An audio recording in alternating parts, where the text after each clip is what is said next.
Great. Welcome everyone to the PVUSD board meeting. We are sharing this meeting virtually. Each public comment will be read by our Public Information Officer, Alicia Jimenez, and it will be limited to no more than 2 minutes. Any presentations or videos submitted as a form of public comment in the Google form will be shared up to the 2-minute limit. A phone line was also provided for those who wish to leave a voicemail comment. Comments made during the allotted times will also be shared by Alicia Jimenez. I would like to invite Trustee DeSerpa to lead us in the Pledge of Allegiance. Thank you. All rise. Begin. I pledge allegiance to the flag of the United States of America and to the republic for which it stands, one nation, under God, indivisible, with liberty and justice for all. Thank you. Thank you. All right. So Dr. Rodriguez, our superintendent, will make a few comments. Yeah, thank you. Well, so we have just some information we want to share with all of our public. So as you may or may not know, we are in the process of writing our LCAP goals, which LCAP stands for Local Control Accountability Plan actions, and also our expanded learning plans.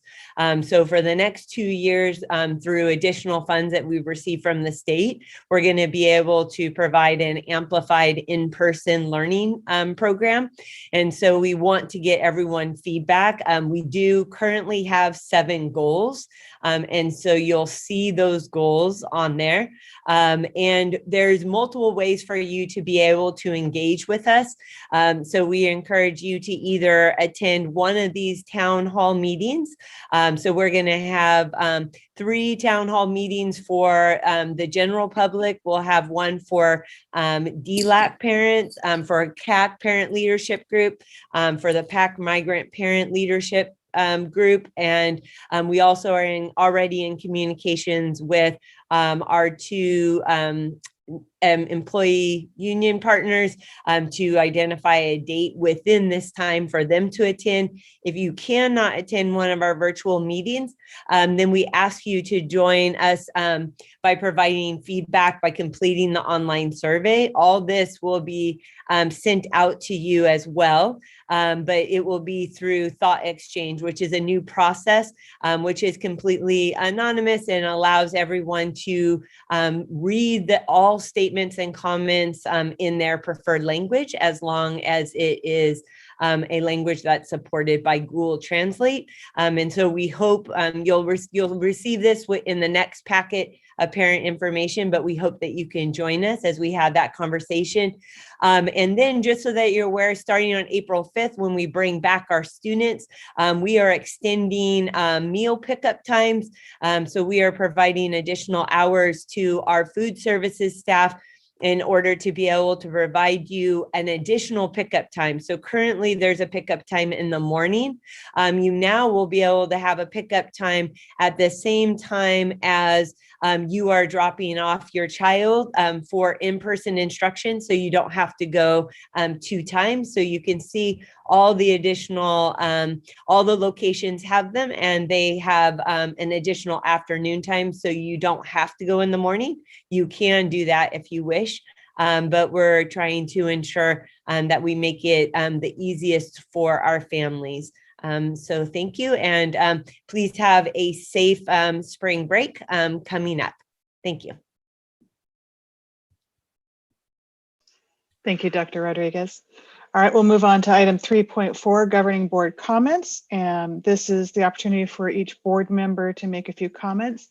And we'll start with, let's see, I don't see our student trustee on the list. But if Ms. Guerrero shows up, I will invite her. Trustee Soto, would you like to, do you have any comments? Yeah, good evening, everybody, and welcome to the meeting. Yeah, let's just bring the students back. Thank you. All right, Trustee DeSerpa.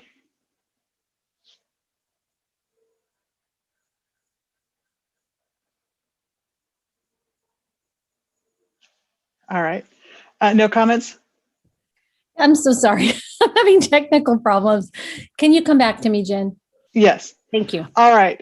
Trustee Acosta. No, not at this time. Thank you. Okay. Trustee Orozco. Sure. Good evening, everyone, and thank you for joining us at tonight's meeting. I did have the opportunity to attend the Pajaro Valley Education Foundation meeting along with Trustee Oscar Soto and our President, Jennifer Holm. And we're pleased to announce that we have officially launched our fundraising efforts for our Bridge to Wellness Fund in partnership with PVUSD Students You Serve. We want to ensure that the funds raised are made available to PVUSD students who are undergoing a financial hardship. We're also in the process of organizing our virtual auction, and funds raised through this method would support our third annual Innovator of the Year Awards, which will be happening in June. So stay tuned for those details. And if you wish to donate, you can donate via GoFundMe. I was also able to join our parent leaders representing their schools at our monthly DLAC meeting. I want to thank them for their leadership and for the questions they ask, and of course for the feedback we often get from them. At their meeting, our superintendent, Dr. Michelle Rodriguez, did discuss our plan for increased in-person instruction, and this included a discussion of the measures we're taking to help keep our students and staff safe as we continue to navigate the ever-changing COVID-19 restrictions. And I would also like to invite our community to join the Friends of Watsonville Parks and Community Services for their 19th annual Cesar Chavez Community Awards with special guest Assembly Member Robert Rivas and our City of Watsonville Mayor Jimmy Dutra. And that event would be held virtually and free of charge at 6:30 p.m. on March 30th. And lastly, I was happy to join WICSA's town hall meeting last night as a parent of a kinder student. I want to thank our principal, Amy Thomas, and staff for the helpful information and guidance provided to our PVUSD parents as we prepare for increased in-person instruction in April. Also, a big thank you to all of our PVUSD school sites for the similar efforts they are putting on in an effort to make the transition to in-person instruction easier for families and students to navigate. And with that, again, thank you so much for joining us tonight. Thank you, Trustee Orozco. Trustee Dodge Jr. Hello, everybody. Good evening. Thank you for coming in, watching our meeting. It's always good to have the public come and know what's going on. I just want to let everybody know a lot of good things happening over here in the city of Watsonville, the area that I represent. I know right at this moment, there's a school site council meeting being held regarding murals. You know, the Watsonville High football team is out playing. The Watsonville girls softball team is out playing. The mural at Watsonville High School cafeteria is up and running. There's more agenda items coming up as well.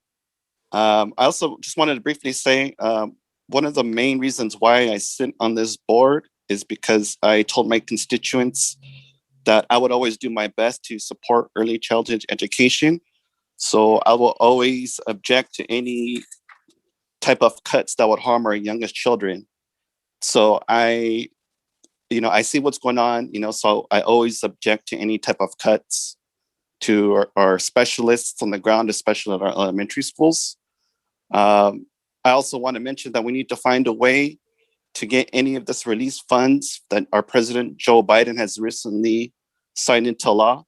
I know firsthand that our lunch women, bus drivers, maintenance and operation workers, groundkeepers, custodians, elementary school administration assistants, preschool teachers, and any other type of classified workers have been out there. So we got to do what we can to support them. And finally, I wanted to mention, we all saw what happened in Atlanta.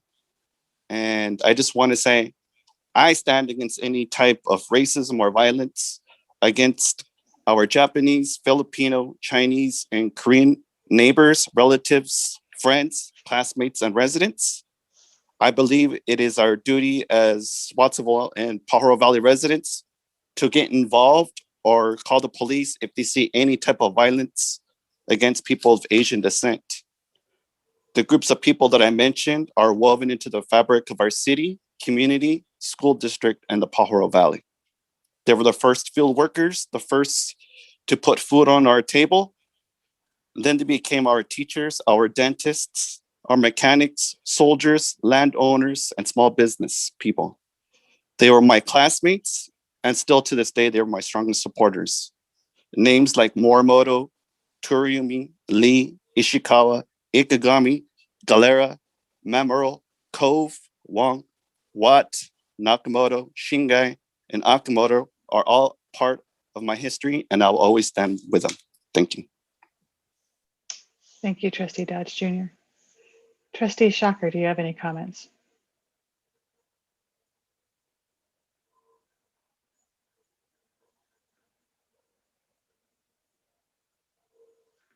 You're muted if you have any.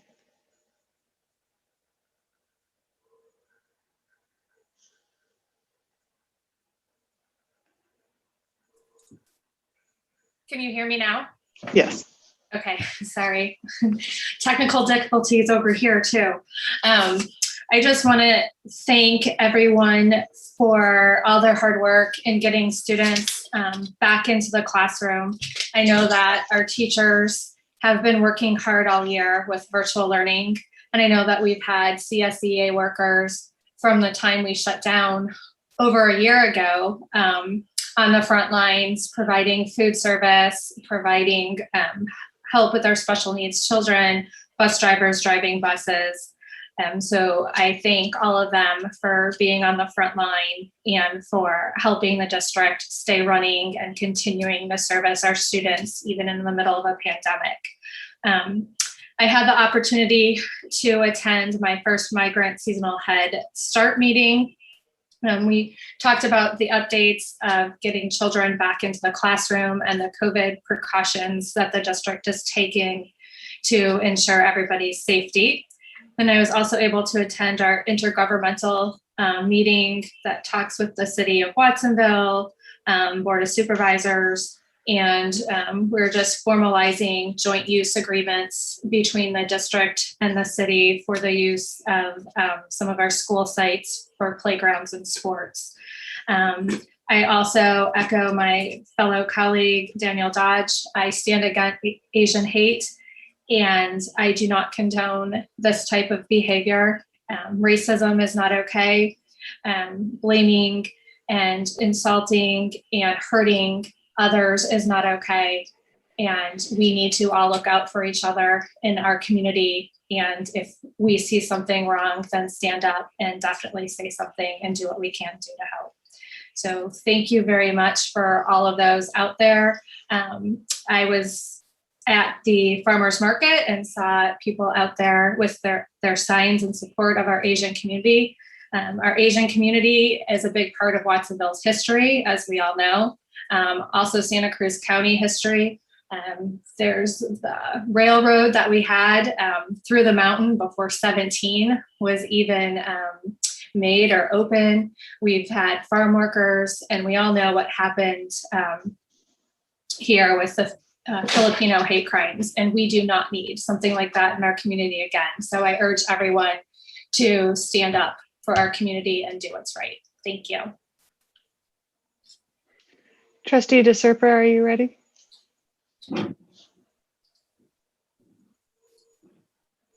Okay, I think I got it.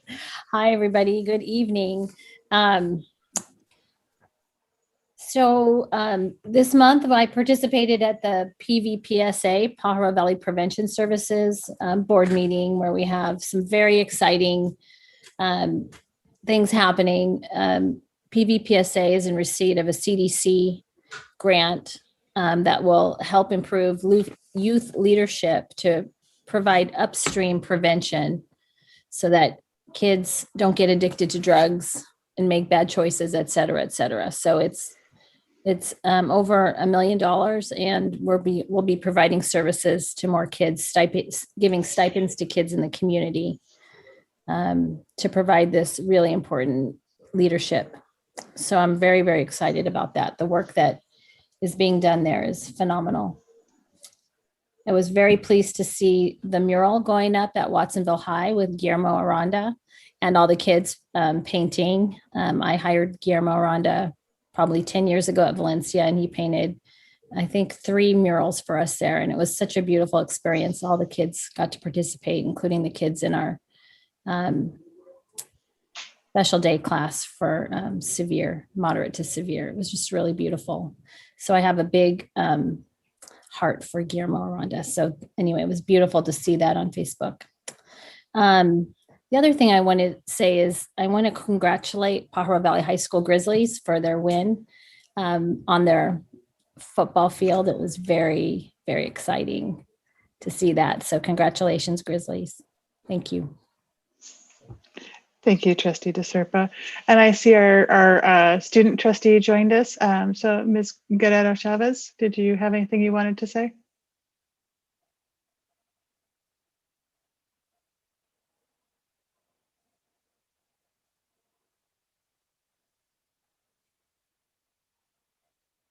If you are speaking, you're muted.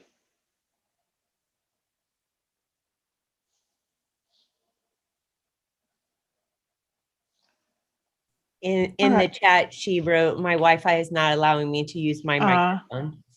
Okay. All right. Maybe next time then.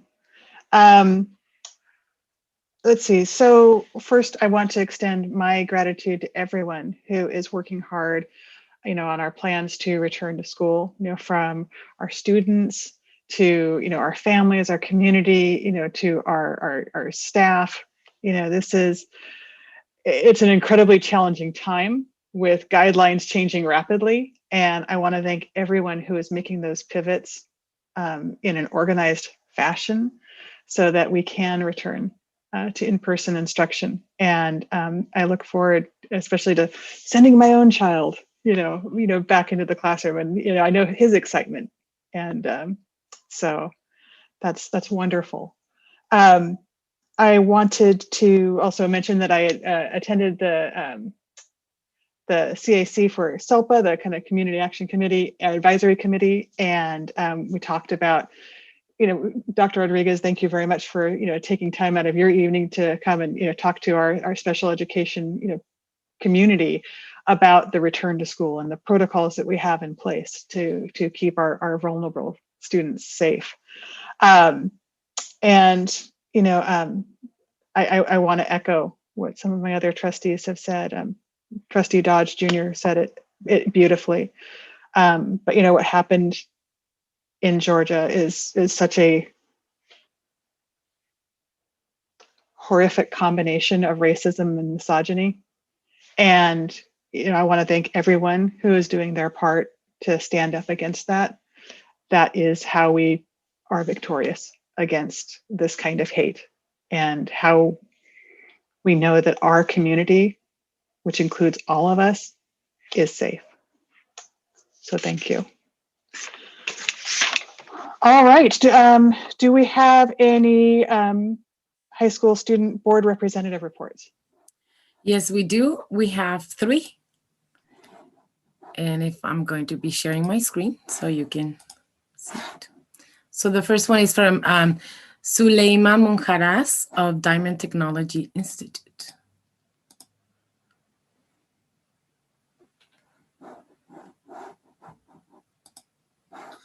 Good evening, President Home, Board of Trustees, and Superintendent Dr. Michelle Rodriguez. I'm Suleima Monjaras, Interim ASB President at Diamond Tech. We have the top 10 results for the World Series of Innovation Challenge, and Diamond Tech has put Watsonville on the map with WSI. We received 2 top 10 finalist results. For the Bank of the West Clean Energy Challenge, Team Carlin Cuevas and Sofia Farber made it to the top 10 for their affordable and clean energy innovation called Solar Living. For the Moody's Foundation Climate Action Challenge, Team Gordon Shaw and Omar Ringo made it to the top 10 finalists for their climate action innovation called Aquafix. Congratulations to our 2 top 10 finalists. We are looking forward to hearing the final results in the near future. We are also very excited to announce that Diamond Tech rolled out our spring STEAM kits on March 1st. We feel genuinely grateful that our school has the ability through grants to help us with our classes. We got HPZ book laptops, Samsung tablets for the 9th grade app design, 3D pens and filament, engineering kits for 11th and 12th grade, science experiment kits, solar kits, tools to create prototypes for beast battle, modeling clay, video production tripods, and the list goes on and on. The senior class was also able to do some grad photos to get ready for the big day. We are also excited to be able to come back to campus on April 12th.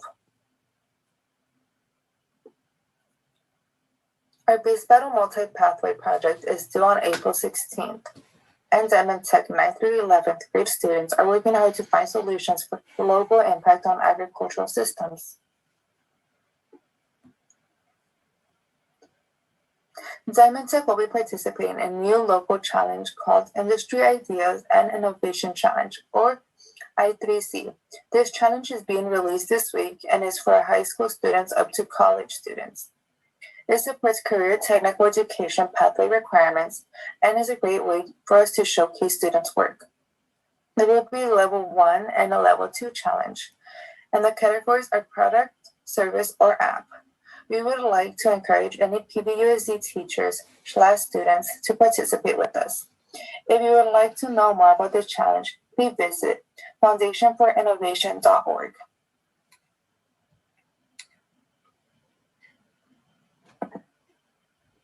Don't worry, our teachers do encourage us to have some fun too.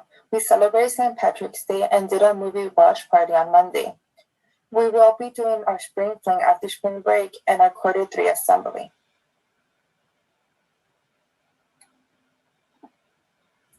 Have a great spring break and don't forget to follow us on social media. And thank you again for the opportunity to share what we have been doing at Diamond Tech.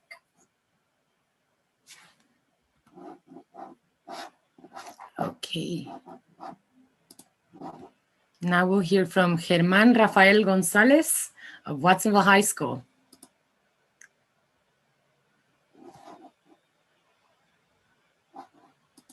Good evening, members of the board.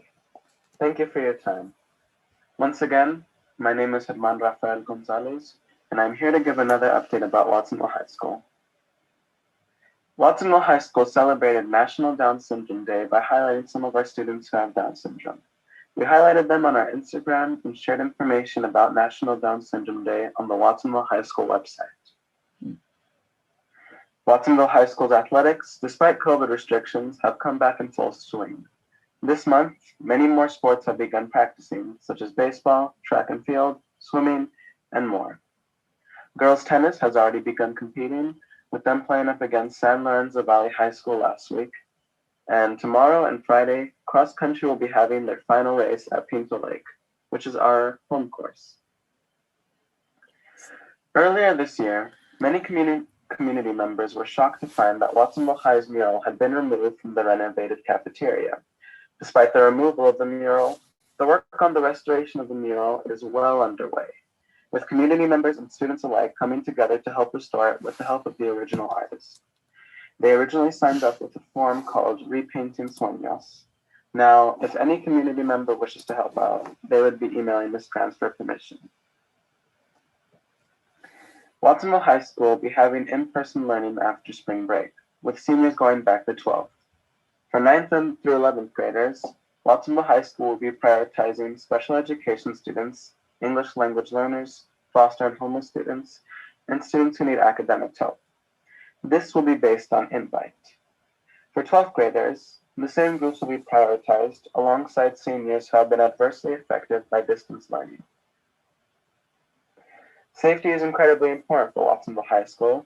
As such, you can see pictured here the plan for screening students, where they will either enter from Wildcats Way or the Mello Center. And after walking a short distance, they will be screened for COVID symptoms and asked a series of questions to gauge their health. This will be done in an attempt to make sure everyone is as safe as possible for their return to classes. Plans for Watsonville High School's graduation are well underway. as it will be likely an in-person event. Currently, it is planned that the graduation ceremony will be held in cohorts, with the graduation ceremony itself occurring multiple times, each for different cohorts, separated in different ways.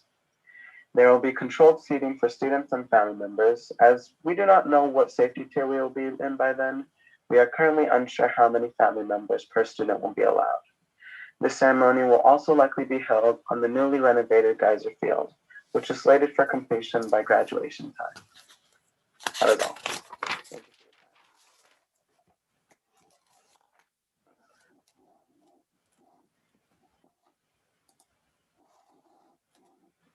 you. Okay. And now we'll have the Delilah Macias and Edith Ornelas from New School.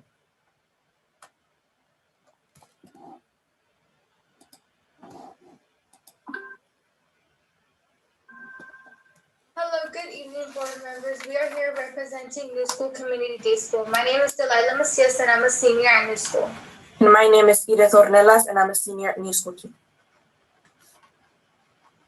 As we've been talking about student connections, and we will be for the rest of the year, because it's important to us and in this time. We've been doing in-person learning at New School, and these are some of the things that have been going on, like more students have been coming, student engagement and participation has improved, more assignments are being completed, certificated sub has been helping help the students complete assignments, jump into breakout rooms to support learning. It has provided a routine and structure.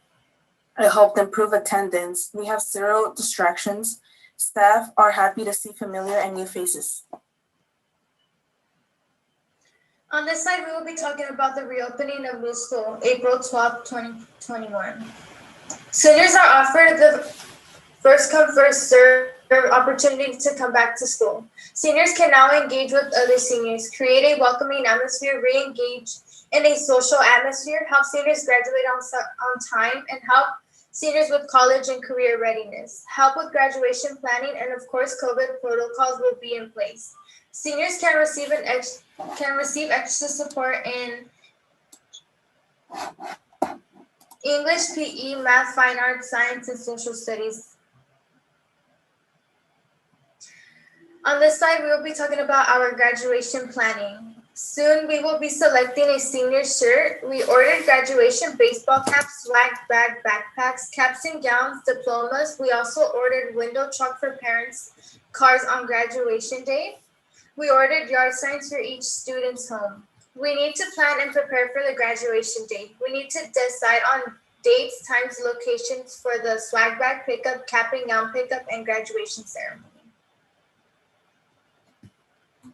The New School community hopes you have a relaxing spring break.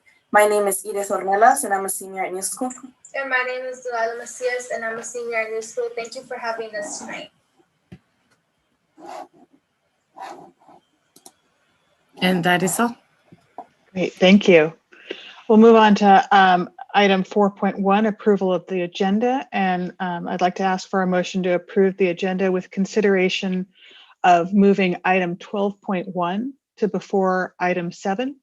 We have guests who will be presenting on 12.1. So if we could, if the motion could include that, that'd be great. I'll make a motion to approve the agenda with moving item 12.1 to before 7.1. And I'll second. All right. I'll call for the vote.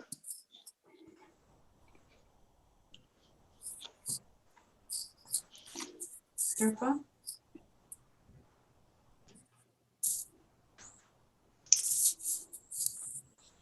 Say it a little louder, Eva, if you can. Trustee De Serpa? Sorry, I didn't hear you, Eva. Aye. Trustee Dodge Jr.? Aye. Trustee Soto? Aye. Trustee Acosta? No. Trustee Orozco? Aye. Trustee Shocker? Aye. President Holm? Aye, motion carries 6-1. Moving on to item 5.1, approval of the March 3rd, 2020 special board meeting minutes. Can I have a motion? Move to approve. Can I have a second? Second. All right, I'll call for the vote. Trustee Dodge Jr., I believe I wasn't at that meeting, so I abstain. Okay. Trustee Soto, Aye. Trustee DeSerpa, Aye. Trustee Acosta, No. Trustee Orozco, Aye. Trustee Shocker, Aye. President Holm, Aye. So motion carries 5-1-0. So Trustee Acosta, your vote was a no rather than an abstention? Just to clarify. I said no. Okay. All right, can we have approval of the March 10th, 2021 regular board meeting minutes? Can I have a motion? Move to Move approve. approval. Sorry, was that Trustee Orozco or Trustee DeSerpa? I'll second. Okay. And I'll call for the vote. Trustee DeSerpa, Aye. Trustee Dodge Jr., Aye. Trustee Acosta, No. Trustee Orozco, Aye. Trustee Soto,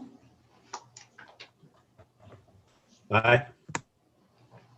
Trustee Shocker, Aye. President Holm, Aye, motion carries 6-1.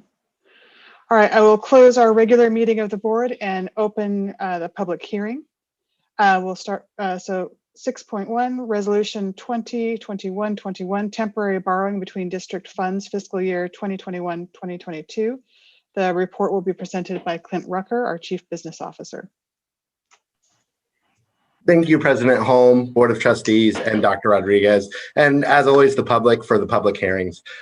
So this public hearing specifically is for our borrowing between interfunds. So that's between the different funds that we have at our district level, so our general fund and, for example, our self-insurance fund.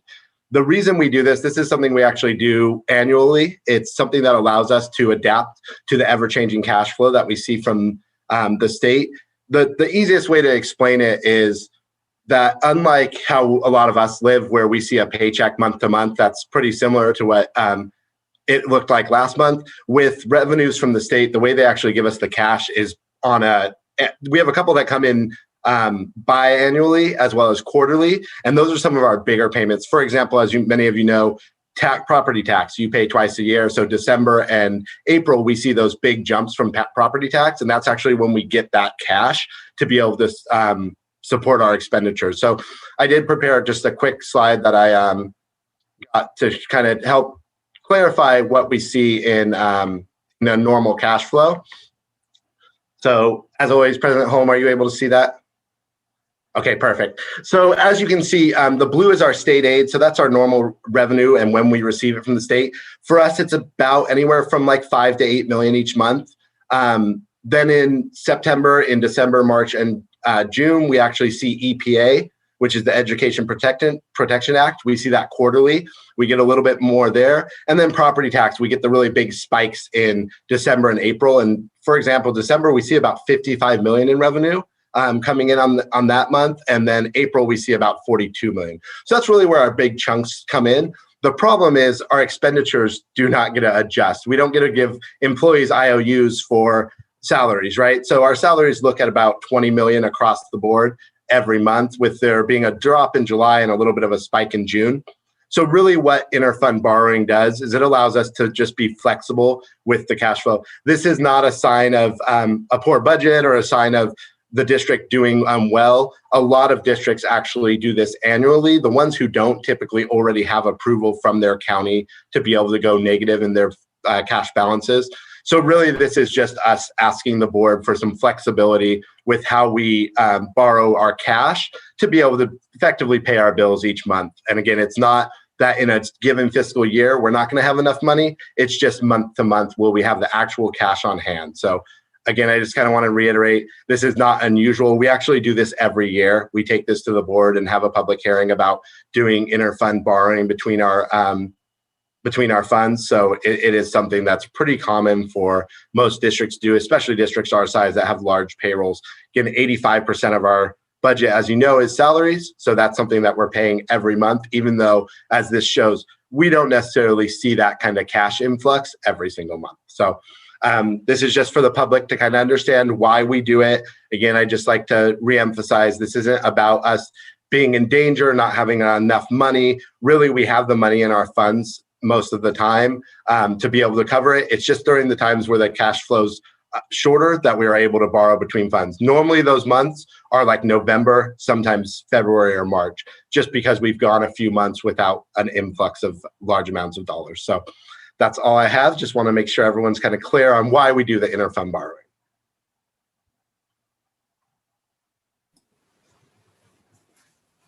Sorry, thank you, Clint.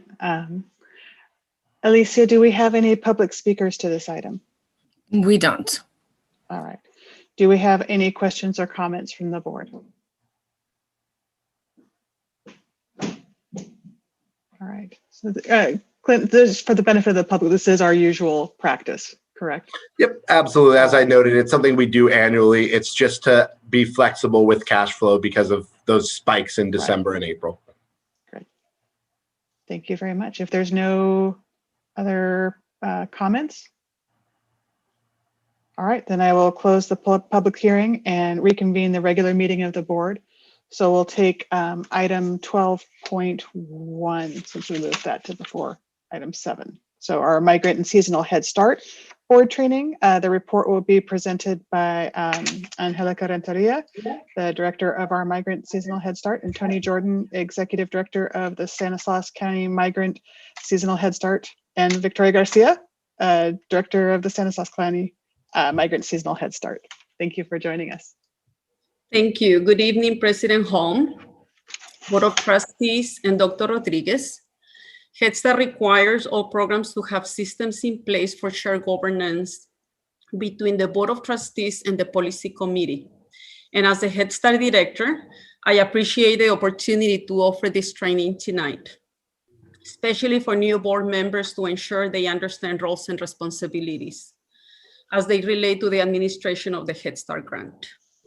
This is a general overview. Those of you interested in learning more about Migrant and Seasonal Head Start and to take part in our planning processes, I invite you to attend our task force meetings. We meet twice a year, spring and fall. Those meetings are strategically planned and scheduled to ensure we cover all components of the refunding application. To conduct the training, it is my pleasure. What time do you need to be? To introduce Tony Jordan, Executive Director of Child Family Services Division with Central California Migrant and Seasonal Head Start, and Veronica Garcia with the same agency. They both have many years of experience running Head Start programs. Thank you, Tony and Veronica, for joining tonight. Angelica, thank you for the wonderful introduction.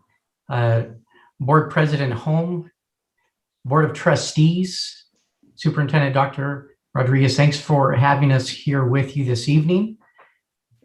Appreciate the fact that we didn't have to make a 4-hour round trip drive, but I certainly do miss the opportunity to come in person since it's been quite a long time since I've been to your agency in person. Such is the ways of COVID.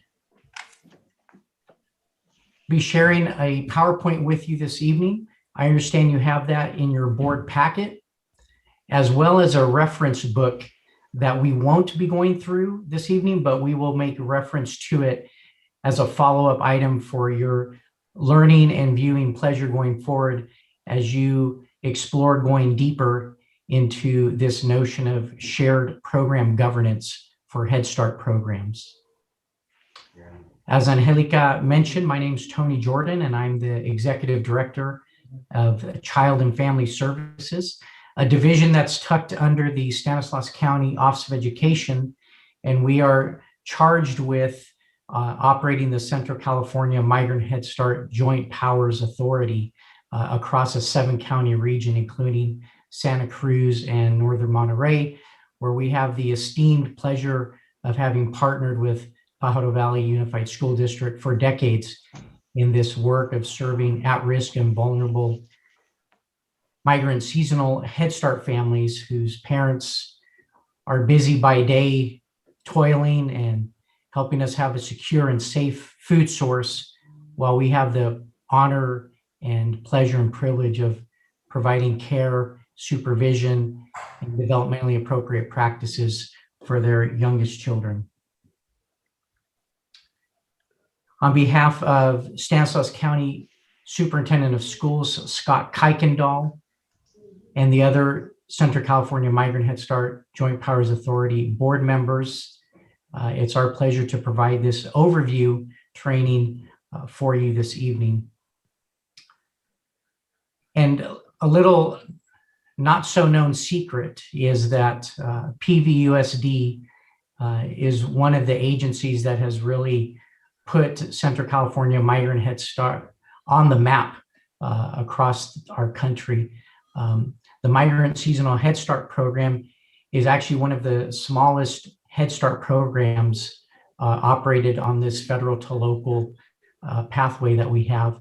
And it's because of the hard work and partnership of PVUSD that we are considered a National Center of Excellence.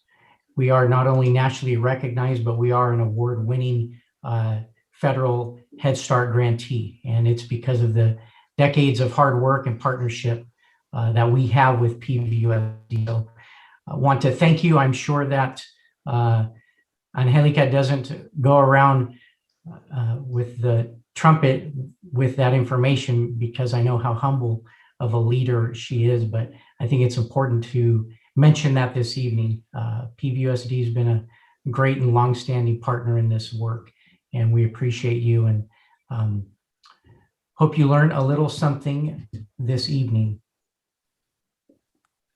I'm going to turn it over to Veronica Garcia. She directs our program and planning development part of our unit, and she's going to touch on a couple important items as we move forward through our presentation. Veronica. Thank you, Tony, and thank you everyone for having us here this evening. Again, as Tony mentioned, both Tony and I have been with Migrant Head Start and specifically Head Start for many years. And we're hoping that this evening you do learn a little bit about the roles and responsibilities of the governing board and about the Migrant Head Start program. So some of the training outcomes for this evening is to understand the origins of the Migrant Head Start program and program governance in whole, because again, as we mentioned, program governance is a piece of the Head Start program, and you'll learn why that it's so important. You'll also, hopefully by the end of this presentation, understand the composition of the governance structure for this program and the shared, and I want to underline, shared roles and responsibilities in our 2007 Head Start Act and our 2016 Head Start Program Performance Standards, which we abide by regularly, and you'll see some of those specifics in the presentation. You'll also understand how the governance and management entities work collaboratively, and again, underlining collaboratively, and we'll mention why, because the program governance section, which are our governing board and our parent groups, are so important. And then you'll learn about the program governance tools, and I'm going to say tools because there's many tools. However, as Tony mentioned in your packet, there was a reference book that you can go back to when you are looking at some of the action items, or you're thinking and want a refresher on your roles and responsibilities regarding the governing board. That reference tool, the book that we sent you, has a lot more detail than we'll go over today.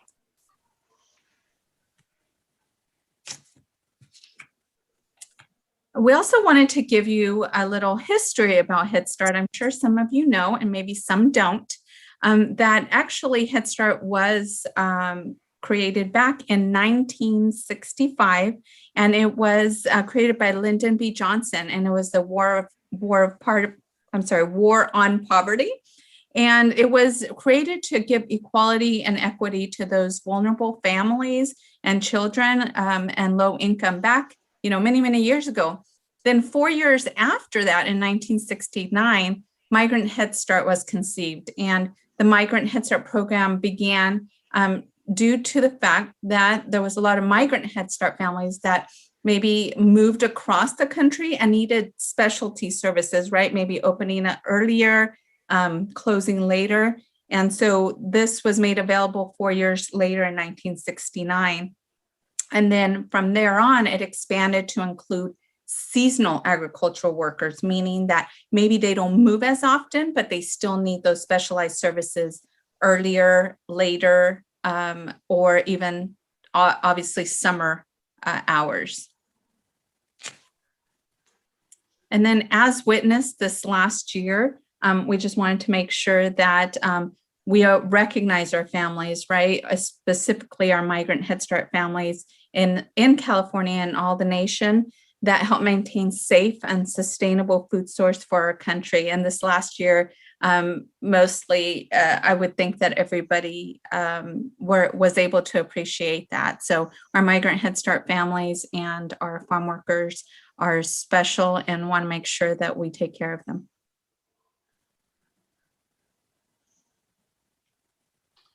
Thanks, Veronica. So first thing I wanted to bring to your attention is we are not only running exceptional programs, as I highlighted earlier, but LEAs or local education agencies are actually the exception as well when it comes to running Head Start programs.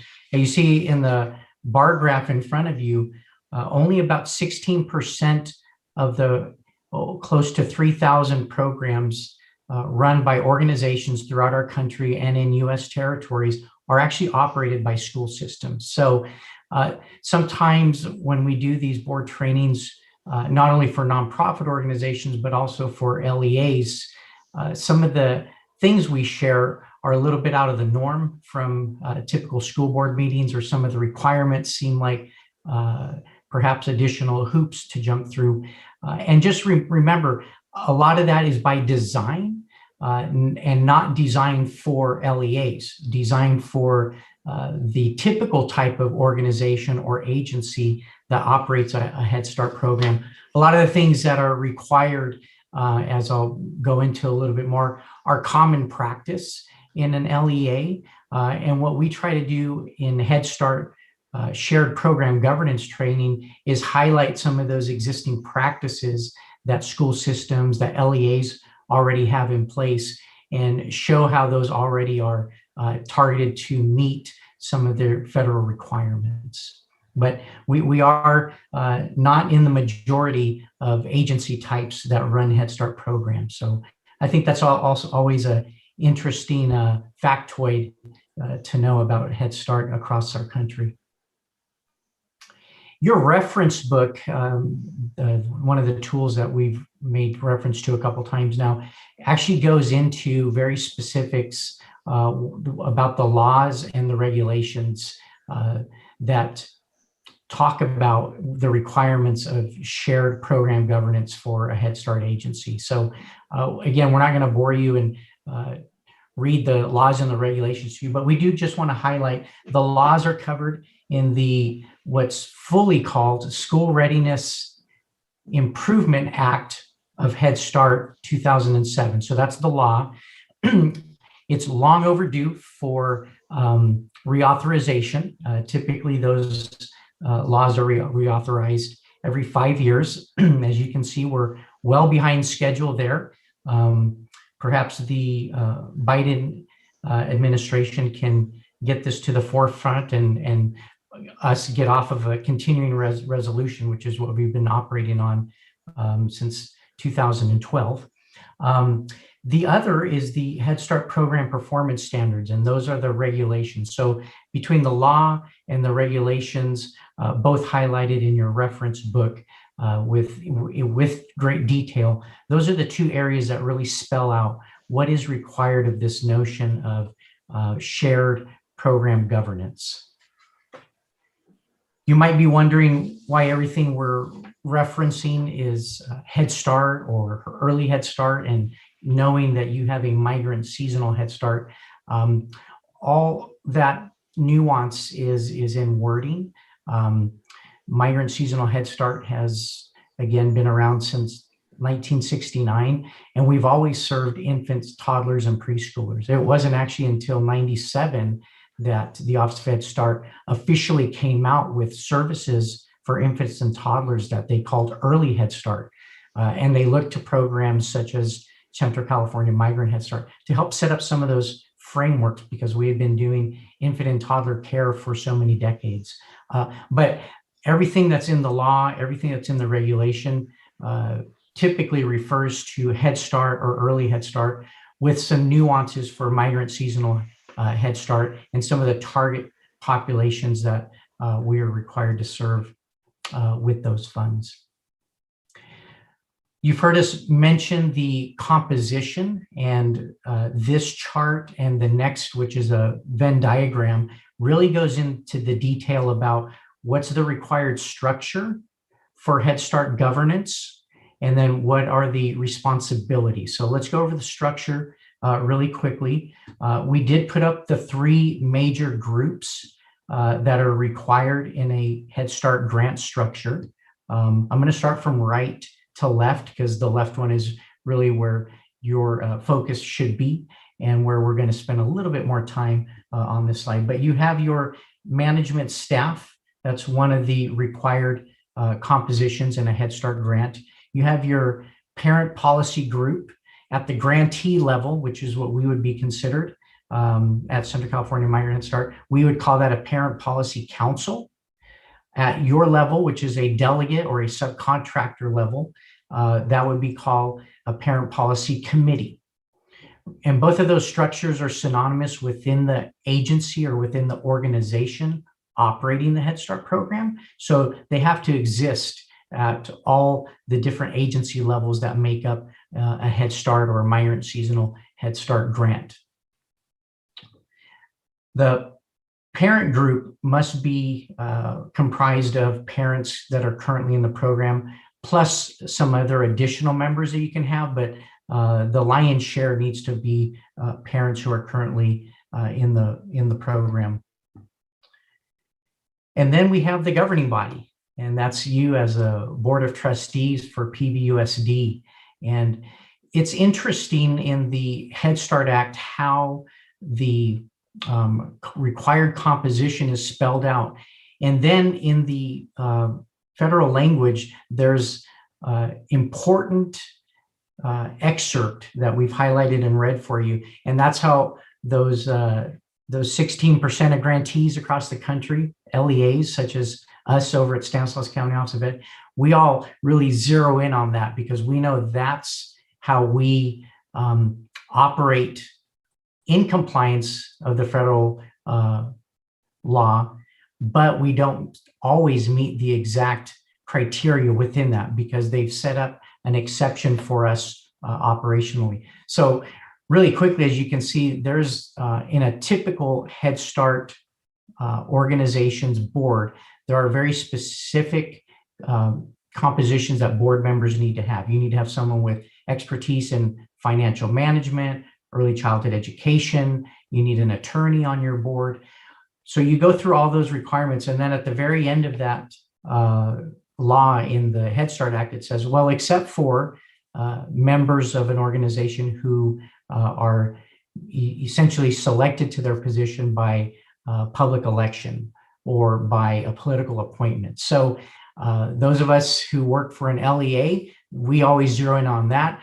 When the feds come out to review our programs, we demonstrate how board members, both at our level and at district levels, meet that requirement through that exception clause. So the beauty of PVUSD, besides meeting that, is you've also set up kind of a more in-depth, and it's really, I think, a wise strategic thing to have what Angelica referred to as the Head Start Task Force. And I think where the board members that are on that, I think it's board member Dodge Jr. and board member Shawkirk. So by having those trustees really go more in depth and sitting on that Head Start task force, I think that adds another really nice layer of how we demonstrate shared governance in each one of the agencies that make up Central California Migrant Head Start. So I applaud you for doing that. That is not a normal practice, and I don't mean normal versus abnormal. I just mean by and large across organizations that operate Head Start, you don't typically see that kind of structure, but it's something that I certainly call out and applaud, especially when we are under a federal review from the Office of Head Start, because I think it's a promising practice to have. Let me go over, these are the major responsibilities and roles that each of those groups that I just mentioned previously. So you as the governing body, the parents in their role as policy committee or policy council members, and then management staff. Just by looking at this Venn diagram, and all these are essentially excerpts from the federal law or the federal regulation that governs Head Start program governance. So all these excerpts, you can see that the weight, if you will, of the program really rests on your shoulders as the Board of Trustees. You have to review and approve the practices of the agency. You have to review and approve all the funding applications, the budgets, selecting and reviewing the auditor and the audit report, reviewing self-assessment. All of that sits on your shoulders. And again, having that task force to really go deep into some of those things, I think is an added layer of benefit for your organization. And over here on the far right, you can see these are the monthly reports that are required by the Federal Register to come to you specifically about Head Start. So a lot of these things, when you look at it, you're like, well, we have that for our TK-12 program, you know, as a PVUSD agency. And while that's all well and true, the Federal Register requires that we pull out the pieces that are specific to the Migrant Seasonal Head Start program and bring those to you either as information items or action items. So there are a few areas where there's overlap in responsibilities, and that's really depicted well here in the Venn diagram. So between the parent group and your structure of the board, the specific items that have the overlap are in terms of establishing impasse procedures between items that both you and the parents have responsibility over, the approval to hire and terminate the director and other key or lead staff for the grant. So those are areas that are shared between you and the parent group. There's some areas that are shared between you and the management staff. And essentially it's all related to program compliance and oversight. And then the three bodies work strategically and in tandem to focus on evaluation of the program, self-assessment, and really determining how well the program is operating and how efficient and effective it is. So this Venn diagram really, I think, displays shared governance at work. What is the governing body's role? What are the parents' role that have been selected to represent on that policy committee? And what's management's role in supporting both of those entities and how they work together within their own roles and responsibilities? And we're winding down here towards the end of our presentation, but I wanted to show you this slide because we call it the spokes and wheels of Head Start. It really goes to show what all the systems are around the services. And so the systems, we're looking on the outside of those spokes. And as you dive into the middle, those should all be working in tandem with one another in unison to provide the best quality services and outcomes for the target population. So this, as you can see here, child and family outcomes are the goal of all systems and services, right? We have components of the program on this next outer wheel: education, disability services, partnership with different community organizations, health services for the children enrolled, mental health and social emotional support services, and family engagement. So all of those component areas, if you will, are services that need to be targeted towards the children and families that are enrolled in the program. And all of these systems on the outside are what needs to be in place to operate an effective Head Start program and run the grant with efficacy. So you can see program governance, which is what we were training you on this evening, is just one of those spokes in this giant wheel that makes Head Start what it is. So all of these other areas are operated by PVUSD as a district. You have an HR department, you have a fiscal department. Angelica has staff that focuses on eligibility, recruitment, selection, enrollment, and attendance in the program.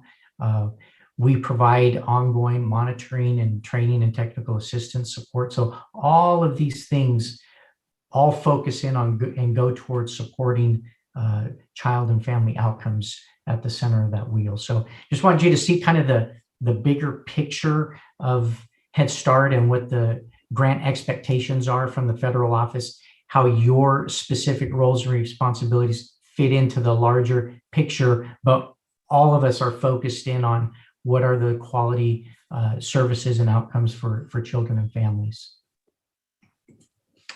And I think Angelica is going to get a little bit more specific about what does PVUSD's annual cycle look like, and that's where your engagement really comes to life as the Board of Trustees. So Angelica, I'll turn that over to you. So on this slide, you're going to see a simplified version of our planning calendar. This calendar delineates the different activities that we need to complete throughout the year to make sure that we are in compliance with all the activities, but also to make sure that we include all the components of the annual refunding application. We have to align and coordinate all activities with the grantee. And I'm sure you've noticed that we submit different components of these documents in different times of the year for approval, for review and approval.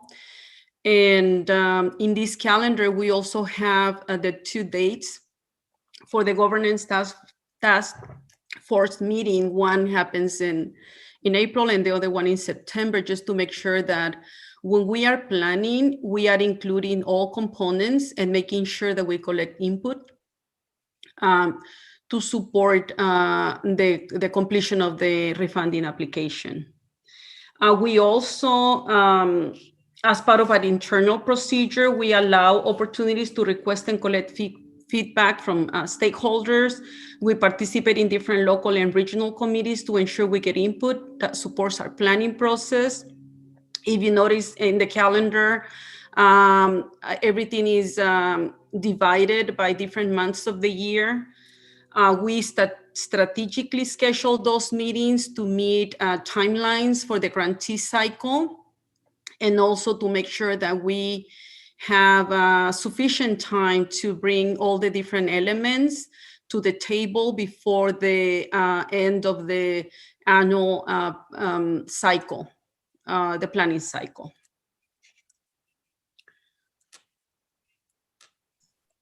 I think that's it, Tony. Thank you, Angelica. So Veronica, can you bring us home? Yes, so these are our last slides. Just some key takeaways, hoping that you were able to, after this presentation, learn a little bit more about the legal responsibilities you have, specifically in regards to grant activities and responding to regulations, terms, and conditions of the grant, fiscal responsibilities for ensuring that funds are used prudently and according to regulations, and then responsibility to be engaged and knowledgeable. That's why you're here today, about the program's 5-year goals, progress towards achieving those goals, and outcomes for children, families, and the community. So with that, the next one is a slide regarding Policy Council takeaways. I have the pleasure and to work with the Policy Council groups, which are our parent groups. And that is actually my favorite thing of my job, is to work with the parents, because they truly, when they come in, they're a little shy.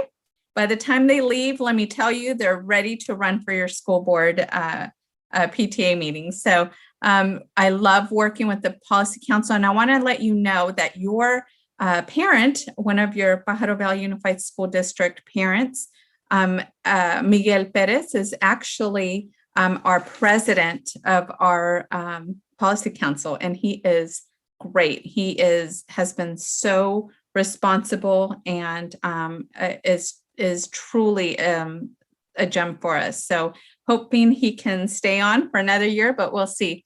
So for Policy Council, it is a unique aspect of the Head Start program governance, and it supports active parent engagement, specifically, obviously, in our Migrant Head Start program, as we speak about today.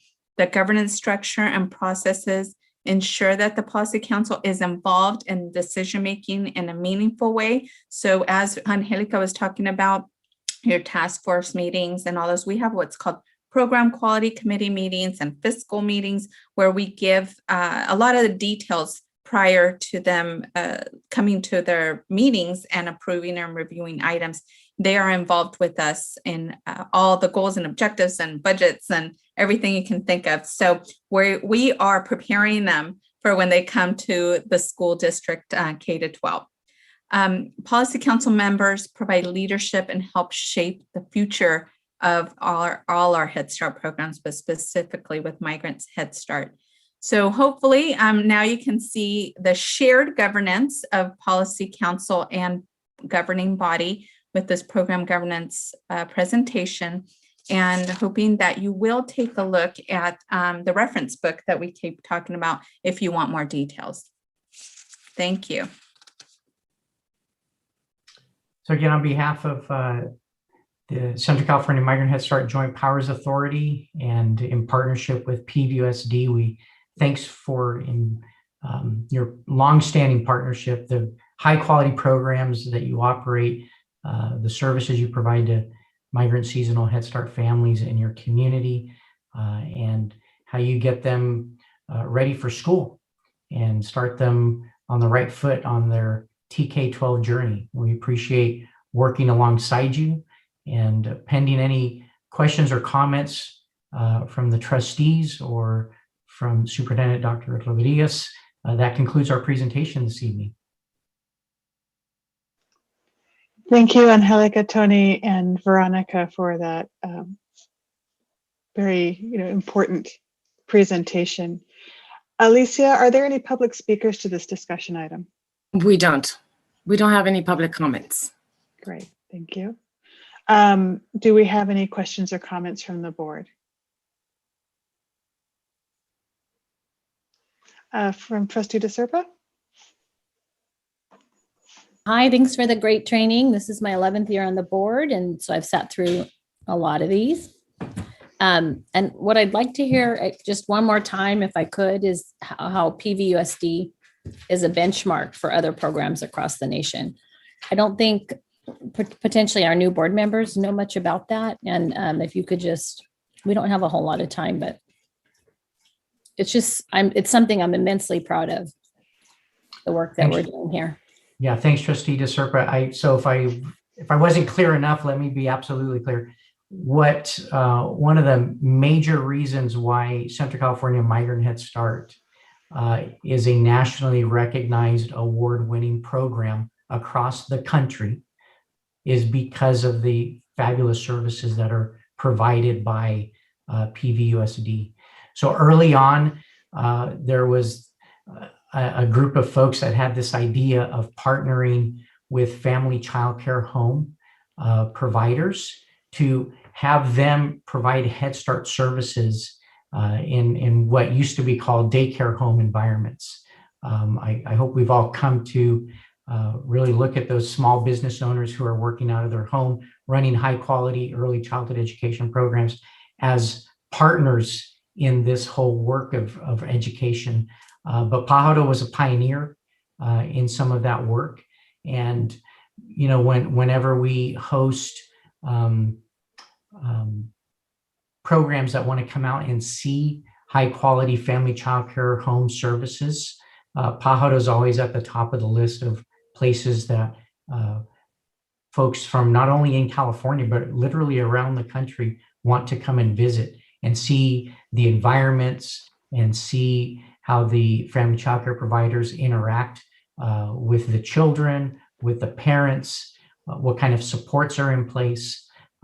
Again, typically in migrant and seasonal Head Start programs across the country, they're really, the majority of the programs are in classrooms in what we call center-based services.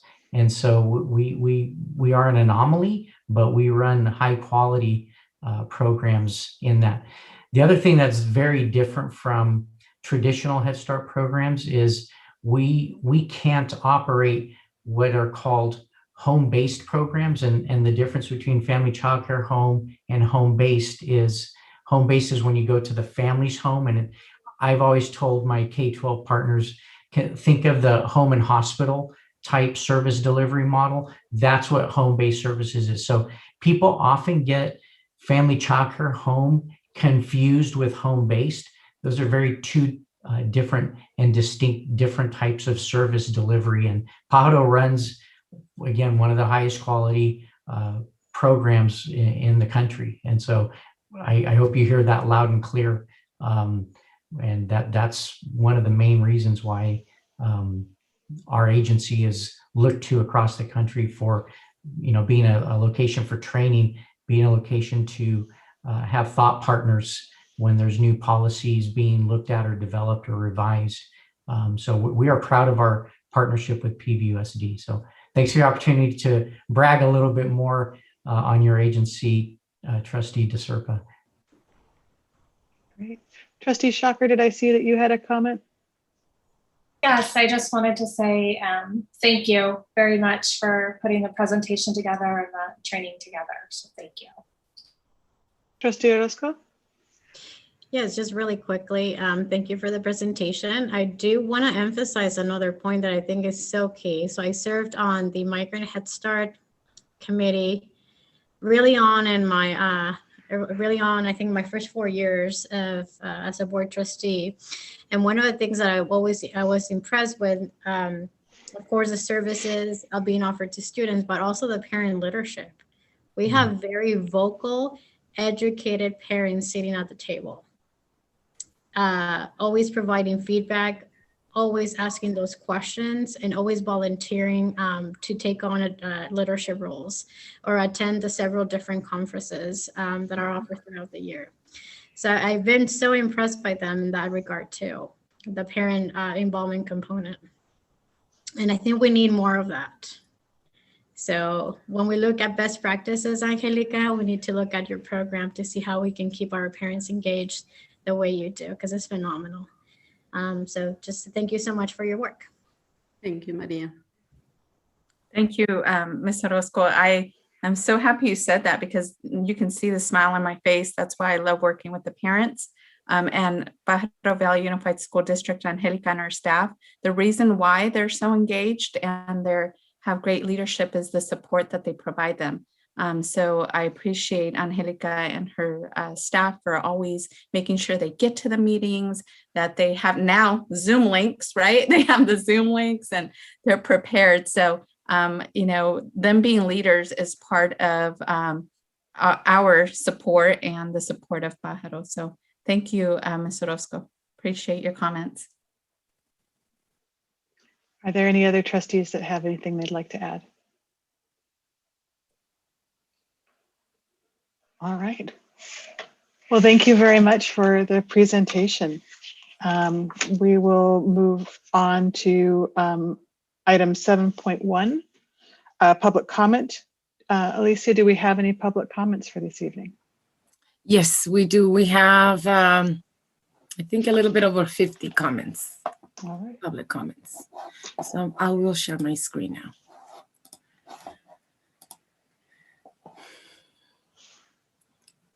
from Shayna Krieger, Rio Del Mar parent. Dear PV Unified Superintendent and PVFD, this letter is a warning shot. I am ready to request a district transfer for my daughters to attend Soquel Union Elementary School District, and I have submitted an application for one to attend Monte Vista Christian. I will take these actions unless the district can commit to full-time in-person classroom instruction in the fall. I am prepared to leave PVUSD due to your lack of leadership during the COVID-19 crisis and the subsequent mediocre plans for in-person learning that puts all PVUSD students at a gigantic educational disadvantage compared with their peers at neighboring schools in Santa Cruz County, as well as public schools across California. PVUSD is the laughingstock of the county and the state. Worse, your actions are harmful to our children and their futures as they struggle to overcome the learning losses and other effects of more than a year of distance learning, such as depression, anxiety, isolation, and even obesity. Not only is their education on the line, their mental health is too. As all Santa Cruz County schools begin to bring students back to campus this spring, PVUSD has committed a pathetic 3 hours a week. The playing field that has been dismantled, creating an unfathomable disparity for PVUSD students. As you know, 3 hours is far below the number of hours students of Santa Cruz City Schools, Scotts Valley Unified, Soquel Union, and Live Oak will be in class. It is so low, my friends in other districts laugh. When they realize it's not a joke, they express shock and concern. This lack of classroom instruction is a baffling injustice that sets up our children for an achievement gap like none we have ever seen before. Time. Okay, thank you. From Rich Cervantes, community member. I have a 12th grader who has been unsuccessful in getting support from her counselor.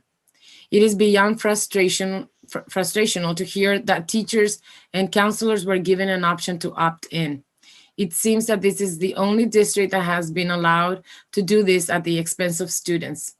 Shame on this board to allow themselves to be held hostage by a union leader who only looks out for herself and could care less about students in her community. Counselors should have been at work just like other staff to ensure students were receiving supports, at least to have them respond to questions. Who holds them accountable? If my daughter fails, who holds this responsibility? Do I get to opt out of paying taxes and going to work? Parents have the right to see data in regards to the dropout rates and actual graduation rates. Compare this to the data of teachers who come back despite all the money used to vaccinate all of them.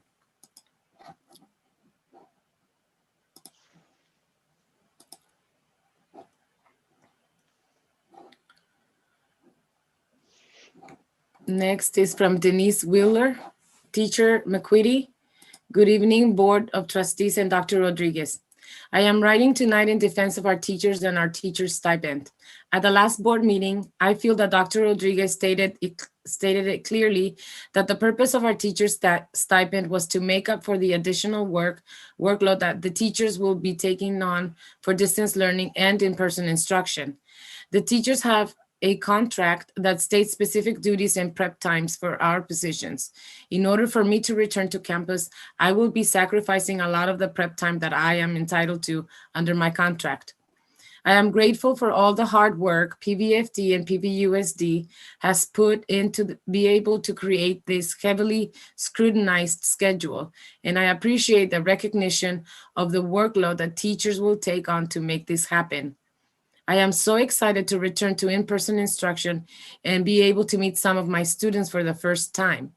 What I am not happy about is the public and other departments seeing this as a bonus to return that is false and insulting to teachers for people to try to twist this and make it sound like it requires a bonus to get teachers to return to campuses.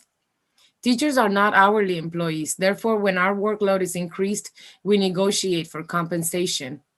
Even though we have been able to do our jobs from home, we have been working out our hours, planning our lessons, attending endless hours of trainings and support office hours for ELA and math, grading assignments and writing report cards, calling parents on an almost daily basis, responding to parent text messages on our private phones late at night, proctoring state assessments, and showing up every day for our students.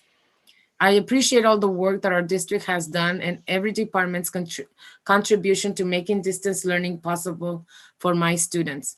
Let's focus on this transition back to sites and focus on giving these students a positive ending. Thank you. From Nancy, teachers get to opt in or opt out of in-person learning and a stipend of almost $4,000. What about our classified staff? They haven't stopped working since this pandemic started either. Not only are you making all classified staff return to their sites without an option to opt in or opt out, no stipend for returning to their sites and rejecting personal leaves to stay home for safety or childcare reasons.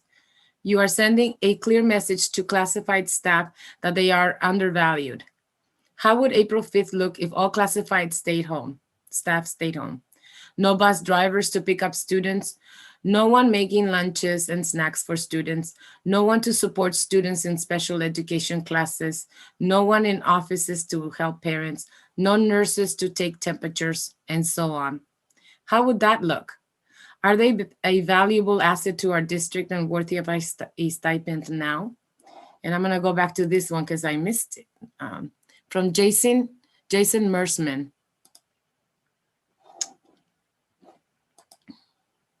I'm gonna request access, and as soon as I get it, I'll come back to it. From Thais Lee, parent. Dear Dr. Rodriguez and PVUSD board members, thank you for your service in these extraordinary times. I want to communicate my full support for allowing students back in the classroom full-time this fall. The fallout on so many levels for our children is immeasurable. A year and a half is more than enough time to get creative and get the students back into the classroom on a full-time basis. If there is discomfort with being on campus, I wholeheartedly endorse the PVUSD Virtual Academy.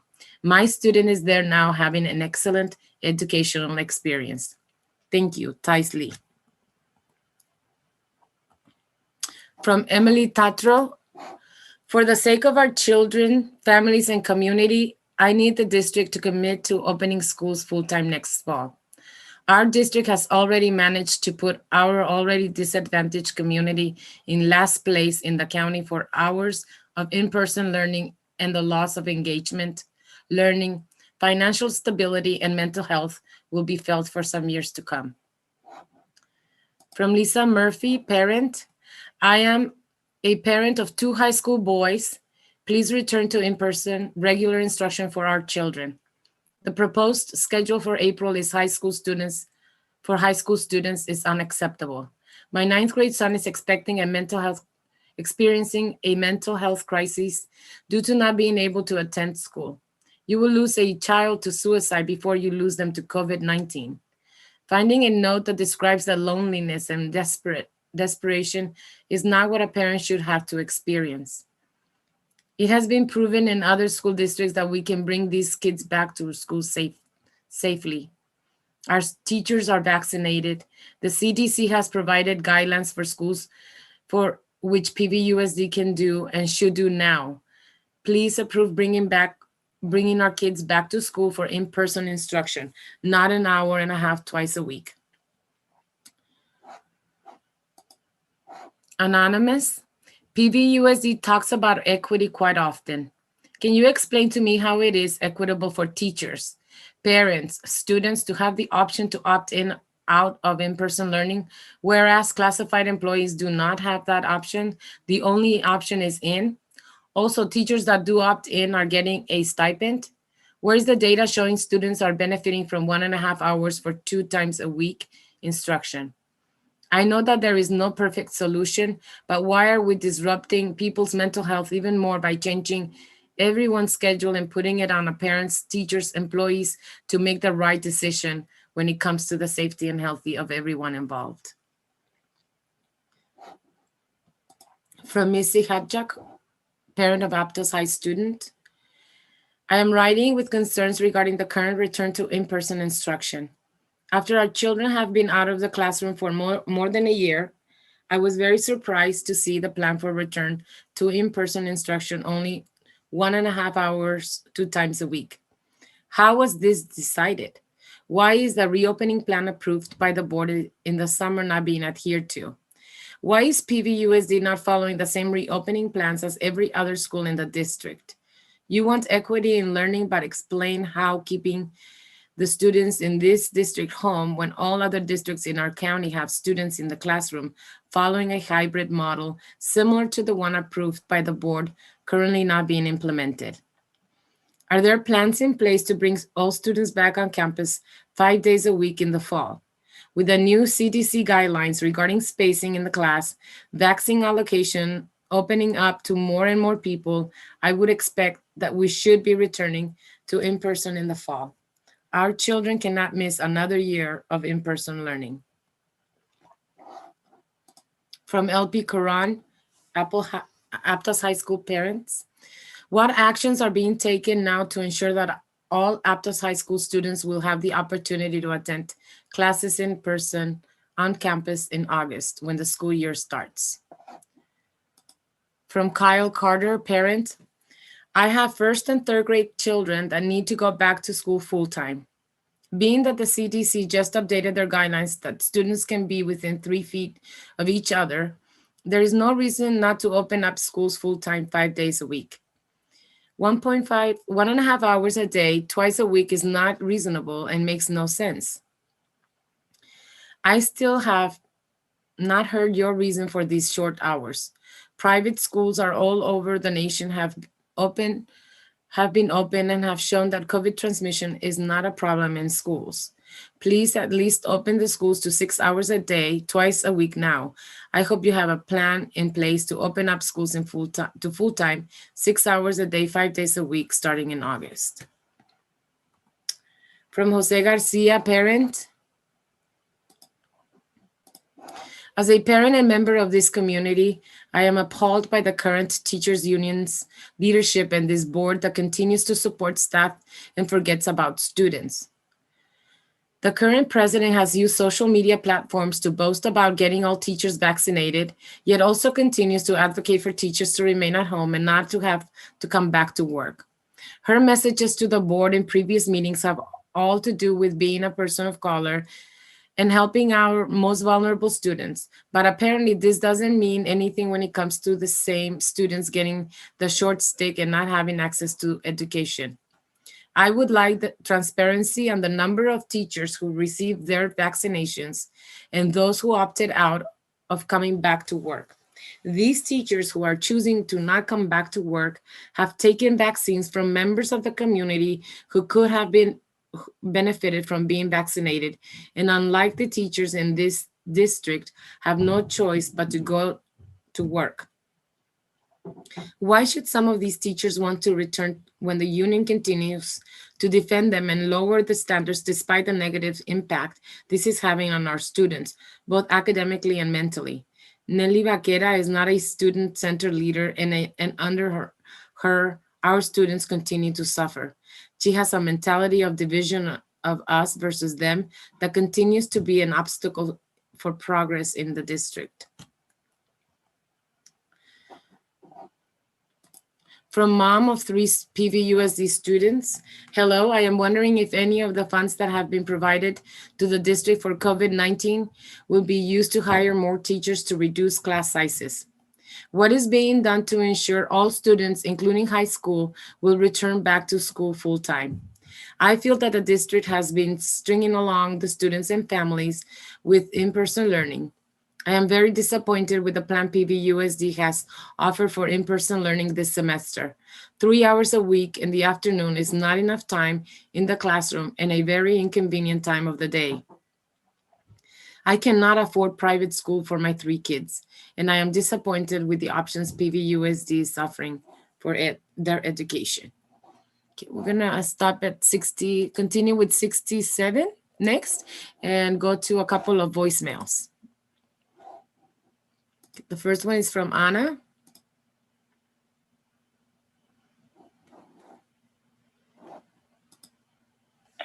Hi, my name is Anna. I support classified employees to get a very deserving COVID relief incentive for working in the pandemic, as well transportation employees. We work hard and we work all over the district. When they ask, thank you for the call you guys for classified employees. Thank you. Have a good day.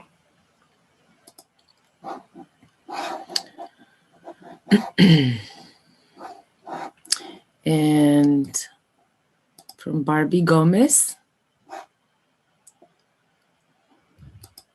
Hi, my name is Barbie Gomez, and I just wanted to say thank you to our school board of trustees for listening. I was just calling because I wanted to share that our classified employees have been working since day one of COVID, especially our cafeteria ladies and our food service people.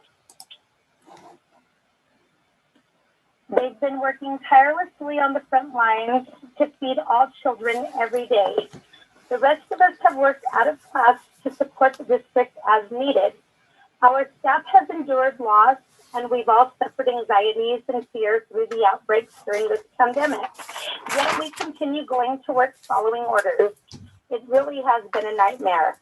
Our beloved teachers have been able to stay safe to teach from home with a choice. They've been offered an incentive stipend to return to class when we come back to school April 5th. We support that because we believe we also deserve an incentive stipend as well. Classified employees have been doing it all in fear with the unknown and uncertainty during this whole pandemic, risking our lives daily. Admin, we pray tonight at the board meeting you do it right and you treat us with respect and dignity and give us our share. We are the heartbeat of PVUSD. We are your workers, laborers, and people who've invested in our students. We're community members and taxpayers too. We deserve something heritage to our amazing teachers. We go hand in hand, and we think you forgot that, Dr. Rodriguez and team. This is not okay. We care about our district, and it is very obvious. It is time for you and the crew to show us you care about us. Enough is enough. We deserve our... Okay, I will come back to voicemails.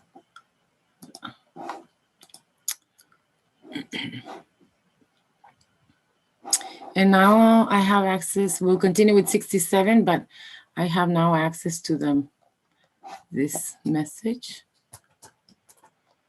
that this one.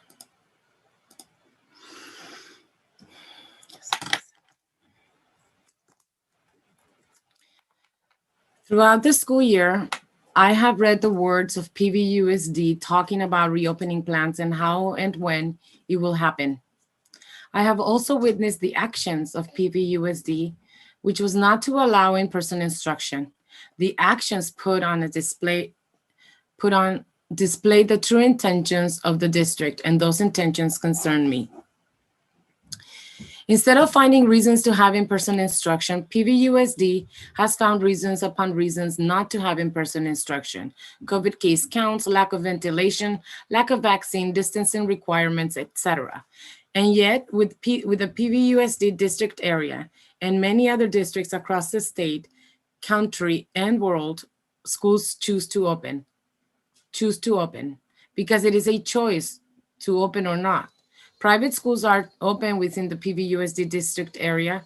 Countless public schools across the states and country are open to in-person learning. Even schools in China have opened. When looking at grades and mental health, it's unequivocally clear that distance learning is far inferior to in-person learning. And when looking at coronavirus transmission data, it's clear schools are not a high-risk activity.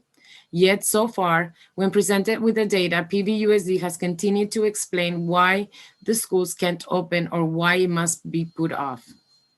I am encouraged by the recent CDC guidance stating the obvious. A masked person that is 3 feet away from you is no more dangerous than a masked person that is 6 feet away from you. Every teacher and school administrator that has been to a grocery store in the last year is certainly aware of this. I am also encouraged by CDPH's acceptance of that guidance and of the results of lawsuits in San Diego County, all pushing PVUSD and a number of other public schools to do what they have refused to do so far. Okay, thank you. And that was from Jason Mersman. Okay, now we'll go back to number 67. From Tiffany Chapman. In response to distance learning, I am very thankful that Santa Cruz County was able to offer vaccines to all teachers and staff. Keeping this success in mind and the CDC's change of social distancing from 6 feet to 3 feet for safety in classrooms, I would like confirmation from the board that PVUSD is planning on having students full-time in person this fall, with the option of continued distance learning for those at high risk. To address the current option for going back to school in person for only 90 minutes at a time is doing a huge disservice for all families with 2 working parents. Parents will not be able to make a school priority for their families for such a short amount of instruction time. I am well aware that the infection rate of South County is higher than other parts of the county, but there is a huge successful vaccination push going on to address this issue. And since we are already bringing kids back for 90 minutes, why not do full day hybrid, like many schools in Santa Cruz? I even heard one elementary school is going back 5 days full time. If other schools can make this happen, then PVUSD can make it happen. When comparing PVUSD against every other district in Santa Cruz County, there is now a huge disparity of educational equity and increased amount of learning lost by our students. Our children deserve the same educational opportunities as other districts. At the last board meeting, it was mentioned that there was a decline in enrollment for PVUSD.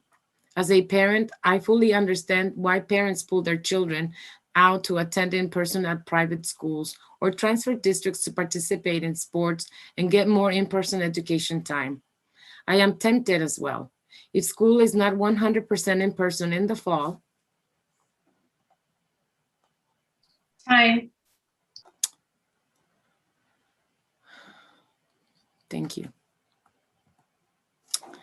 From Ren Noski, Aptos High School parent, Honorable PVUSD board members.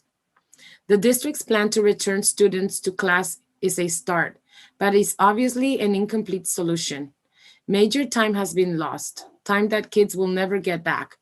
Districts like PVUSD that have lagged behind others face the prospect of having students who are way behind for years. Parents should find this unacceptable. While this year may be considered a write-off, that cannot be the case for next year. There should be an expectation from the board that nothing less than full-time school will be adequate for students in the fall.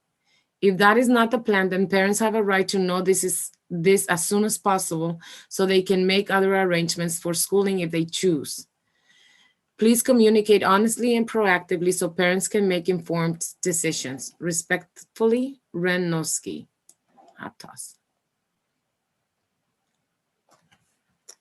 From Melissa Dennis, a teacher. SELPA will tell you that special ed cuts at Ohlone are due to low enrollment and home address of students in these programs. Let me tell you what is really going on. First, let me address the life skills class. Last year, life skills students home schools that were closer to Ohlone were placed at further away schools. The remaining 4 students for next year will be transferred to schools that are further away than Ohlone was to them. By closing Ohlone, there will be no life skills program located in the South Zone. Additionally, speaking of our RSP program, students at our school qualify for special ed much later than they should. When a student is at our school, when a student at our school qualifies for special ed in 3rd, 4th, or often 5th grade, they have had many SSTs since kindergarten. When students are finally assessed and qualified for special ed services, former teachers feel exasperated, thinking, of course, we knew this years ago.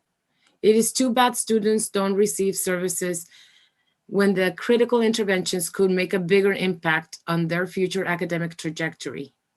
We qualify a student and they graduate from our school in a year and our RSP enrollment drops again. I believe SELPA could do well by involving the special ed teachers in their decision making, because it appears to me that there are conflicting narratives that need to be cleared up.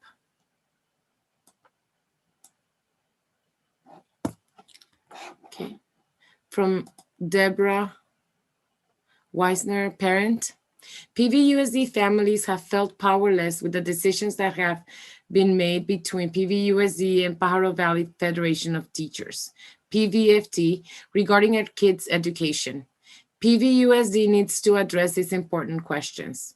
What creative, workable solutions do you have to work within the CDPH 3-feet guidelines to allow for more students in the classroom, i.e. removing desks, unnecessary furniture, utilizing more chairs to free up space, etc., and ensuring that all students can return to in-person instruction in the fall? How do you plan to use federal funding to reduce class sizes if necessary so that all secondary students can return full-time in the fall? What are you doing specifically to advocate on our students' behalf to PVFT so that we can have a full return to in-person learning, as dozens of other states and school districts have been doing for months now? What are you doing to involve more parents in the ongoing decision-making process to get our schools more fully reopened? We cannot afford to have our students' mental health and educational needs suffer any longer. We expect PVUSD to take decisive action now and get our kids back in school full-time. From a PVUSD parent. Okay, so this is clean.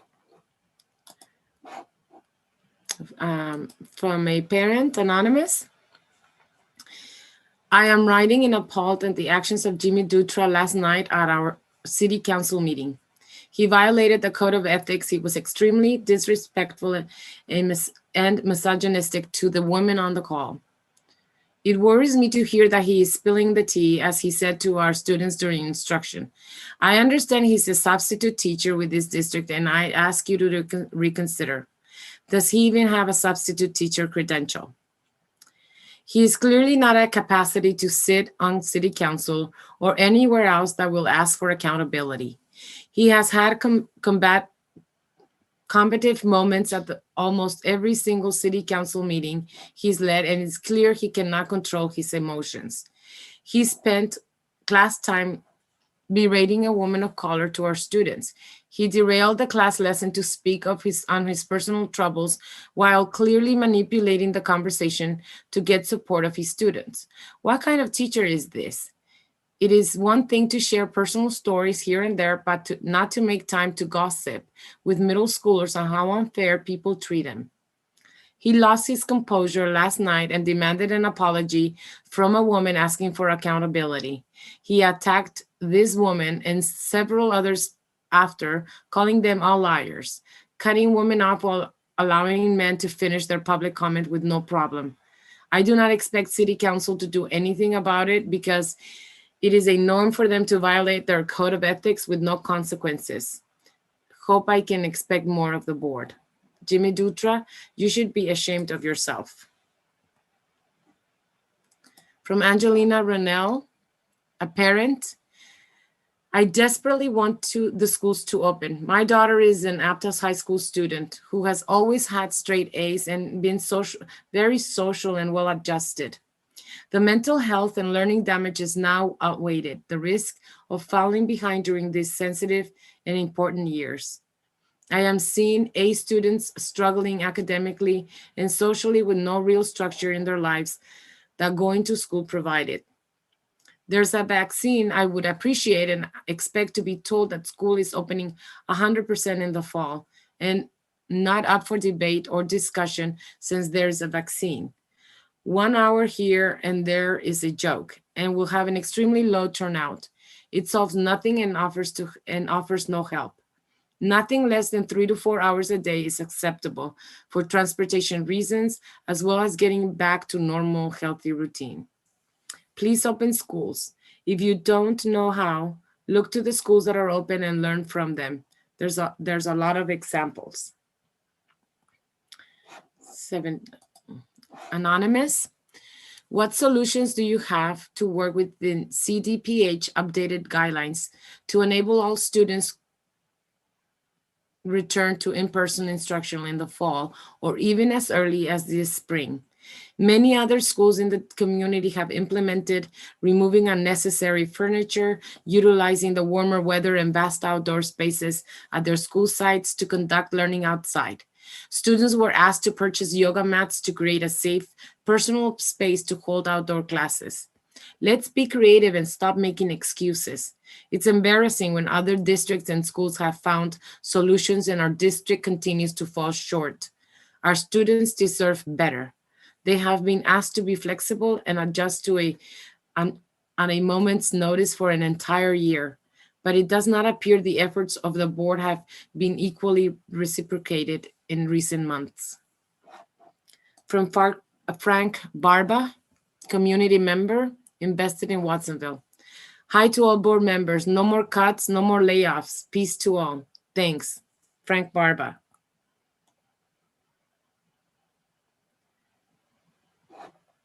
From Katie, a parent. When the spring plan was rolled out for in-person learning 1.5 hours a day, it was a shock. We were sent a survey after the plan had already been approved with an extremely limited choice and no real opportunity for input. At the board meeting, one trustee raised concern about the challenge in getting students to school. The response was simply that bus transportation would be offered.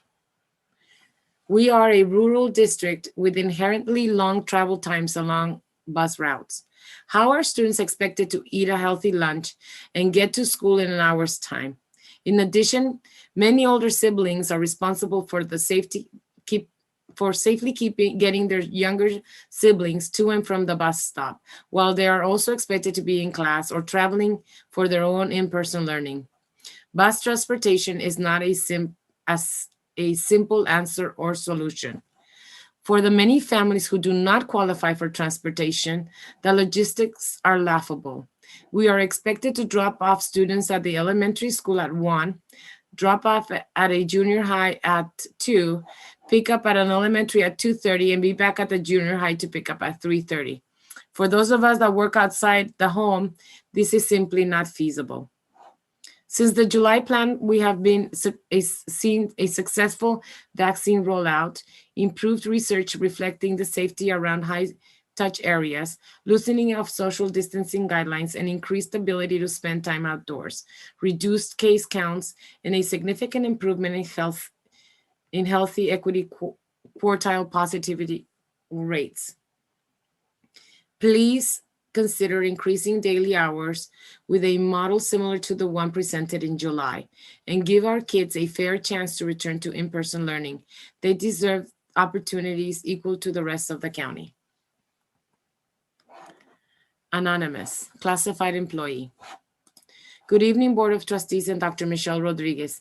I'd like to address my concern regarding the new positions of the COVID-19 monitors that were approved by the board. I don't understand why didn't the school district think of offering those positions to the yard duties and or security people at the high schools? I am sure they need or would like more hours and pay. I know it's only temporary, so please reconsider giving giving to the yard duties. I just cannot believe the district is using the funds to open 30 positions that are not needed at all. I feel the state needs to come and review the district's funds that the government has provided. Those funds are supposed to be utilized evenly and equally to employees, but has not. Nothing has been appreciated to classified employees as of now. So it is time to address this issue to the government and state. Thank you. From Molly Craig, our children need to be in school. Please open up the schools of PVUSD from 8:30 to 1, 2 days a week. From Chris Webb, VP of Secondary, PVFD. I want to begin by thanking Trustee De Serpa for comments she made at the recent board meeting. She responded to data presented with a note of concern about efforts to push for greater rigor in the classroom during the pandemic. As a teacher, I felt she showed appreciation and concern for the trials this pandemic has placed upon students, teachers, and families. I felt that she was keeping things in appropriate perspective. Her comments also reminded me of some of the troubling feedback I have gotten in recent months. Certificated non-elections have been already made. This is a little tardy, but nonetheless, I have been troubled by how some teachers across the district have at times been reprimanded for failing to strictly adhere to efforts to push new curriculum. A pandemic does not strike me as the best time to roll out new curriculum that has been elected at the district level, rather than the site class or classroom level. Worse still is being reprimanded for teaching scaffolded lessons that would enable students to develop the knowledge base necessary to access new curriculum. The pandemic made new teachers of most everyone. So I really feel for those probationary teachers who had to deal with the pandemic and new curriculum being foisted upon them. Compounding my concerns are impressions that some program changes born at the district level seem to lead to tracking at the site level. In an effort to ensure more just outcomes, greater student access to subject area content, and smoother overall implementation of program change, I like to see future program changes shepherded through respective site leadership teams. Furthermore, I feel that equity and efficiency will be served by enacting a board policy that dictates principals review their site's discretionary budget. Thank you. Number 80, hazard paid. I agree and support all classified employees. They have been placed in the front lines and many have been infected with COVID-19 while doing so. Are their lives worth less than a teacher's life? It sure seems like it from the superintendent, claiming they are not qualified to work from home. Anonymous. Please put the children first and open up full-time in the fall of the 21-22 school year. I understand this year has had its challenges, but move forward and work for the children. When they see and hear of friends and family in classes for most of their day, it takes a toll on them. There is no reason that a 5-day-a-week regular schedule cannot be put in place. If families do not want to return to a regular schedule, the virtual academy is a great way for them to go. It is time to get children in the classroom and not set up false hope for the children and their families about the next school year. Many families have left the district and many more will go if a 5-day regular schedule cannot be done. We'll continue with number 82 in a minute. I'll go ahead and go to voicemails for a couple of voicemails. Jaime Arreola.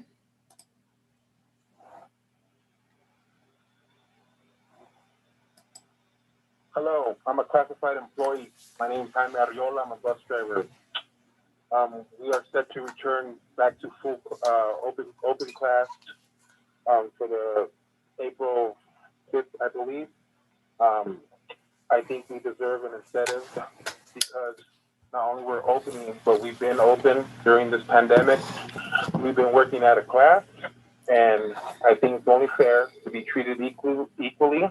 And I think classified also needs an incentive. Thank you for your time. Thank you for reading this.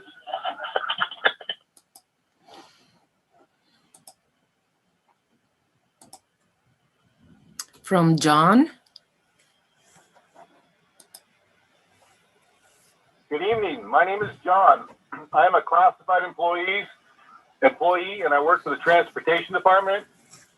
I want you to know, board members, that we, working in transportation, deserve the incentive just like the teachers received for working through the pandemic.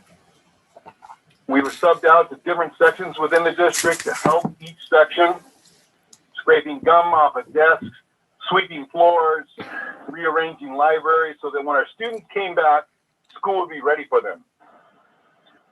Just like the teachers, we've done above and beyond what we've normally been asked to do, and I think we deserve, just like the teachers do, an incentive, a COVID stimulus, or a COVID incentive to work during the pandemic. Thank you for your time. I appreciate your efforts.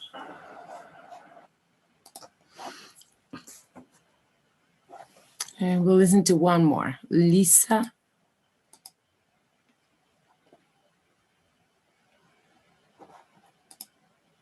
Yes, hello, this is Lisa Fazzati.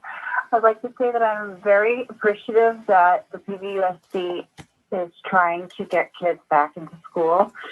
This 3 hours essentially per week is not going to be sufficient. It's something that I think will be tolerated for a few months, but next fall I would love to know what the plan is, and I would really like for the PVUSD Board of Trustees to be transparent in what the discussions are about going back to full-time for next year. The mission statement is for kids to reach their full potential, and we all know that within the last year that has not been happening, and it's going to be detrimental if this continues. Please consider being very transparent with parents and teachers across the PVUSD district and let us know what's going on. Thank you very much. Okay. Okay, so Anonymous.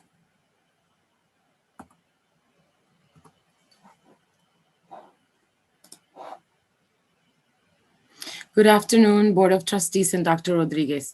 I am writing to request that you consider paying classified employees hazard pay for the 2021 school year. Many of us have been working at our school site since the beginning of the pandemic and facing the risk of contacting COVID every day. For many of us, this has caused a lot of anxiety and stress. Many of us have unfortunately contracted COVID at work and brought it home to our families. Some of us have been hospitalized as a result of this and are now having to deal with other health issues. We have also been giving additional work duties with no compensation. Please consider everything that we have contributed to our schools this year. Without classified employees, this district could not function. We are essential. From Adam Spickler, trustee, Cabrillo College. My name is Adam Spickler and I am a trustee for Cabrillo College, representing portions of Santa Cruz, Live Oak, Happy Valley, and the Summit areas.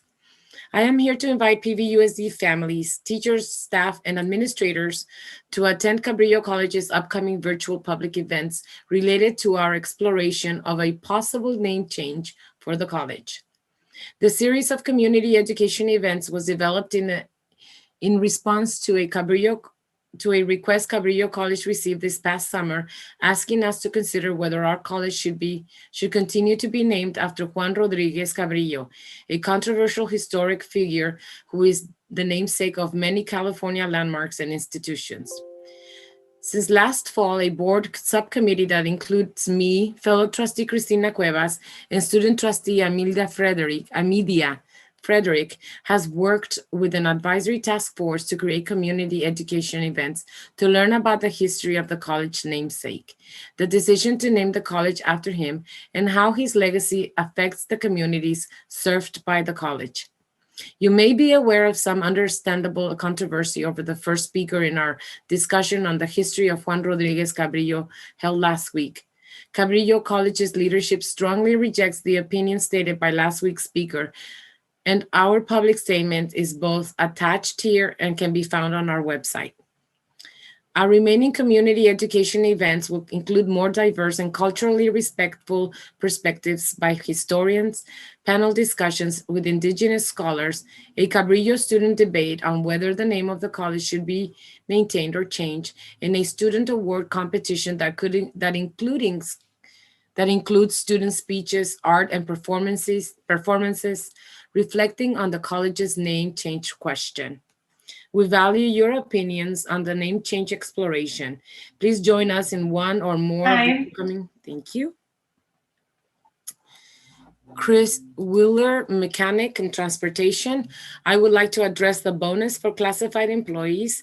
As a classified employee, I have felt supported by the district and transportation management throughout this entire pandemic. I have shown up for my job every day since March of last year and been grateful that our district could go through a pandemic without having any serious layoffs. Bus drivers were paid their entire paycheck from March to June without reporting to work even once. They should be thankful. To say you have been working since the pandemic started is a slap on the face to all classified staff who really have been working since day one, like food services, custodians, and mechanics. Holding that sign in front of the district office is the most work some have done since last year before COVID. We have lost sight of the bigger picture, which is the students and the safety of transporting them to school during these uncertain times. We should not be fighting for money from our district just because we were asked to do our jobs. This argument is just wrong. Right now, let's focus on getting the students back to school safely instead of wasting time for personal gains. All I hear is we want more money, but don't want to work. We should be putting students first during these tough times and not make this all about money. From Greg Tucker. Surveys are intended to be a way to gather data. Surveys are not legally binding. How can the district believe that students, families, classified and certificated staff will not reevaluate their responses to a survey when the conditions, class size, and physical distancing specifically have changed? People make decisions based on the information known at the time.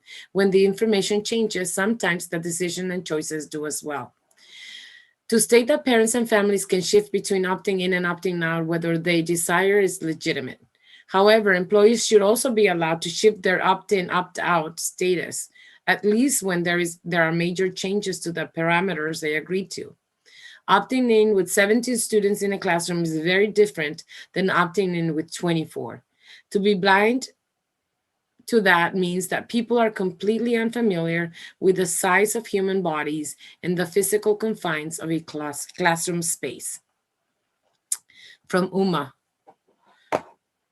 Behavior Tech at Watsonville High School. I am wondering why Dr. Rodriguez will not let the classified staff have the option to opt out of in-person learning, just like the teachers. It is not fair. We are working under the same conditions as the teachers, in the same buildings with the same students, and especially staff who are 60 or 65 and older. We are the vulnerable population. Don't we matter? I am very, very upset that I choose not to come back to in-person learning. I am very, very upset that if I choose not to come back to in-person learning, I will be fired. There's no medical leave available for me. I am being forced to retire. Anonymous teacher. I am a teacher at an elementary site. I am disheartened that the conditions for teaching in the afternoon are different than what I agreed to. Now one large cohort 4 days a week versus 2 smaller cohorts twice a week. I don't want to opt out, but I don't want is to juggle all that is involved with distance learning and plan and teach potentially 20 students in person 4 days a week. The class sizes and number of families opting in will vary greatly from class to class, creating unbalanced working conditions. I want to be with my students in person, but I honestly don't believe that I would have opted in knowing I could potentially have 20 students 4 days a week in addition to all that I am already doing. I am ready for in-person. Planning and maintaining both models will be very difficult. Thank you. From Alejandra Revilla Rico, an RSP teacher. Dear members of the board, Please look into the reasons for the serious cuts in special education programs in the area of Pajaro. The number of referrals for special education assessments in Ohlone Elementary has always been high. For instance, a couple of years ago, an outside school psychologist was hired by SELPA to complete 8 assessments for students who had been waiting for a long time to be assessed for special education. The need is still there. Anonymous. When will your board meetings move back to in person? I feel it is only fair that you lead by example, considering classified staff does not have an option to opt out or in or out of in-person. Anonymous, how much money was saved in the transportation department? Buses did not use gas, no overtime for drivers, maintenance at schools, using less cleaning toilet paper, etc. Will there be a report? Anonymous. Good afternoon, Dr. Rodriguez and Board of Trustees. Thank you for your time and your hard work. I am a healthcare assistant that's been working since the beginning of the school year at the school site, helping with different layers of added work and responsibilities due to COVID. Just like a lot of other classified employees, I feel we should be getting paid for all the extra work we are having to do. I am screening students and taking care of students that start showing symptoms of COVID at school. I am also helping keep track of those students and helping the nurse make follow-up calls. We are all in, willing to help, but we also need to be compensated for all the extra hard work we are doing. Don't forget classified employees. Thank you to all classified employees from the front office, custodial, cafeteria, librarians, and so much more of you that have been at the school sites helping parents and assisting students. From Ellie, it is frightening to see the district so quickly adapt to the 3-foot rule instead of 6. When you learn that your massively underfunded and long neglected public schools can't meet the requirements for safety, just change the rules. I might have to just homeschool my kids instead, because you have made it so clear this is in this pandemic, you rather endanger us than fight the state for us. You vaccinate your teachers so you can manipulate them to come back. To see union leaderships also use power dynamics to pressure teachers and shame those that do not feel safe enough to return. Wow, this is just another typical self-serving district decision. You all can't adapt to social distancing. That's the whole problem. Imagine if this time last year you'd just accepted we'd be here a year later and you invested your time in training and keeping us safe instead of trying to have us return at every corner for some money. Most of our community isn't vaccinated. You all are way too comfortable up at the top making these decisions for us, aren't you? Quit using your kids for your science experiments. Number 93, Anonymous. PVUSD continues to treat classified members as expandable instead of essential, forcing workers that could do their job from home to come into the office anyway. Not notifying said employees of potential exposure until the government forced them to, ignoring when an employee reports that they contracted COVID from the district and reporting it as they got it elsewhere. Then to top it all off, you offer a stipend to teachers who come into sites, ignoring the employees that were forced to come in for months prior. The justification is that it is because they are doing both and they somehow have extra work because of this doesn't make sense.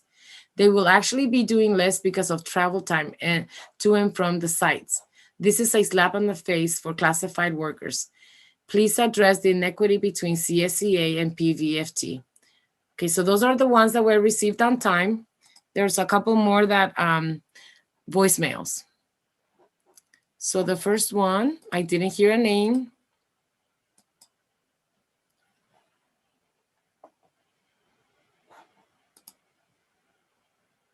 Yes, I'm just calling for the board to please give the incentives also to classified staff.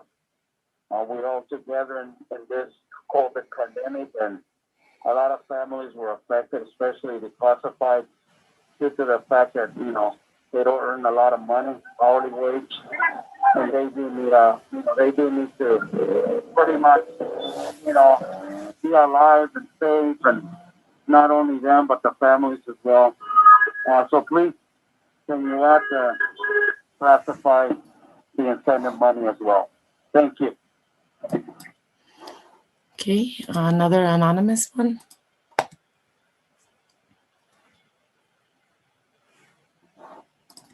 This is for non-agenda item 7.1. I would like to know when the PVUSD board, when all of you are going to start meeting in person again. You are opening our schools. When are you going to meet in person again live? Thank you. And the last one for public comments from Stacy Mendoza.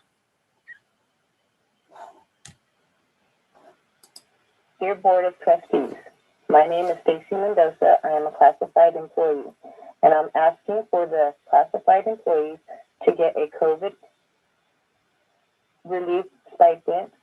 We have been working on the front lines through the pandemic, and we are still very anxious to return to school April 5th. But we are going to do it.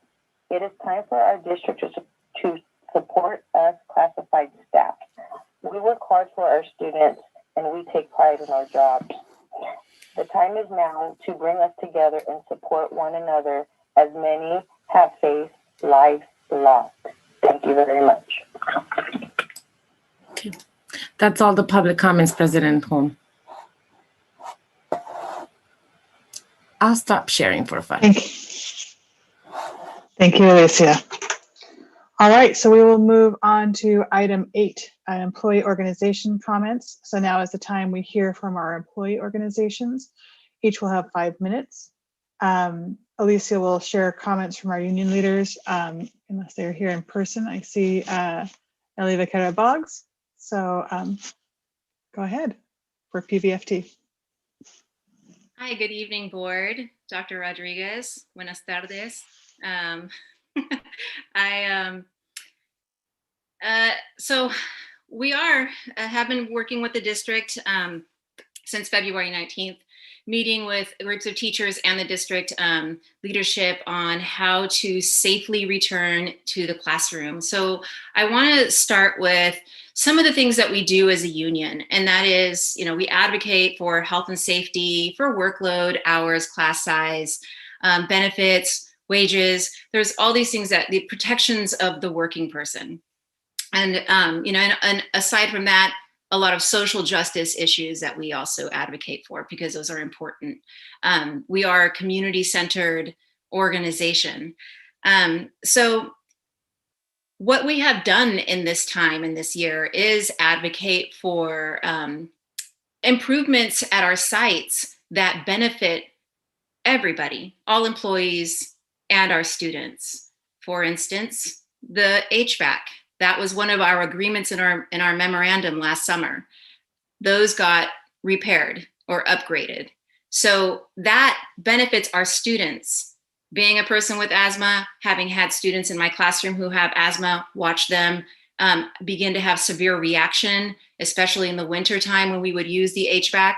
And this, I know, if, you know, this improvement had been made at that time, that would have benefited our respiratory systems at that time. So that's just an example of the safety mitigators that we have worked towards. All of us stakeholders have worked on creating protocols. All of these things are necessary to ensure the safety and a safe return for our students. So with all of that being established, we then began having our conversation on how to begin to return safely. Again, one of the things, and I think that Dr. Rodriguez spoke to extremely well at a previous, at the February 24th board meeting, that the opt-in, it's not the most optimal, as this whole pandemic time has not been the most optimal, but it allows the opportunity for our students for the last 9 weeks of the school year to end the school year with their teacher of record. And that we feel is very important for our students. And so that they're not faced with suddenly not being able to have their teacher in person, because as I've mentioned in a previous board meeting, we don't know who those people are who have a medical condition who would need to take a leave, because that is a private matter. This is why we sign that form when we go to the doctor's office. So we have been working with the district, and with the recent change from the CDC that's now adapted to the CDPH of 3 feet, it is all of a sudden change on the increase of students in the classroom, so the class size. So that is an alarming change when teachers are happily getting their classrooms prepared to receive students in a couple of weeks. But it's alarming because they were preparing their classroom for the number that had been presented to them. So the adjustment will be made, and teachers are working diligently to receive our students, because we do believe that we are we have reached as much as we can the safety mitigators to start bringing our students back to the school site. And I heard a lot of comments in regards to the following year, and we're going to get there. Once we get past this return, now we can start having the conversation about what will next year look like. There are things that we also need to wait for in regards to what the state will be putting forth in their trailer bill for our budget. So all those things impact our negotiations. So I want to make sure I do address a resolution that the board will be hearing tonight, that one of our members wrote. Actually, it's a resolution on pesticide notification. And so we're hoping that for the health and well-being of our community, our students also, and our teachers at sites that are close to ag fields, we ask that the board amend the resolution to include that now, therefore, be it resolved that the PVUSD calls on the Santa Cruz County Ag Commissioner to make notifications of intent to apply restricted materials publicly on the County of Santa Cruz Ag Department website. Let's not hand it off just to be a state issue, but bring it to the community. We are a very large district. We serve a lot of ag families. We just had a wonderful presentation on the migrant seasonal head start. So I hope that can be considered. Thank you very much.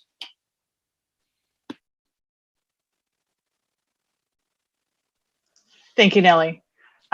So do we have a CSCA here? I'm here.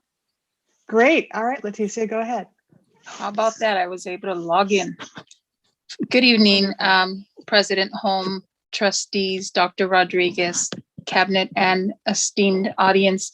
My name is Leticia Oropesa, CSCA president, and I wanted to just voice, we had our chapter meeting today, and as you can imagine, people, as well as I, am very upset at not feeling recognized, not feeling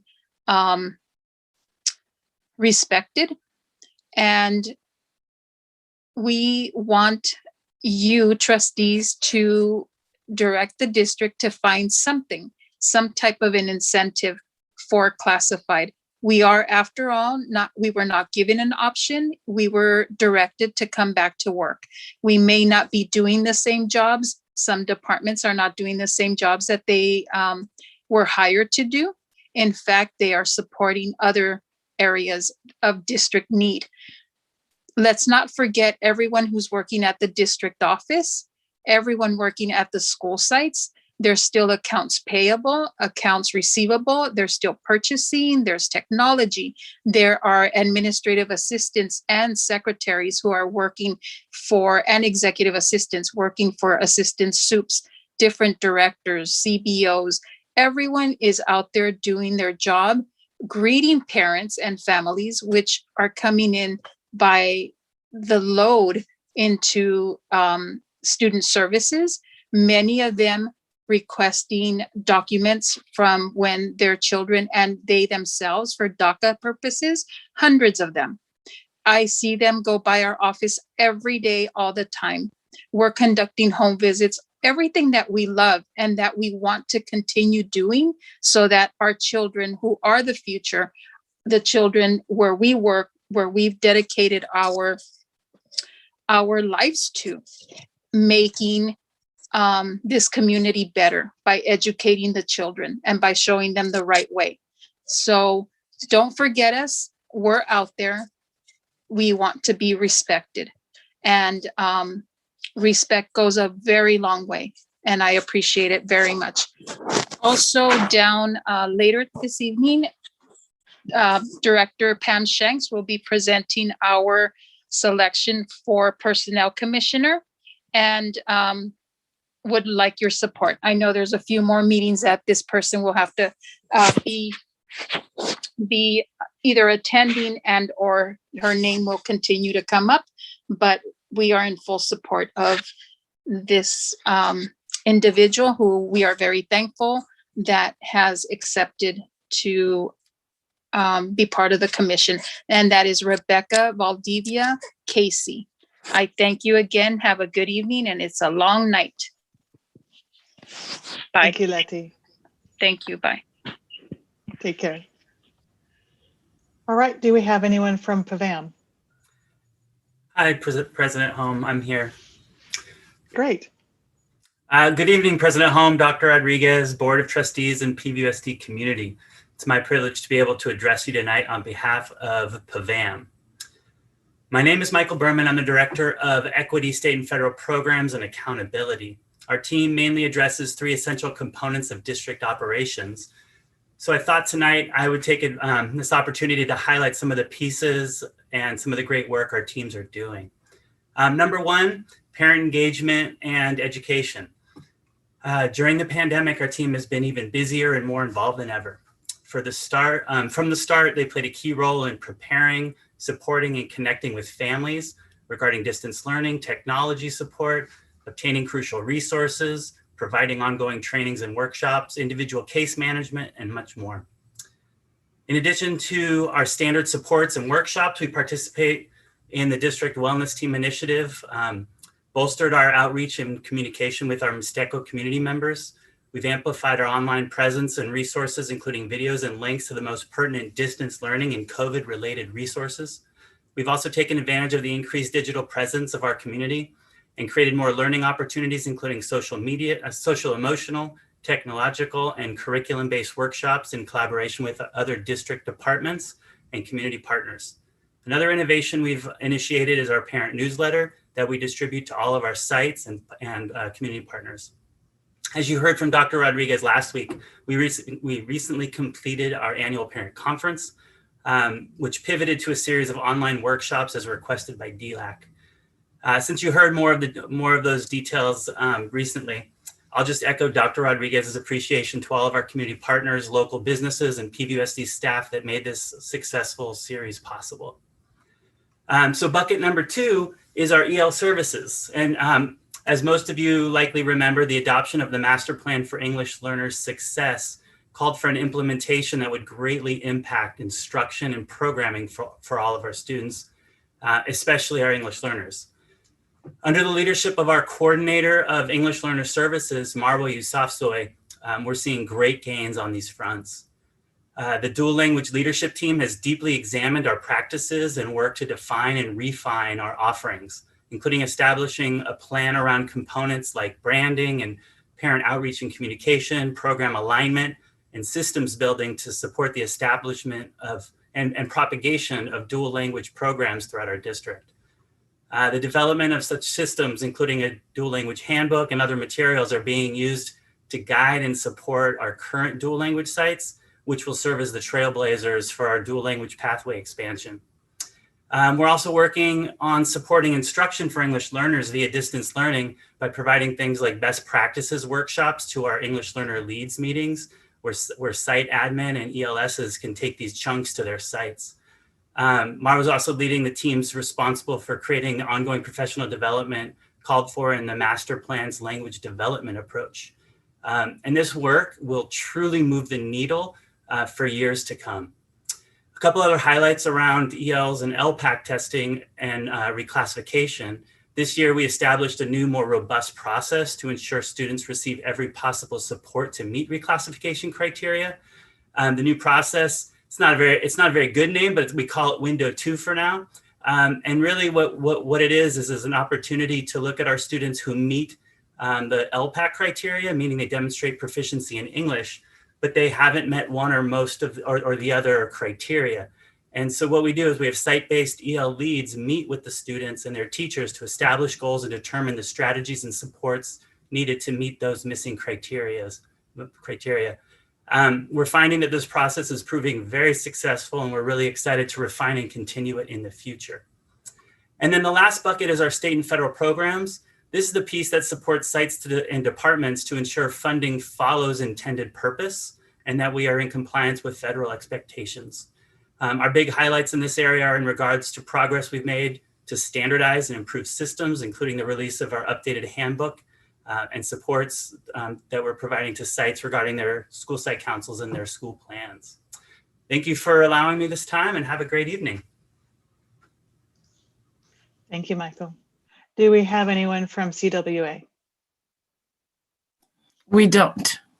Okay. All right, we'll move on to item 9.1, the 2020-21 program update, PVUSD Career Technical Education. The report will be presented by Julie Edwards, our CTE coordinator. Good evening. Good evening, Board President, Board of Trustees, Superintendent Dr. Rodriguez, and members of the PVUSD community. I'm honored tonight to share with you a report and an update on our Career Technical Education program. President Holm, I'd like to share my screen, so I think I can. Yes. And I want to make sure that you can see it. Are you able to see it? Yes, it's visible. Wonderful. Thank you. Thank you very much. So I'm excited to join you tonight to share with you all of the things that have been happening in our CTE program in this last year. I wanted to just spend a moment to remind you of the connection that we have to the PVUSD expanded definition of student success to provide strong academic foundation, multiple social emotional competencies, an inclusive school culture and climate, success in life, including college and career, and development of the whole child.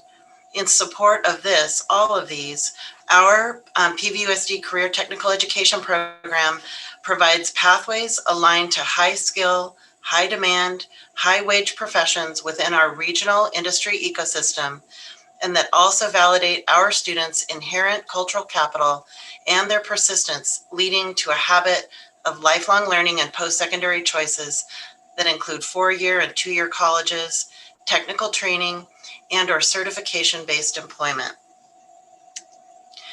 Our program by the numbers.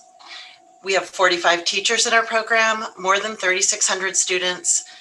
We have more than 92 courses, representing 22 career pathways. In our industry sectors in the state of California, there are a total of 15 identified CTE industry sectors. And in our school district, we have 14 of the 15 represented. Our courses are hands-on, they're rigorous, and they're related to the real world. And right now we're at 8 schools, comprehensive high schools, Renaissance, and 2 or 3 middle schools. So can you believe it? It's only been a year and a half and a pandemic for 12 of those months since CTE became led by PVUSD. And in that time, we've identified and built organizational support structures that include our site admin, our district team and secondary ed, our teachers and pathway colleagues, a CTE Teach project, and more. Grant funding fuels acceleration of CTE in our district and through the state of California with various grants, which I'll go into in a moment, and including CTIG and Strong Workforce. There's a lot of acronyms, but there are some steady funding streams that we've been fortunate to be able to acquire for our district growth. Partnership and program tools, including communication, surveys, and the resulting data results in us being able to co-create and drive collaboration across our program. building an ecosystem of CTE-specific supports and services to serve our teachers and activate connection. This has been a year to respond. And with students and teachers at the center, we have focused on providing digital platforms, various ones, everything from back in June when we brought to the board Cengage and ICEV and some of the virtual simulation platforms as well as others, so that teachers would have solid content to access in distance learning. We were able to deliver the Adobe Creative Suite, which is a robust system of software for more than 800 students in graphic design and video production and visual and commercial art on a Chromebook, which was just a huge undertaking. And we did that in collaboration with Skyline Community College and a gift from Amazon to access the virtual interface for that from a distance. We created a CTE help ticket system to serve our teachers. We have regular CTE office hours that are drop-in and voluntary. We started a CTE Teach program, which is a grant-funded teacher induction program to welcome teachers to CTE, to provide mentoring, professional development, a peer mentor to talk with and be oriented to, and it's a way to build community within our CTE program. And a big, very preoccupying project from the fall was doing an initiative around CTE kits and hands-on learning at home. And those kits across the program leveraged CARES Act dollars and CTE grants and resulted in orders for more than 18,000 items serving 3,600 students and 40 teachers. And it looked like this. This is the Watsonville High Gym when all of the things that had been ordered came in. And that's me standing there looking at it like, oh my goodness, what's next? And there were more than 80 pallets and they were sort of tucked into the gym. The floor was covered so that it wouldn't be damaged. And thank you to the Wildcats for their hospitality because we were there for quite some time. In the next picture, you can kind of see the magnitude of that from the ground. And one of the most meaningful moments to me as a part of this kit acquisition process was we built kits that were custom to the teachers. The teachers gave us feedback about what was meaningful to them, what connected to their curriculum, and then we did our very best to deliver on that. So you can see in the left, you can see this AlphaWorks gasoline engine. Those engines went to every student in ag mechanics and in our auto service program. Students are able to work on actual engines at home. We did remove the gas tanks, I must say, because we weren't necessarily keen on the idea of gasoline and engines in students' homes getting fired up in the living room. So when the kids come back to school, they'll be able to put the gas tank on their engine and see if the work that they did on it worked. On top of that pile, there are tools. All the students in the building and construction trades, as well as the kids in mechanics and the auto service program, received large toolkits. So they were able to build and work at home. The building trade students got build your own shelf. It's like a little cabinet kit. And they had projects from small things to large things, depending on the level that they were in their skill acquisition. Our students in the patient care pathway got stethoscopes and pocket microscopes, and they got little human tissue slides to look at with those pocket microscopes. The psychology students got squishy brains to look at the different parts of the brain. And the list goes on and on, everything from art supplies to, just you name it, we got it. And you can see there's a lot of Amazon there. So yeah, and the effort that it took on every layer of this organization was astounding, from purchasing to transportation to the warehouse, the secondary support with getting everything ordered and organized. And then ultimately, you'll see in a minute, we built the kits out. And so here you see on the left, building kits in the gym. So all of those pallets got dismantled and organized into courses and then built into kits, labeled and organized and transported. And in a multi-week effort, the extended learning staff they pulled it off, and they're amazing. Their organizational skills and their just can-do attitude and making it all happen. On the right, you can see this is the cafeteria at PV High School, where our district site technician, Chris Bunting, built out 160 build your own computer kits. So those bags have a keyboard, a mouse, a hard drive, a tower computer that we bought from a company that gets they're called Green Citizen, and so it was recycled computers that we could use so students could have a computer with a monitor at home to build and then ultimately plug in and see if it worked, and then debug and figure that out with their teacher. And then came down to distribution. The transportation staff were at the ready every time I reached out to say we need 4 people to help with the distribution. Transportation delivered. So this is just a couple of photos at Aptos High, and this was a distribution for the photography class, and you can see those bags are full of, those have cameras and lenses. I should mention that of the things that we purchased for kids, I would say roughly 70% of it was durable. So it's going to come back to our classrooms and resource our program when kids can have a one-to-one camera in a photo class. They can have, of our almost 400 students in video production, every single student had a video camera and a tripod and a green screen. And that's all coming back to the classroom so that next year when the students are new in those classes, we're still going to have that one-to-one equipment in the kids' hands to be able to work at school, work at home, and the teachers are going to be able to teach slightly differently because of that as well.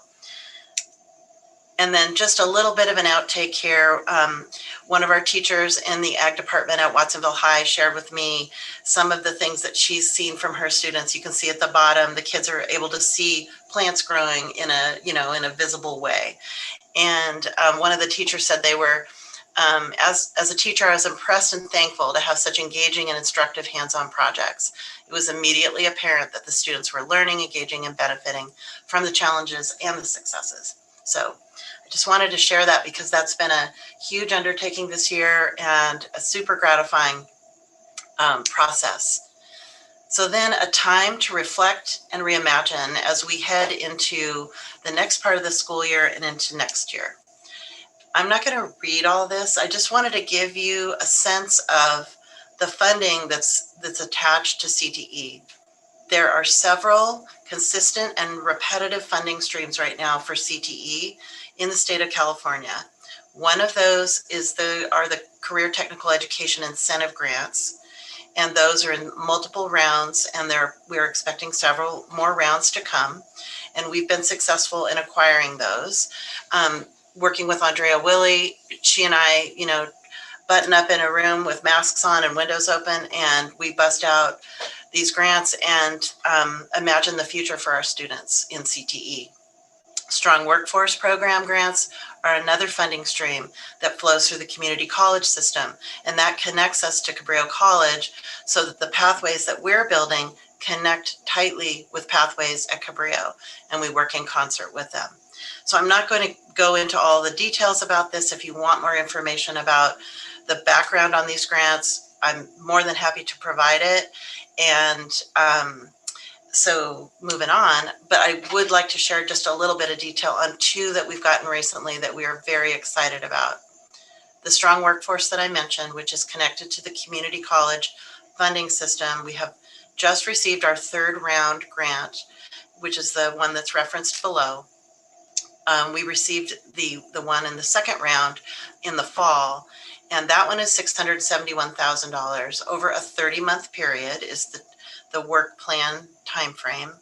And then the Strong Workforce Round 3 is we received $833,934, and that grant started in the month of January of this year. On the right, you'll see reflected the work that is associated with those dollars. So when we apply, we have a very detailed work plan that goes with that. So at the top, you can see R2 and R3 is my code for rounds, and that the very first thing that we invest in our Strong Workforce are teachers and classified staff. So extra work hours for teachers, counselors, and staff to engage in collaboration, professional development, and training and enrichment is at the top of the list. And then in round 2 and 3, a partner collaborative ed advisors is helping us to align our curriculum to standards, integrate with content subject areas, and engage in practices that will lay the groundwork for engaging instruction across the whole program.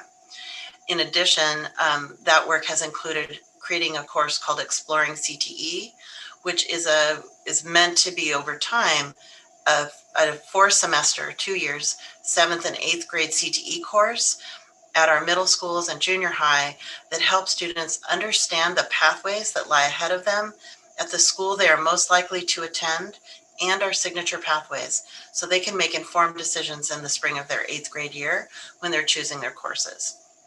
In addition, Collaborative Ed Advisors is helping us support our grant compliance to make sure that we are delivering on the requirements of our grants so that we can ensure the fidelity, so we will continue to receive grants because we're performing as we say we will. Round 2, we have our technology support technician that's funded from Strong Workforce Round 2. And then in round 2 and 3, we're developing a career readiness skills program and a student leadership program that will be layered into CTE courses in our partnership with Digital Nest and the Eliad Group. And that work is going at a pace, and it's really exciting, and I'll be looking forward to coming back and bringing more information about that at a point in the future.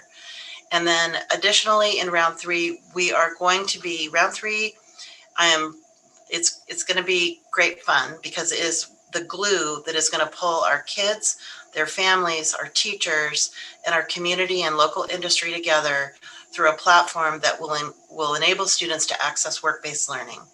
And in CTE, work-based learning is sort of the lifeblood of enabling students to try their skills in the real world. So through internships, a job shadow, a short-term pre-apprenticeship, different aspects of work-based learning, anything from, a field trip and a career speaker on one end to a full-blown, summer internship, potentially paid in some instances with a local provider on the other end. So the Salesforce platform is the platform that we have identified as the perfect solution for us. It's used in other large school districts with CTE programs.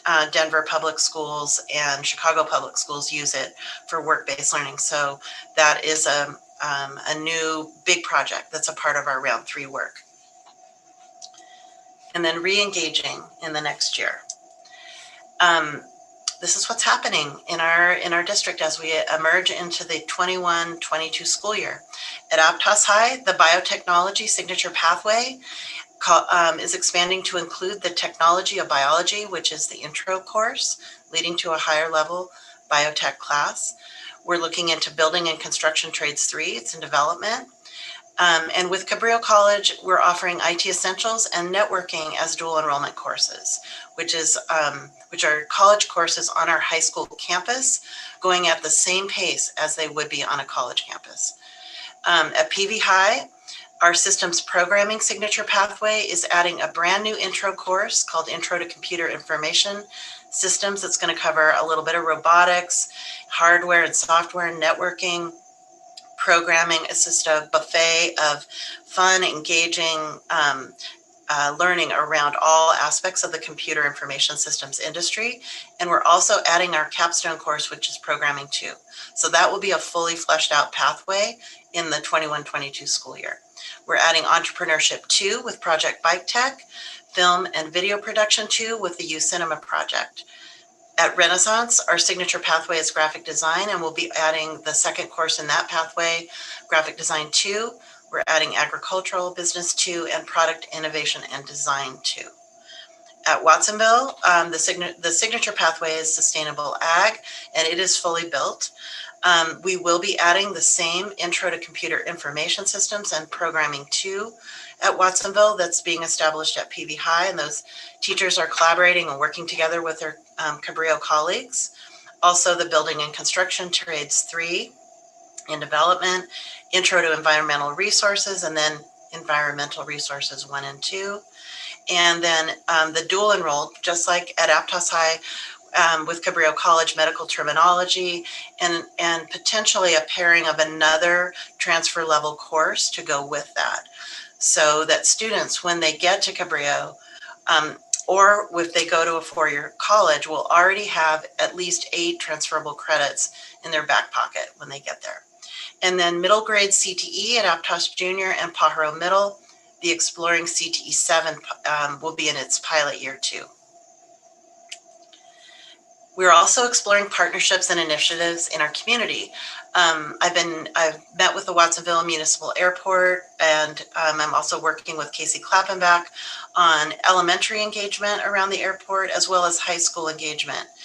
Aviation is a growing industry in our, a bit broader region. Joby Aviation in Seaside is certainly an up-and-comer, newly public company doing very well. So there's going to be interesting opportunities there, possibly too with the battery plant at Moss Landing owned by Tesla. So we're keeping our finger on the pulse of things that we know that are going on in our community. As a program, we've joined the Monterey Bay Economic Partnership. So we are in close alignment with them and learning about opportunities that we can provide for our students.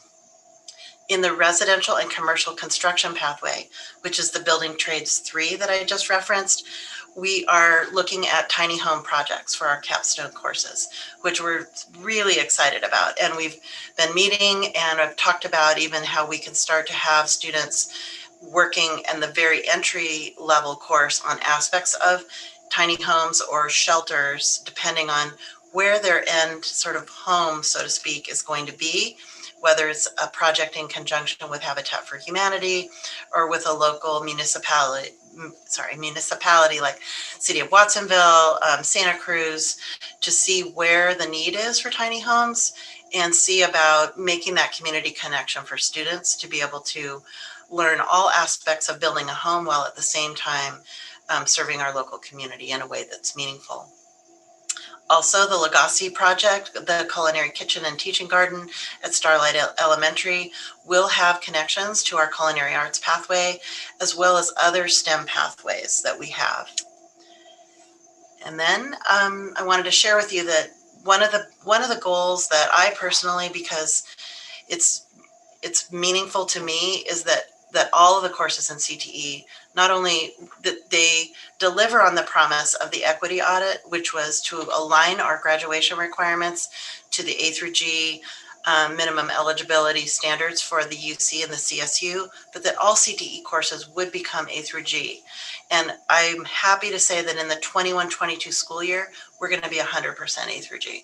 And that has been no small feat. A lot of people have been involved in that and worked hard to move our courses to A through G. I don't want to say off the top of my head what percentage we're not, but it wasn't trivial. So this has been a significant accomplishment, one I'm super proud of, and because it really, really serves students.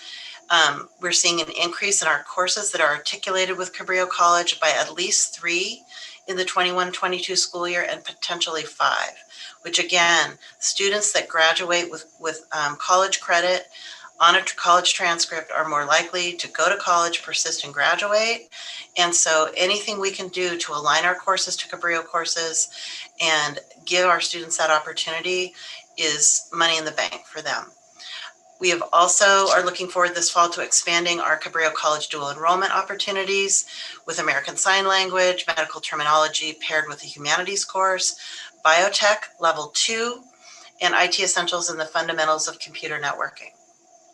We're also working with counselors on promoting individual dual enrollment. So if the course that we are offering on our campus isn't one of interest to a student, there are ways they can take Cabrillo courses. And so we're working closely with Cabrillo to make that an easier, more accessible process. And then we are also implementing a grant-funded 5th grade through 8th grade career exploration and engagement grant-funded opportunity that leads to the signature CTE pathway at Watsonville High Sustainable Ag. So we'll be working with Hall District and Pajaro Middle leading to Watsonville High on that project. And then I think this is almost last but not least, I wanted just to share that on the California School Dashboard, which you're probably familiar with, is the way that school districts and schools are, where our data actually shows up. So for the community, for the general public, looking at a school district or an area, they can go to the dashboard and they can see the performance of the schools in their area.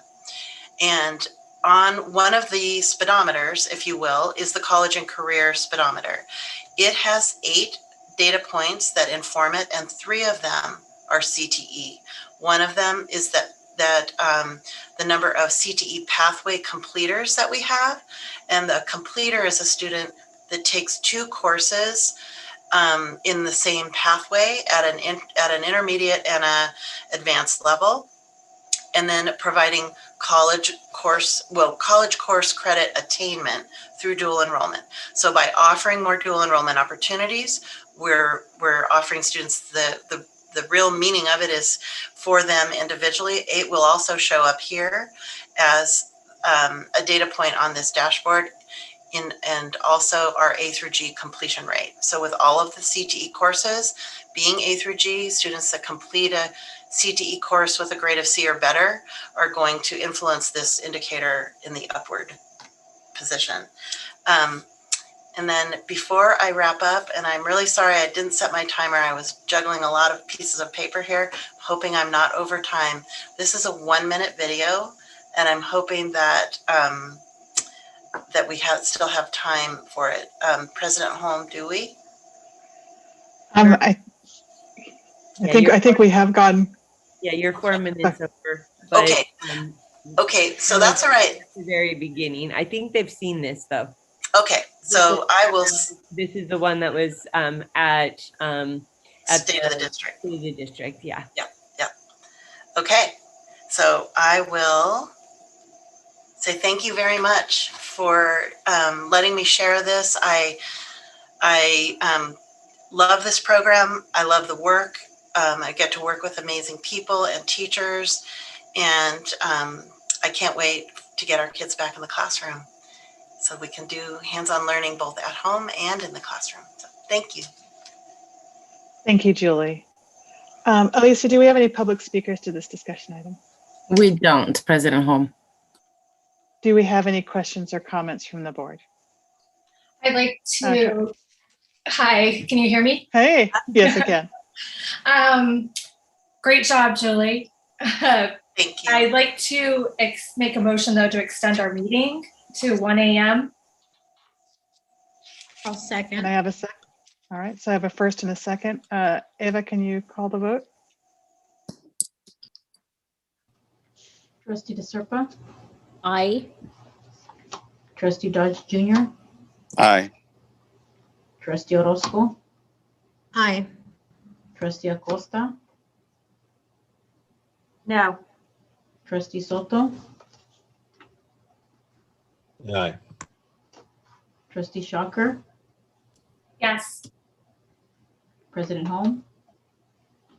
Aye, motion carries 6-1. All right, so do we have any discussion from the board about this item? I have a question. Trustee DeSerpa? Great, that was good. That was a great presentation, Julie. I'm just wondering how much money in total have we brought in through grants for CTE? Since we led the program, would you? Sure. Yeah, because it's only a year old, right? Since we. It's a year and a half. Okay. Yeah, I would say that I think we're at about 2.3 million, something like that. Great. The last time I added it up. Every now and then I add it up just for fun. Okay, thank you. Yeah, great. yeah. Good job. Yeah. Are there any other comments? I have just Trustee Dodge Jr.? Thank you very much for bringing this, especially to the schools here in the areas I represent. The students, they love it. It's something different and something hands-on. And, I see what goes on in this part of town. So I just wanted to say thank you for making this happen, and let's keep it going. Thank you. I will. Thank you. Trustee Orozco? No questions, but just like a quick comment. Obviously, Julie, I'm very proud of your work and the work of your team has done to expand CTE, not only the CTE pathways, but CTE in general across our school district. And also that push to make sure that they are A through G eligible. So I know that that was a huge deal and something that I was very concerned about. And hey, you know, we're there now. Yeah. So that's exciting to know. I also do want to emphasize how you and your team have included the bike tech program as part of our CTE pathways. I think that's phenomenal. And that just, I want to emphasize that point just because I know that there's been community comments and concerns regarding the fact that we're doing away with that program, and that's actually not true. We're incorporating that program as part of our CTE pathways, and not only incorporating in CTE pathways, but expanding offerings to students across the district. So I just wanted to highlight that, and I'm very excited to see what's to come. Thank you. Thank you. And I just wanted to say, these programs are such a really wonderful way of connecting, what they're learning in the classroom to real world applications. And, as a nurse, like seeing some of, the, medic when we were doing in person, seeing them come through, the hospitals and watching them kind of realize just what's involved is phenomenal. And so thank you for all the work that you're doing. Yeah. Are there any other comments from the trustees? All right. Well, thank you, Julie. Thank you. All right. And yes? President Holm, I would like to apologize and interject here because we do have a couple of more public comments that were actually went in as item 1.2 erroneously. So I would like to make sure they are read out loud. Go ahead. We have about 11 of them. Thank you very much. Okay, go ahead. Okay, so the first one is from Becky Carey, parent at Aptos High. How will the district implement students' return to full 5 days in-person instruction in the fall 2021 with current restrictions to classroom sizes guided by the 3 feet physical distance rule? Will federal COVID dollars be used for smaller class sizes? From Carol and Bike, PVUSD parent.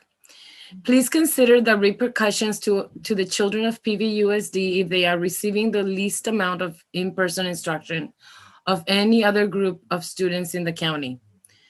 PVUSD has some of the most economically disadvantaged children in Santa Cruz County, and not having our children attend the same amount of in-person school hours as the rest of the county, let alone the rest of the US, is a huge disadvantage and flies in the face of equity. It has already been proven that it is very possible to keep students and faculty safe following the guidelines set forth by the CDC. Please get the children back to school, and not just for a couple of hours, a couple of times a week. From Gabriela Mackel, a high school parent, it is safe to say that there will always be some exposure risk with sending kids back to school. Zero risk does not exist. However, the CDC has made guidelines very clear, and our schools are more than capable of following these guidelines and making in-person classes a reality. I feel like we are at the pivotal point in time where we can make decisions that will affect our children's education and ultimately their entire lives. Currently, our students are at a significant disadvantage compared to other school districts because of our lack of in-person instruction. In addition to obvious academic setbacks, reading, writing, and math, students are losing social and emotional skills, not getting enough exercise, and do not have access to mental health and other support services during in-person instructional time. I joined Families for Santa Cruz County School in advocating for our children to return to the classroom as soon as possible so that our kids will get the equal education they deserve. From Jenny Murphy, a parent, please consider allowing our students to return to full-time in-person learning in the fall. As we move into the orange tier and vaccinations become more readily available, it would seem completely irresponsible to place children's growth and development as last on the priority list. From Ann Lopez, Dr. Center for Working Families. I have worked in the farm worker communities of Central Coastal California for the past 25 years. When I visit the families of farm workers, I see too many cases of cancer, ADHD, autism spectrum disorder, learning abilities, and other anomalies in their children. Most of these anomalies are the result of exposure to the prevalent use of pesticides in the area. If we must use these poisons, then the very least that the County and Agricultural Commission can do is to notify the public via the internet about the timing and location of a pending restricted use of pesticide fumigation. The public can then take the appropriate steps to prevent exposure. Please pass a resolution admonishing the Agricultural Commissioner to publicize the notices of intent. And this was in a different item, I apologize. Skyla Higgins. Based on current scientific evidence, there is absolutely no reason that children who have a 99.9% chance of survival of this coronavirus should not be in school full time. This year has been detrimental to every child and their learning. I will be pulling my children from PVUSD and putting them in another district based on Dr. Michelle Rodriguez's inability to put our children first and instead continues to follow the money that is given to the district to open early. There is absolutely no reason for plexiglass to be in classrooms or for children to be forced to wear masks that can make them more sick and in fact decreases their ability to fight off infection. From an Aptos High School parent, I am frustrated seeing my child on the screen for so many hours during the day, not being able to be in Google Classroom, loading videos, doing doc assignments at the same time, and internet crashing so much on him. He has to watch whatever video he couldn't watch in Google's Classroom after school, and he has to remember the teacher's instruction, and that adds up on more screen time. This is one of the reasons why he falling behind on completing assignments, because he has to do double the work. 50% of the time he doesn't get class participation points because of bad internet. We have gotten multiple Chromebooks and T-Mobile hotspots, but it's not any better. My biggest concern moving forward is what are we going to do with my kid and all the kids who have fallen behind in their studies for the last year? Is there a plan that the district is working on so kids catch up? And 3, I hope by now all teachers are vaccinated as they have fully access to vaccine. Is the district union requiring for all teachers to be fully vaccinated by a minimum date? I feel confident as everything starts opening up because of less cases of COVID-19 in our county. We'll focus on all the laws and we'll put our mind together of what we need to do to come up with a plan of how we are going to catch up. Thank you and bless us all. From Raquel Pulido, PVUSD employee. Dear Board of Trustees, I am writing in support for a stipend for classified employees. Classified employees have worked countless hours in fear without vaccine for the past year. For the past year, several classified district employees have tested positive and others have been in contact with COVID positive families while continuing to serve our community. Classified employees have been all in every day and should be compensated equally as teachers. A stipend for classified employees would be a step closer to promote equality. And anonymous from a classified employee. I am a PVUSD school bus driver. Since August, some of us have worked out of class to help with student needs. Since October, we have been driving students for Safe Spaces route to school every day. The workload has been less than we are used to, but not less stress due to the risk of the virus. I want to reach out to the Board of Trustees and ask for you all to support classified employees and reach out to the district to offer classified employees an incentive for working in person during the pandemic. We have been on the front lines to keep this district working for our students, and we know we deserve a financial incentive for working during these uncertain times. Although many of us have fears of the virus, we were here during the worst of the pandemic. We are still here, and we will continue to be here, but respect us and show us we are appreciated. Verbal acknowledgement is not enough. We deserve an incentive. We deserve an incentive to help our struggling families and to feel respect and appreciation. We are the foundation to this district. Respect us, show us we are valued. From a bus driver transportation. Bus drivers deserve the COVID relief incentive for working in the pandemic. Bus drivers have not stopped working since school started back in August 2020. We truly do deserve the COVID relief incentive. And the last one, Greg Tucker, human. Since the county has moved to red tier, has the board reviewed whether or not they are still complying with the open meeting laws? It seems that the room should be open to the public at 25% capacity. I believe this should be tied to item 4.1, but I was not allowed to comment on the agenda. And that is all. Thank you, President Holm. Thank you, Alicia. All right, we will move on to item 10.1, consideration and possible adoption of a resolution censuring board member Georgia Acosta. The report will be presented by Kimberly DeSerpa. Hi there, thank you. So bringing this item forward brings me and likely other board members no pleasure, but we feel it's necessary. What I've personally witnessed in the past 4 years, culminating with the firing of our dear superintendent, shows an unfortunate pattern of behavior which erodes the public's trust. And in order for this board to move forward with integrity, I believe this is necessary, and I'm kind of heartbroken that I even have to do it, but here we go. The Board of Trustees of the Pajaro Valley Unified School District hereby issues this public censure expressing disapproval of trustee Georgia Acosta's violation of board policies, regulations, and bylaws as follows.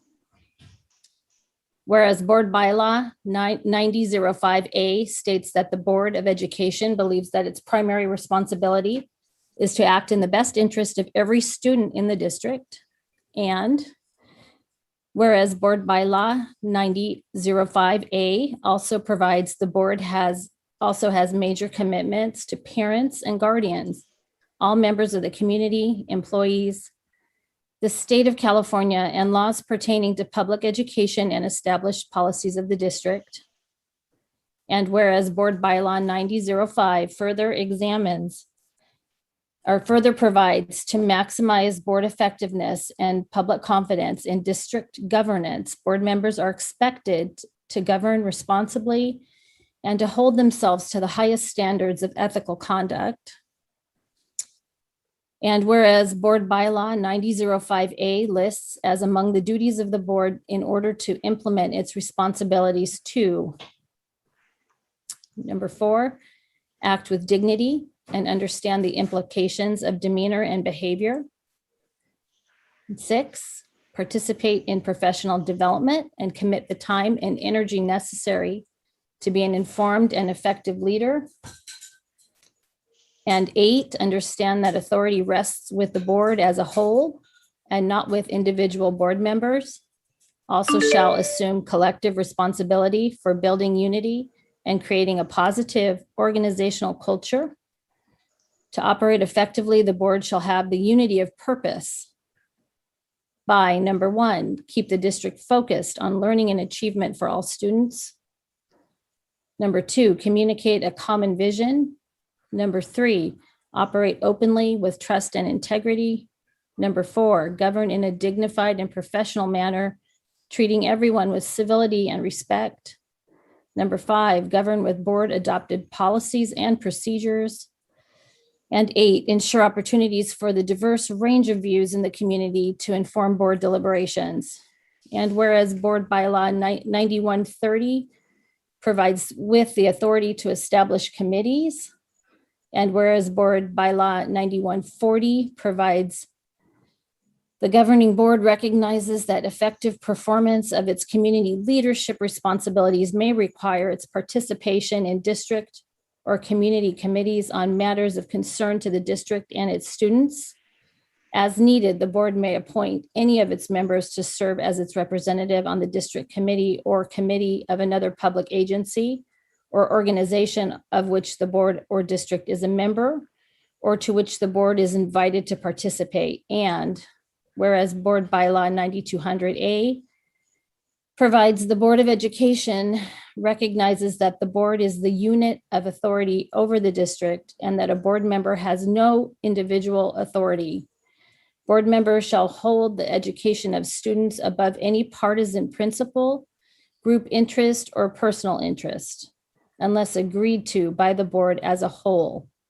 Individual members of the board shall not exercise any administrative responsibility with respect to the schools or command the services of any school employee.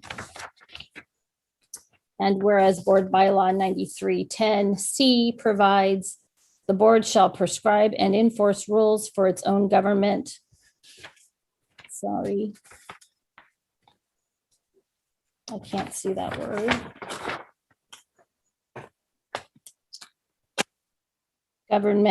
Consistent with state law and regulations. And whereas the board has openly and properly committed itself to upholding board policies, administrative regulations, and bylaws, providing for open, honest, respectful communications and adhering to state laws and policies governing the board's actions and behaviors. Whereas on December 7th, 2016, and again on December 16th, 2020, Trustee Acosta took an oath to faithfully discharge the duties of a board member consistent with the Constitution of the United States, the Constitution and the laws of the state of California, and the policies and regulations and bylaws of this district. And whereas the board has, at the district's expense, participated in trainings regarding effective and responsible governance and received advice from legal counsel regarding the same. And whereas Trustee Acosta has missed 26 board meetings and has left 6 board meetings before the completion of the business of the board's agenda. And I will say that she continues to receive a stipend and full benefits for her family, despite missing more than 1 year of board meetings. I'd also like to point out that in my 11 years, I have missed 2 board meetings. I would like to point out that in 8 years, Trustee Orozco has missed 3 board meetings due to the births of the 3 children that she had while she was a sitting board member. I want everybody to think about that for a minute. I had a root canal and showed up for a board meeting. Trustee Acosta's missed 26 board meetings. Whereas Trustee Acosta has participated on no board committees since her tenure on the board. There are multiple committees that are of interest to all board members that we all should be participating on regularly if we can. She has participated on no board committees, no interest in doing so. Whereas Trustee Acosta was accused of violating the Brown Act after an election to the board in 2018, and whereas the complaint of the Brown Act violation was resolved by the board members' commitment to participate in the Brown Act training. There was an investigation, and the remedy to the Brown Act violation was that all of us were supposed to participate in a board governance training. Whereas Trustee Acosta has failed to participate in any training for board members that was provided by the district regarding the Brown Act, which resolved and remedied the Brown Act violation complaint. So there, I sat in all of the board meetings related to this Brown Act complaint, and I was not one of the participants in the alleged violation. Neither was Trustee Acosta. Trustee Orozco.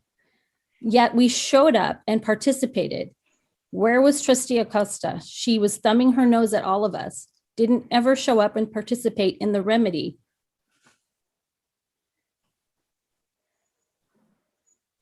Whereas Trustee Acosta provided no notice to fellow board members or to the superintendent that she was going to attempt to terminate the superintendent.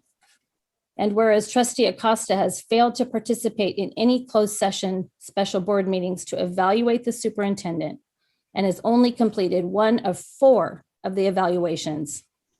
Again, these are special board meetings, multiple days, presentations. The rest of us show up and sit there and are frankly grateful to be there to give our feedback and to hear the good news of the district, the opportunities and the challenges. Trustee Acosta does not participate in these.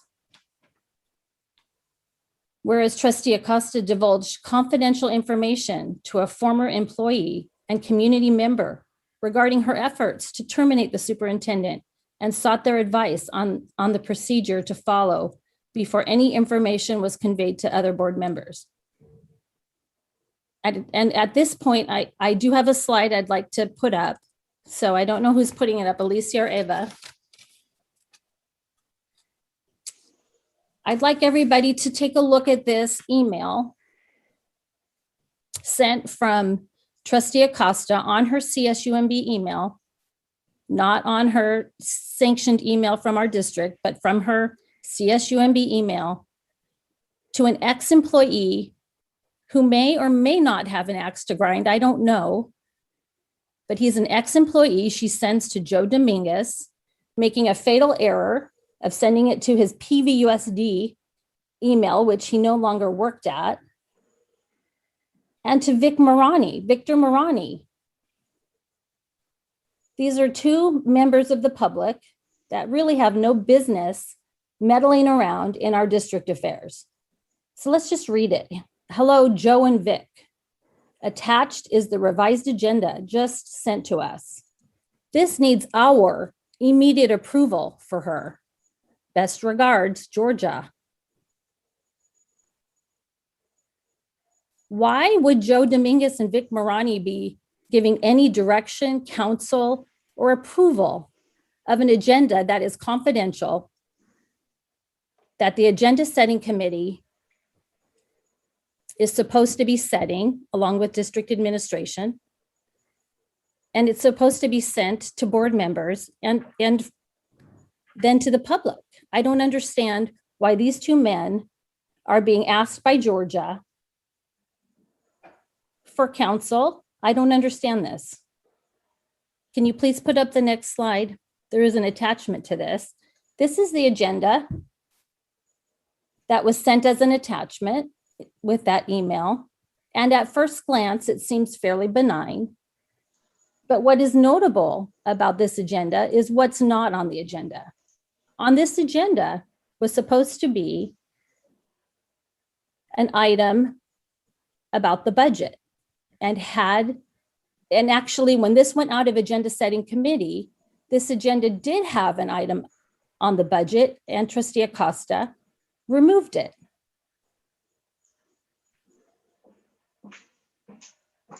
Can you go back to the email for a second?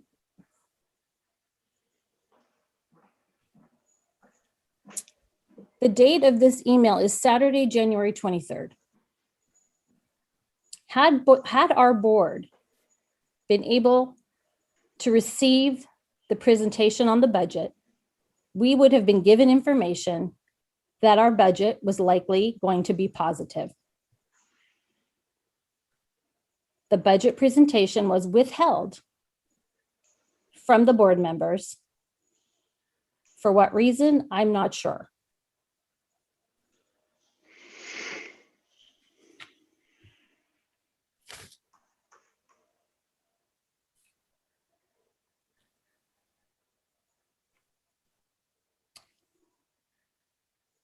Whereas in the month of January 2021, Trustee Acosta, as president of the board, without the knowledge, consent, or authority of the board, contacted legal counsel for the purpose of terminating the superintendent's contract.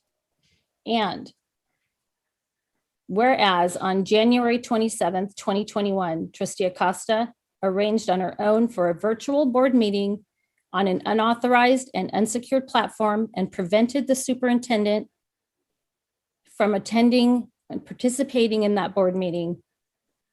And whereas Trustee Acosta incurred expenses for legal counsel in excess of $16,000 for her unauthorized actions to terminate the superintendent. And whereas the divided board action to terminate the superintendent on January 27th, 2021, Trustee Acosta went to the district office and proceeded to direct staff, which is not allowed by a board member. Whereas at the board meeting on January 29th, 2021, Trustee Acosta attempted to stop public comment on the issue of the termination of the superintendent.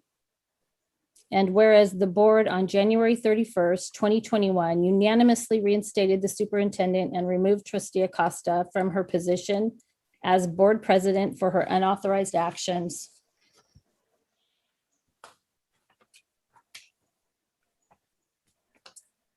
And whereas Trustee Acosta's behavior, language, and conduct toward district employees, and I would also add here, board colleagues and the public, failed to meet the professional standards for an elected representative or the minimum standards expected of any district employee or trustee, and violated district policies and board bylaws, including board bylaws 9005A, 9140, and 9200. And whereas censure by a public body is a collective judgment of stern condemnation of one of its members for behaviors or actions that violate laws or policies, it is also a formal public act of disapproval of a member's unacceptable conduct. And now, therefore, be it resolved that this board does hereby censure, disavow, and formally express its disapproval of Trustee Acosta's conduct described above.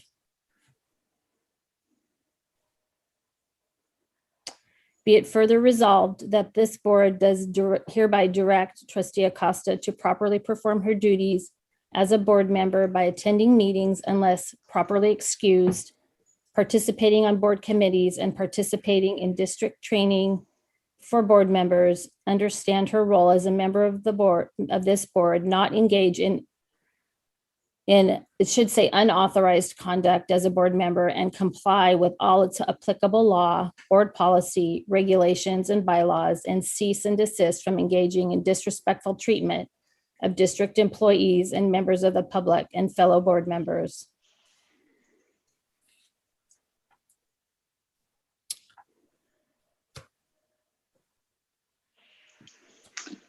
All right.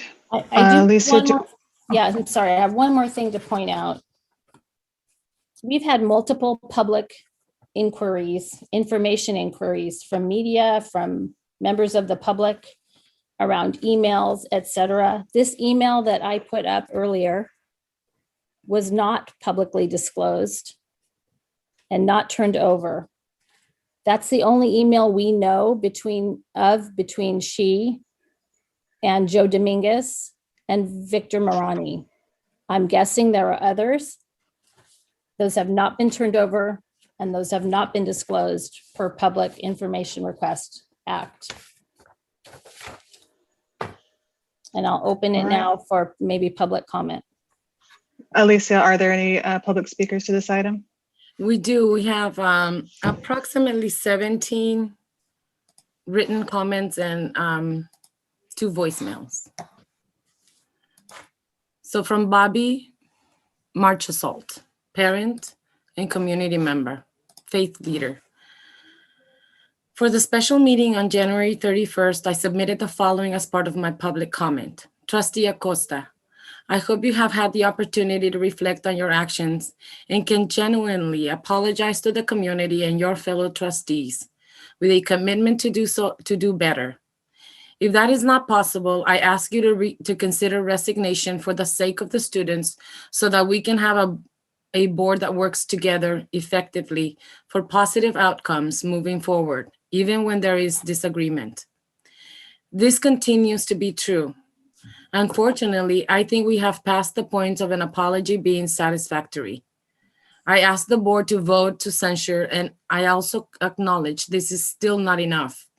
I know that the board would also like to move on from the events of January. However, since that time, Georgia Acosta is the only board member of the 4 who voted for dismissal who has yet to acknowledge any wrongdoing, not even in the shameful way she spoke to fellow board members at the January 27th meeting. She has been almost completely absent from board meetings. That is without mentioning the many other issues cited in the resolution. If you are unwilling to show a level of humility necessary for positive leadership and are unable to bring yourself to the table to do the job at all, it is long past time for you to resign. We need a functioning board with all 7 members in order to move forward most effectively. Please do the right thing. In the meantime, I hope the rest of the board will make a clear and definitive statement by voting in favor of censure. Thank you for your time and service. Number 14, from Greer Barnes, a parent. As a parent and community member, I would like to voice my support for censure of Trustee Acosta. During her 4-year tenure, she has not put in the effort to be informed on decisions she makes on behalf of her constituents. She's often the only board member with a no vote on certain issues without explanations. She does not engage with the district or other board members in order to either persuade them to her point of view or get the necessary information on topics important to the students and teachers. She has an agenda against any and all those in the administration and is damaging to our district. So this is from Nancy and it's empty. From Gina Galino Cole, parent and constituent. Georgia Acosta has overstepped the boundaries of her PVUSD trustee position and, at the same time, underperformed in her duties, obligations, and commitments as a trustee. A public censure of Acosta, as laid out in Resolution 2021-28, presented here this evening, should make it abundantly clear that the rest of the trustees have lost their confidence in Acosta's ability to abide by the board's policies, regulations, and bylaws. If the trustees have lost their faith in Acosta, how can her constituents have faith in her ability to represent us, our children, or our community? Georgia Acosta, it's time for you to step down. Your colleagues, your constituents, and your community have no confidence in your ability to continue in this position. From Janet Mayu, former trustee, PVUSD. I urge you to vote in favor of censuring trustee Georgia Acosta. This is the least you can do in order to begin repairing the damage she has done. I support her recall if she does not resign first. From Jenny Veit Olson, community member. As a resident of the city of Watsonville and the PVUSD service area, I call on the Board of Trustees to censure Georgia Acosta. Georgia's reckless and impetuous actions include accruing legal representation and fees without the approval from the rest of the board, failing to attend board meetings, failing to serve on any committees, interrupting and attempting to stop public comment in a public meeting, and holding meetings in violation of the Brown Act. However, it is most egregious that through her actions, Georgia has eroded the trust of her constituents and fractured this board, our school district, and our community for no apparent reason. Georgia is unfit to continue serving as a trustee and should be censured immediately. From Robbie Olson, Reverend. I am a resident of the city of Watsonville and the PVUSD service area. I call on the Board of Trustees to censure Georgia Acosta. Among Acosta's rash, foolhardy actions are securing legal counsel without the approval of the trustees, including $16,000 in fees, failing to attend board meetings, failing to serve on any committees, attempting to stop public comment in a public Brown Act meeting, and holding meetings in violation of the Brown Act. By her own actions, Acosta has squandered the trust of her constituents and fractured the board, our school district, and our community for no publicly known reason. Acosta is unfit to continue serving as a trustee and should be censured immediately. From Leslie DeRose, community member and former trustee. I am writing to the board tonight to express my support of the resolution to censure trustee Georgia Acosta. The public has learned a lot of significant facts since January, but I would like to bring attention to what I feel is most important. Trustee Acosta is an elected representative for Trustee Area 2, which includes all residents within the borders that include Mount Madonna, Green Valley Road, Freedom Boulevard, and Riverside Drive. All of these constituents, whether registered voters or not, are affected by decisions Acosta makes. These decisions are not based on information she gets from the district, as she has refused to attend regular meetings with the superintendent, a practice that trustees do to understand the facts behind district business and strategies for delivering a robust education. Meeting with the superintendent is also an opportunity for trustees to bring up concerns so they can be addressed in a professional, respectful manner. If there are problems, why didn't she address them using the process available to her? How can a trustee make an informed decision without being informed? Please remember, thousands of voters have not been represented by their trustee. A public records request shows that Georgia has not attended 1 year of board meetings out of her 4 years on the board. Trustee Acosta has met only 3 times with the superintendent in 4 years on the board. Trustee Acosta is not living up to her responsibility to her constituents. Trustee Acosta, resign now and give your constituents the respect and opportunity for the representation they deserve. Number 21, Anonymous. Just get rid of Acosta. She has done nothing to get children back in the classroom and therefore should no longer be a board member. Anyone who puts personal vengeance as a board member should also leave the board. As a board member, your first and only position should be for the betterment of the children, not yourselves. From Tyler Brown, Acosta needs to step down. Acosta, Soto, Dodge, and Shocker have yet to share with the community why they decided to abruptly fire Michelle Rodriguez. The lack of transparency in the process should be of great concern to the entire community. These are elected officials. They are not above us. From Lisa Alejo, Monterey County Supervisor from County of Monterey. Serving in public office is an honor, privilege, and an important responsibility. When there is an elected official who divides the community, loses public trust, repeatedly violates school board policies, causes unauthorized legal fees, and regularly fails to attend public meetings, there comes a time when the PVUSD school board and the community must hold such incompetent persons responsible. Pajaro Valley students, parents, staff, and communities deserve better. Today's proposed censure is certainly merited, and I urge you to approve it. Georgia Acosta's record is one of the worst I have seen in all my years in public politics, by any elected official. I would also urge her to stop embarrassing herself and resign now.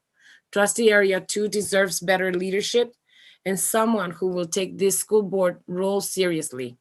Enough is enough. Luisa Alejo, Monterey County Supervisor. From UMA, Behavior Technician at Watsonville High School. I think the constituents who voted Georgia should be the ones asked if they want her to resign. She has worked hard for many years, doing a good job for the community.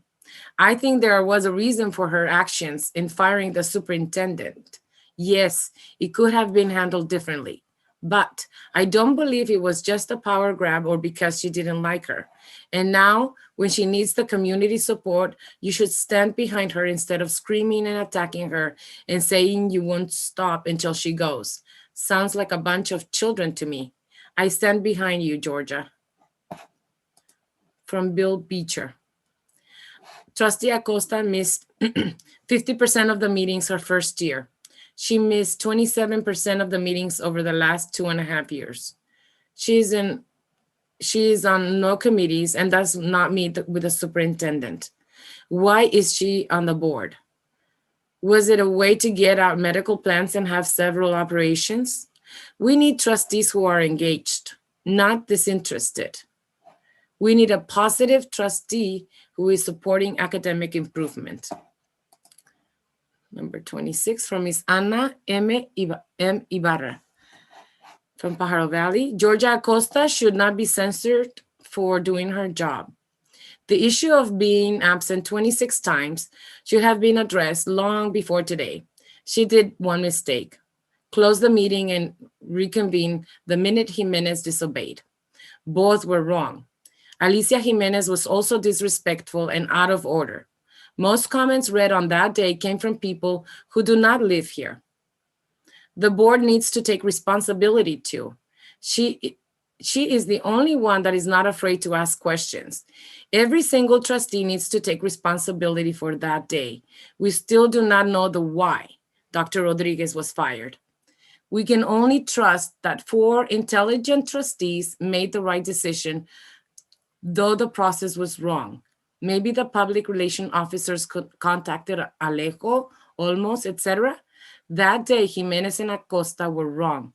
Acosta cares about our community. Okay, Anonymous, do you know why she was absent? Why now? Why she was absent? Why now? Makes me think revenge. Anonymous, Miss PVUSD, thank you, Board of Trustees, for voting to censure Georgia Acosta. There are many reasons presented before you as to why Mrs. Acosta should step down. Since she refuses to do that, this censure is a step to restore trust in the board. There must be a required Board of Trustee attendance policy where absences are communicated and excused. And if this is not done, then the trustee would be removed from office for not following policy. How can someone represent their district if they are not doing the board's business by attending meetings and being a member of committees? There should also be a requirement of not being appointed president or VP clerk in their elected first term. Learning the norms and how the board works should come first. Okay, for Mr. Ryan Jones, proud Watsonville High teacher, PVUSD.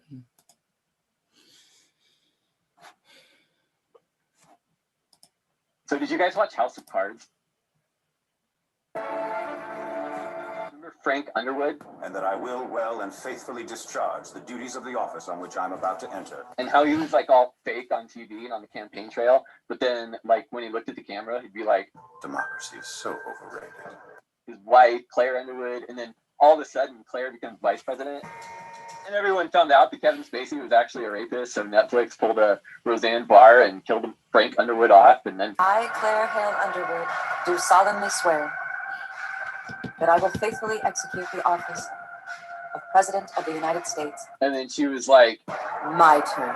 And then my first 100 days as president have been difficult. Turned into this like raging anti-democratic monster. Georgia, guess what? That's you! You became board president, hired your own attorney to launch like your own little small town anti-democratic coup. And you used a budget that showed PVUSD going into the red to convince your fellow board members to go along with it. Then you tried to use your power as board president to try to cover up the fact the budget was actually fine. And your fellow board members were like, hey, let's vaccinate some teachers. You were like, but not for our employees. And delayed the vote for vaccination so you could plunge the district into chaos. You thought you got away with it all, Claire. And then when the community was like, very real question about her ability to leave. You tried to use your attorney to silence the people. Your fellow board members were just like, the president scares me. We've got to get this woman out of there. and instead of you just saying, I'm really sorry, you guys, you claimed Receiving death threats. but then In Watsonville Police State, they have not received complaints from either party. Georgia, if this is true, I serve in this position as a community service to my community. you need to resign. The only way for our community to heal and to recover and to restore trust between the community and the board is for you to go.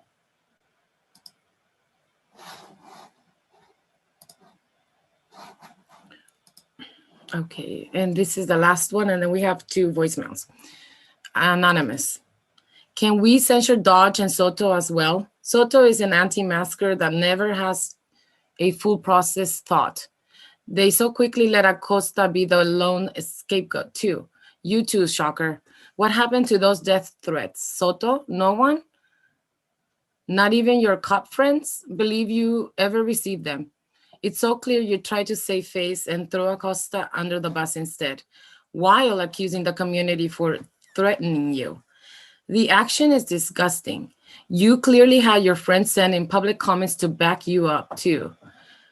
You need to either file a police report or publicly apologize to the community for falsely claiming you were threatened because you have no backbone or a real opinion.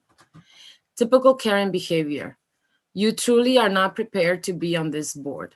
Dodge and Soto make me feel I can be on the board and I be an actual asset too. This board needs a change. Soto has outdated views when it comes to women. When it comes to immigrants, he called coronavirus the CH virus. Hearing y'all condemn Atlanta, but you have someone directly responsible for this rhetoric sitting there with you. Deplorable. Acosta, Soto, resign. Read a book or 10. So first one is from Karen Osmundson.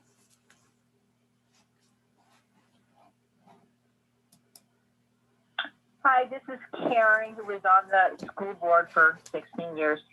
I'm just commenting that the agenda sounds really good, lots of great things about bilingual, this and that, adult education. So I'm looking forward to listening to it. But I'm calling about the censoring of Georgia Acosta. I just want to say in terms of it, not only did she not go to committee meetings, but when I was president, I asked her that she needs to be in a committee, so she has to pick committees, which she did, but she never went. Not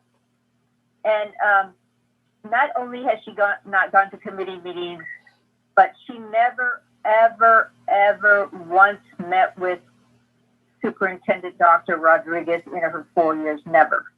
So she fired a woman that she did not even really know. She never sat down with her to talk to her about what was going on, nothing. So she actually did not know what was going on most of the time when she was in our board meetings. She did not really know. She had never talked to her about what was going on, which is what we do every month. Or we can do it a little bit more than every month because Dr. Rodriguez is always open to working with us, sitting down with us and going over things that we would like to know about what was going on. So that needs to be said too, that not only in the resolution, it did not say that she had never met with the superintendent, which she had never, ever done in her 4 years. What else would I like to say about it? Well, that was one of the big things that I noticed that you didn't have in her censoring. You did not have in that she not only was not on any committees, but she did. I was on pretty much 4 of them that I went to every month, and then 2 of them that I didn't go to every month. So it's important to go to committees to get involved and knowing what parents think. Okay. And from Ned.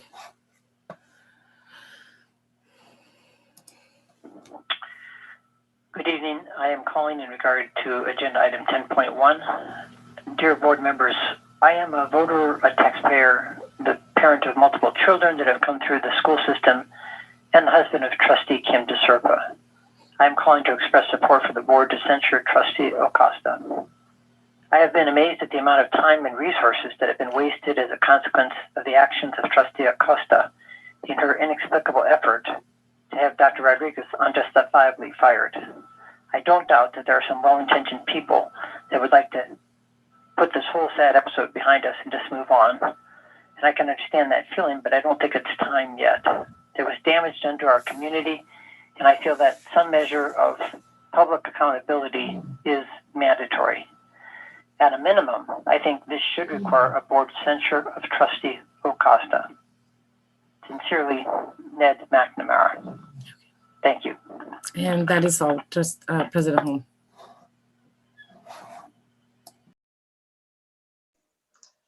Thank you, Alicia. Do we have any discussion from the board?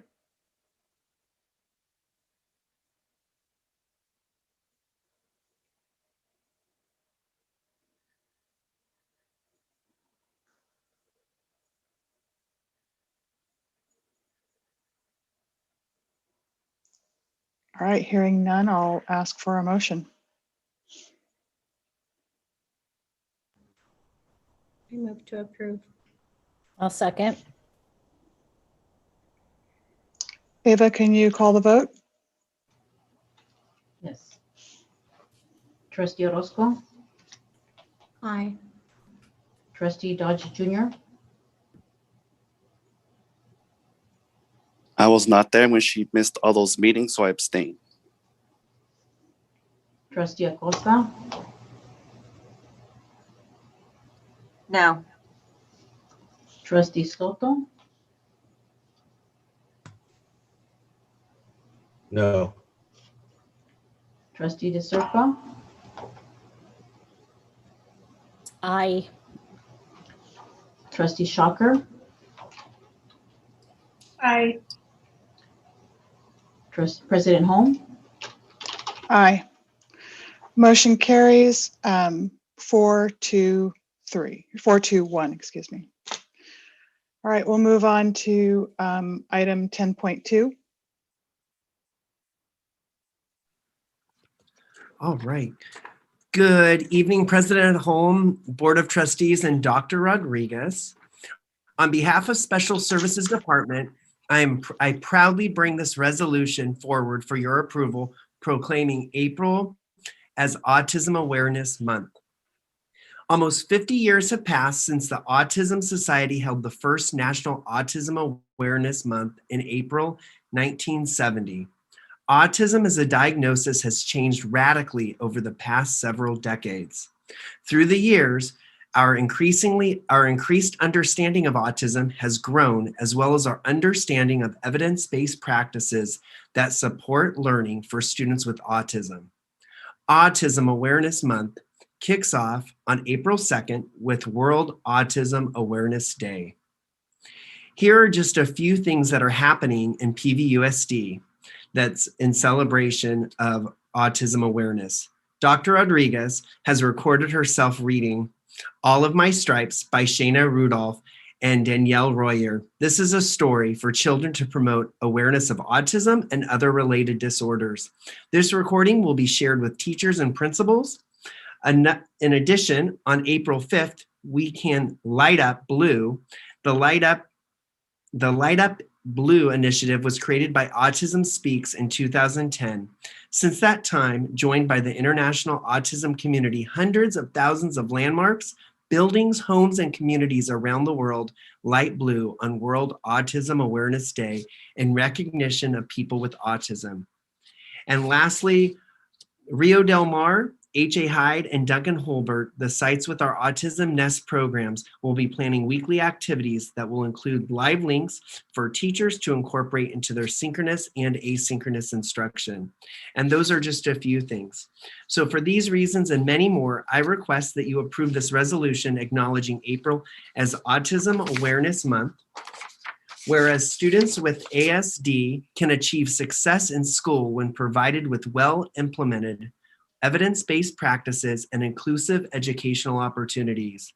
Whereas many students with ASD grow up to become independent with successful jobs, and whereas World Autism Awareness Day is April 2nd, 2021, and April 2021 has been designated National Autism Awareness Month, and whereas the Pajaro Valley Unified School District proudly serves the educational, social, emotional, and career preparation needs of over 200 students with ASD ages 3 to 22. And now, therefore, be it resolved that the Board of Education of PVUSD declares the month of April 2021 as Autism Awareness Month, and that all schools be encouraged to commemorate the occasion with the appropriate, meaningful instructional activities that promote awareness. I bring this resolution for your approval tonight. Thank you, Casey. Alicia, do we have any public speakers to this item? We do, President Holm. We have one. Great. That you're going to adore.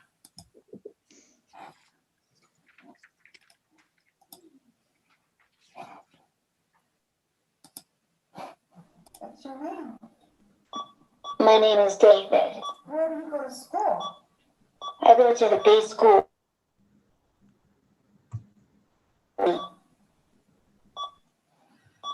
Thank you.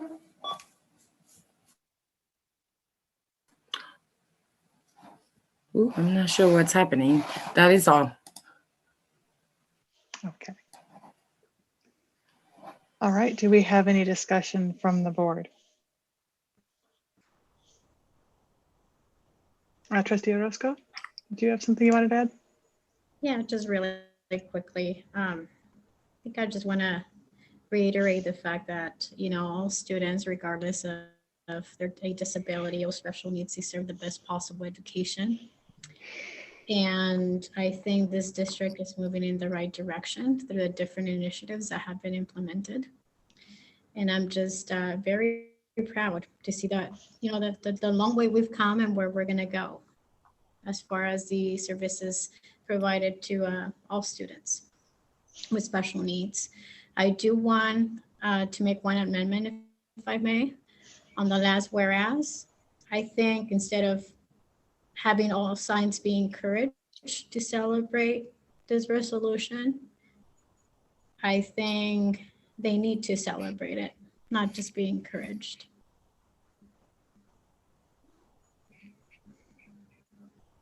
All right. And with that, I would like to make a motion to approve this item.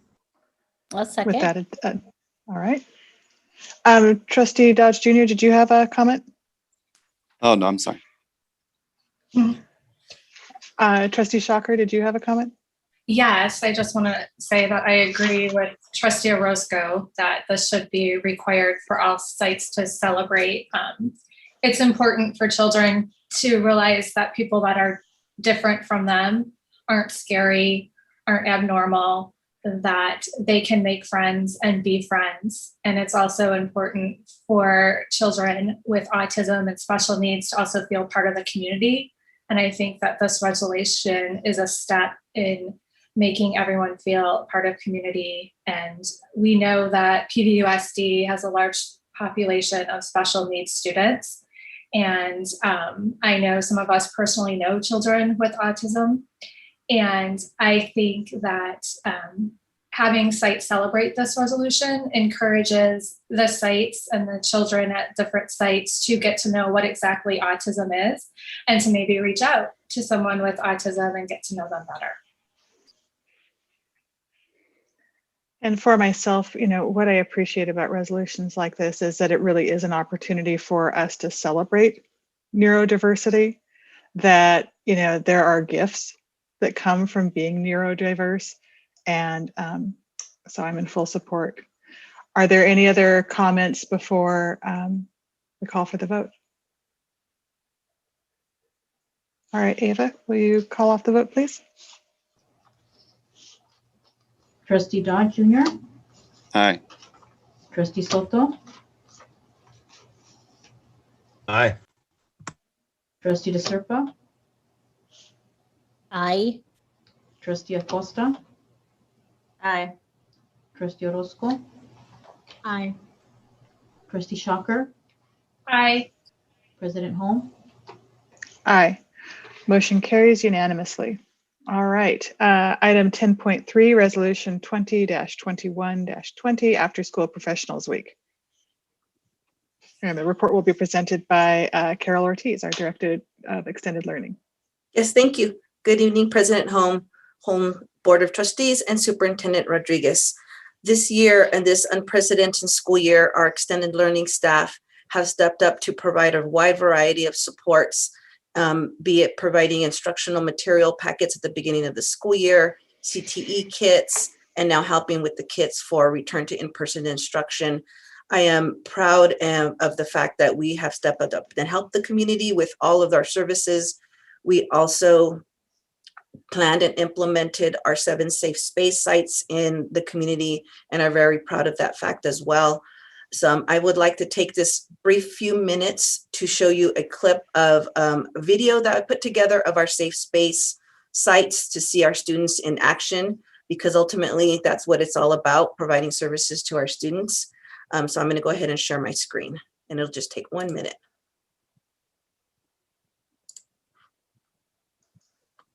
Okay.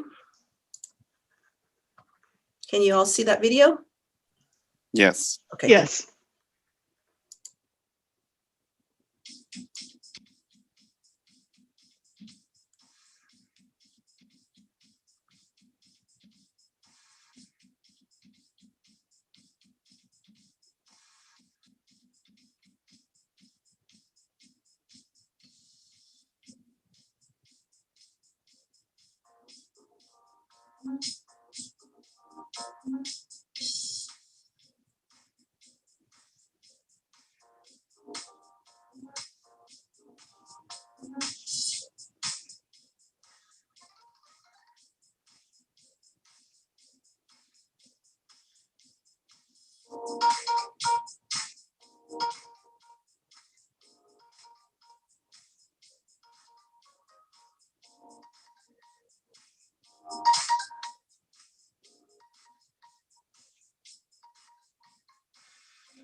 Requirement.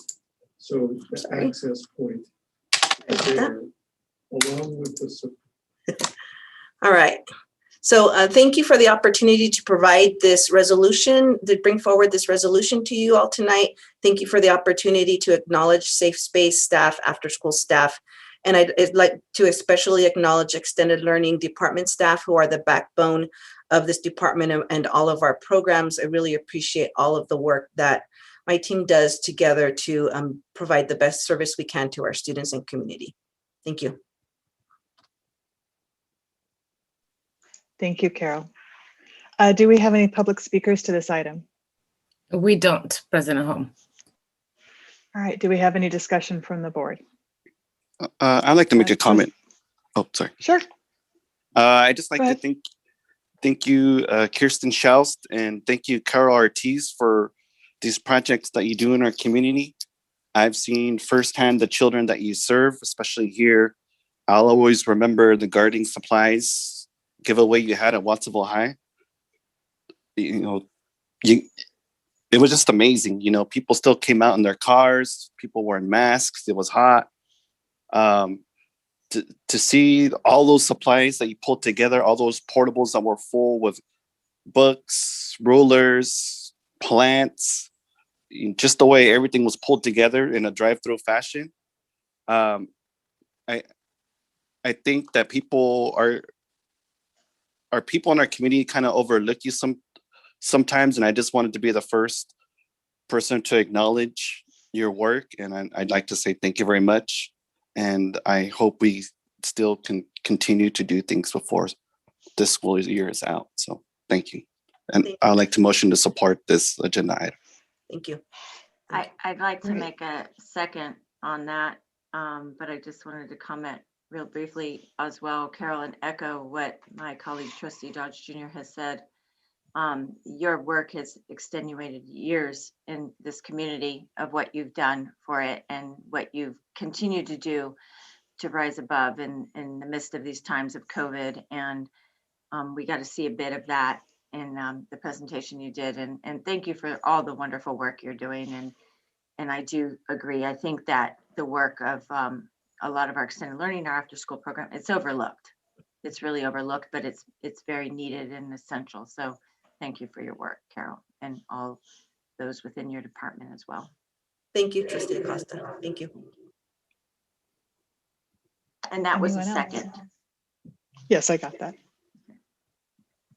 All right. And I wanted to add, as somebody who, all three of my children have benefited from PVUSD after school programs. And that made a tremendous difference for my children's learning. And then they got to experience, like my youngest developed a love of cooking, when he was 10, right? And so watching him start to cook meals at home, it's like, ooh, I think I could like this. So, thank you for, supporting so many aspects of, our children's well-being. Thank you. I appreciate All that, right. President Holm. Thank You're you. welcome. Sorry, I should have mentioned that the rest of the video can be found on our YouTube channel, and Assistant Superintendent Schaus will share that with you at the Friday update. So you'll have the link and you can see the rest of the video, all the great things happening at all of our safe space programs. Wonderful. Thank you. I just wanted to say Trustee something. Arroz? I think Trustee Orozco had her. Yes. Yeah. Just really quick. So I'm in full support of this tonight as a former PVUS student who benefited from after school programs. So thank you, Carol, for your work for the children of our community. Thank you, Trustee Orozco. I appreciate that. Trustee Shocker? I just want to say thank you too. It's a wonderful program. PVUSD is lucky to have you and to have such a valuable extended learning program with all you guys do for the community, whether it's safe spaces, whether it's getting Lego camp set up for kids, the summer enrichment activities. You do things that make kids excited. And I love that. And I love seeing parents comment about how happy their kids are about different classes and the kits. You're working with Wetlands Watch and the different kits you put out over the pandemic. I think it made a difference in a lot of students' lives and gave them that little bit of pleasure that was lacking for a while. So thank you from the bottom of my heart. Thank you. Thank you, Trustee Shocker. Appreciate that. Trustee Soto? Yeah, I'd just like to say thank you as well. I had the opportunity to walk Radcliffe and take a look at the safe spaces and was surprised to hear about the music programs. That's good that that's coming back. Also had the opportunity to see the garden in the back. I have a personal interest in gardening right now. And, that's awesome to see the kids get involved with that. I'd also like to see the playground at Radcliffe to continue to be used after hours, as an outlet for the neighborhood for the kids there. It's a good structure, it's safe, it's in a blatant position, and it's a safe area as well in the evening hours, especially for that area where Radcliffe is at. But thank you for your continued work. Thank you. Thank you, Trustee Soto. I'll be sure to invite you to some of our garden projects that are coming up. If there's no further discussion, we have a first and a second. Eva, will you call the vote? Trustee DeSerpa,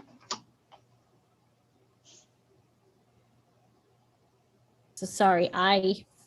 Trustee Acosta, Aye. Trustee Dodge Jr., Aye. Trustee Orozco, Aye. Trustee Soto, Aye. Trustee Shocker, Aye. President Holm.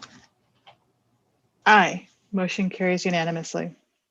All right, item 10.4, approve resolution 20. You're welcome. Approve resolution 20-21-25, Week of Adult Education, April 19th through 23rd, 2021.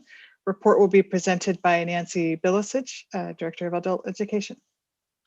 Well, good evening, President Holm, trustees, and Dr. Rodriguez. This is always a special week for us and an opportunity to highlight our school and our department, our teachers, and our classified employees who we'd never make it without them. Todd and I are here tonight. We We appreciate so much this proclamation. Adult education gives so many students hope. In fact, today, as I was walking in, there was a young lady sitting on a like a little bench filling out a form. And I said, "What are you doing?" And she said, "I'm going to come to adult education. I have to get my GED. I just started a job and I was very lucky. I got the basic job, but I want to improve my skills. And I know that if I get a GED, I can go further." It's those little moments like that that make it all worth it. We have all kinds of people that come in from all kinds of places for so many reasons: to complete education, to improve their language. And trustees, we just greatly appreciate your continuous support of adult education. During the pandemic, we've had many, many classes, obviously online. We hope to have some opening up when school opens. So that's about it. But thank you for this proclamation tonight. Thank you, Dr. Bilicic. All right, so do we have any public speakers to this item?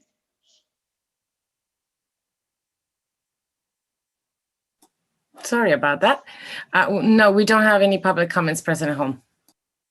All right, do we have any discussion from the board? I just wanted to make a comment. Dr. Bilicic, I just want to thank you and commend you for all the work that you've done. Because, you know, we were formerly way back in the day, Radcliffe Adult Ed, and then we've evolved to the Watsonville Adult Ed, Watsonville Aptos Adult Ed, and now we're the Watsonville Aptos Santa Cruz Adult Ed. So you in your department have virtually taken on the entirety of adult ed for pretty much Santa Cruz County. And I don't know if you and your team get recognized really enough for that. And so I just really want to thank you for that, because it is such an essential and important component. And it goes beyond, right, students just completing a GED or their high school education. There's other things that you offer for other adults in our community. And I've had family members benefit from that. So I want to thank you and your team for all that you do.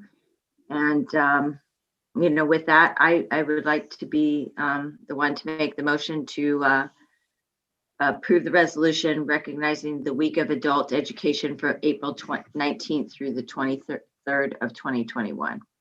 And thank you again for all the work you do and for your department. Thank you, Trustee Acosta. Thank you, Trustee Acosta. Trustee Dodge Jr. Yes, I just kind of wanted to echo what Trustee Acosta said. You know, thank you, Dr. Bilicic. I know you eat, breathe, and sleep adult ed. You know, I know you believe in adult ed. There's a lot of great things going on in adult ed. I dropped in on one of your graduation parties. I believe for the trade unions. They had, you know, the way those students, you know, they graduated. You know, most of them had jobs. And, you know, they got you know, their own tools. And I just came up with the adult ed is kind of like I guess a beacon of hope for a second chance. You know, for some of us who didn't graduate in high school. And you know, I would like to second that motion, and thank you very much. And I will see you. Thank you. Great. Do we have any for Trustee Shocker? Yes, I just want to thank Dr. Billich and the entire adult ed team. I've had the pleasure of meeting former students out and about the community who've expressed how much adult ed has meant to them. I got to sit on the adult ed committee last year also, which was, you know, a little bit hard with COVID, but you guys have pulled through and have done so much for the students and really worked on bringing different programs to adult education that students can make a difference in their lives and really become better members of society and the community, and they have jobs that they're excited about. They have skills that they're excited about, and they've been able to learn about things that they can do that they might have not thought of with us not having an adult education program. So thank you for taking on so much, and the students always have great things to say about adult education. So I look forward to seeing what else you have up your sleeve over the next year. Thank you. We may have another surprise. You never know about us. Do we have any other comments?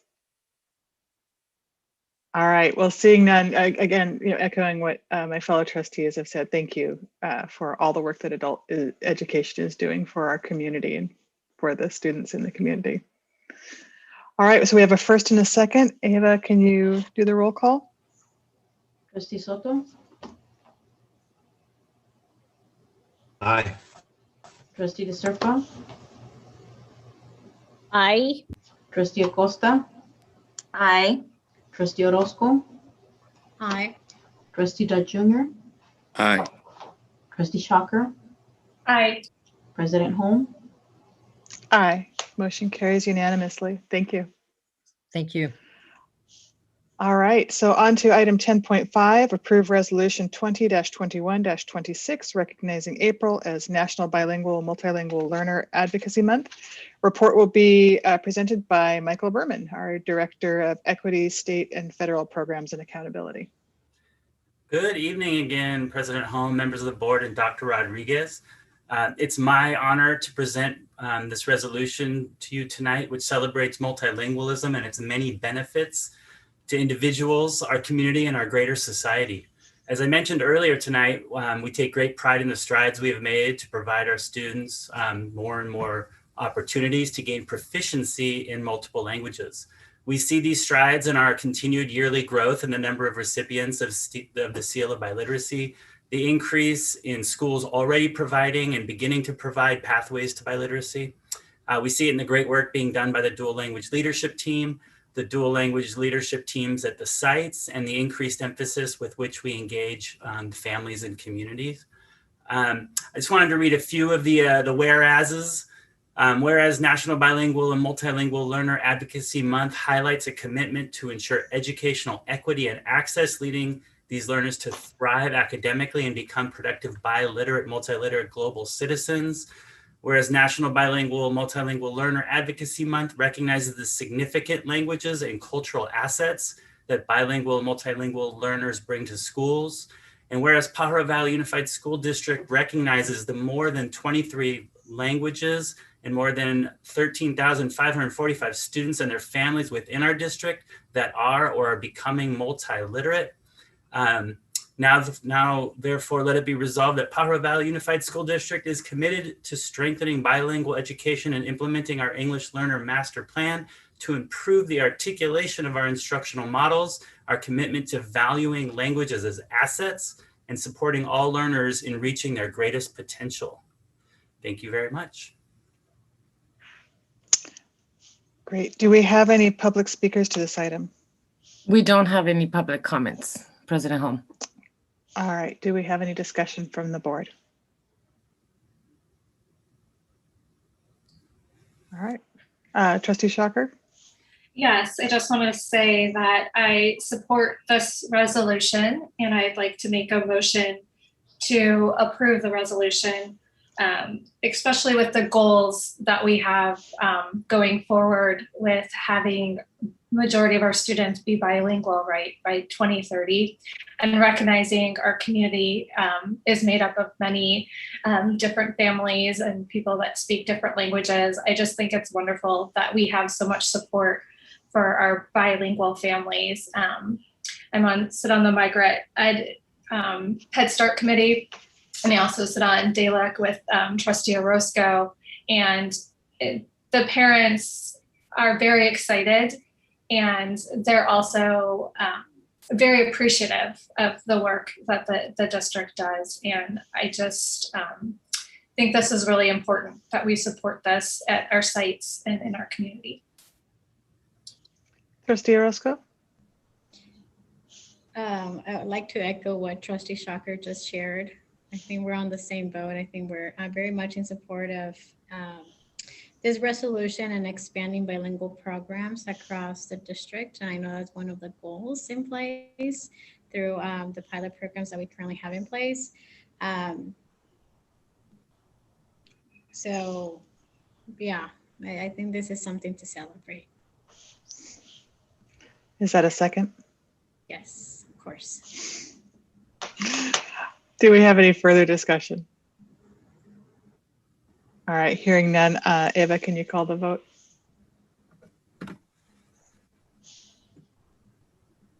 Trustee DeSerpa, Aye. Trustee Orozco, Aye. Trustee Acosta, Aye. Trustee Dodge Jr., Aye.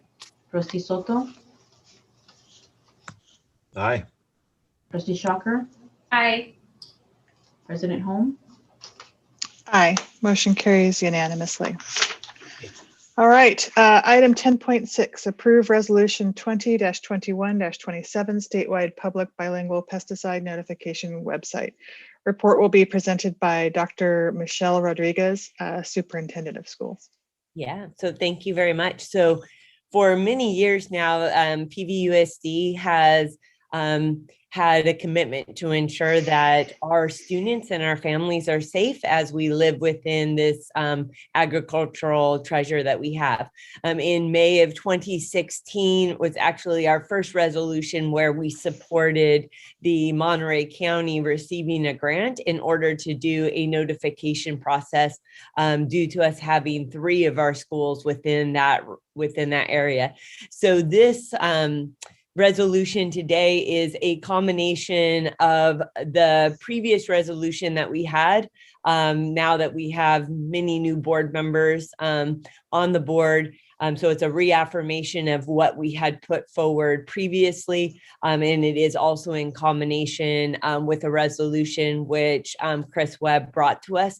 So we appreciate him bringing this to our attention. And so I'll read a few of the items, a few of the whereases as we move forward. So just the beginning, so as the geographic area that's comprising the PVUSD school district is subject to significant pesticide use as documented in the UC Davis's pesticide use mapping tool.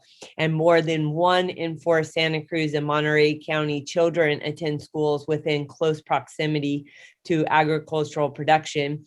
Because of the rural nature of our school district, we have a high percentage of children living and attending schools close to farming. And whereas the COVID-19 pandemic has hit the PVUSD community hard and pre-existing conditions compound the risk of death among the COVID positive. We do recognize that agriculture is a multi-billion-dollar industry in Santa Cruz and Monterey counties, bringing much needed revenue and economic development into our communities. And the agricultural industry employs many of our students, their families, as well as graduates, contributing to the economic opportunity and sustainability of both counties. We do recognize and appreciate the Santa Cruz Agricultural Commissioner's dedication to following the current notification and buffer zone agreements. And we also noticed that the public's notice of intent, or we call it NOI, afford individuals the opportunity to take simple steps to protect their health and avoid exposure to hazardous materials. So let it therefore be resolved that the Pajaro Valley Unified School District will support the state of California in the creation of a statewide public bilingual website with information on fumigate applications around PVUSD schools and endeavors to improve communication with stakeholders of those schools' community. And also further be resolved that the Pajaro Valley Unified School District will continue to work with state pesticide regulators to increase the health protective zones around schools where highly hazardous pesticides are applied and increase advanced notification of highly hazardous agricultural pesticides near schools. And then it also speaks to our desire to actively participate in proactive efforts, such as press conferences, conversations, and actions in a collaboration with state and local health and safety regulatory agencies that seek to improve protections against exposure to pesticides, herbicides, and insecticides for our staff and students. Thank you, Dr. Rodriguez. Do we have any public speakers to this item? Yes, we do. Let me share my screen.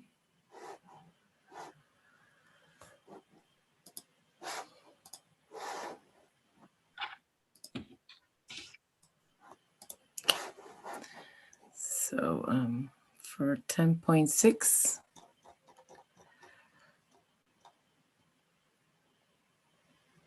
Okay. Can you see them? Can you see the, yes. Yes. Thank you. From Vicky Winters. I support the creation of a statewide pesticide notification system as called for in this resolution, but I am concerned that it will be used as an excuse for the County Agriculture Commissioner to dodge responsibility for taking action to protect our community's health right now. The Ag Commission already provides notice of fumigant applications. There is nothing legal preventing them from providing notice for other categories of agricultural chemicals. Providing notice of pesticide exposure would allow the community to take simple precautions to protect themselves and their families from pesticide exposure. There is no good justification for keeping this information secret, and the community should not have to wait years until a statewide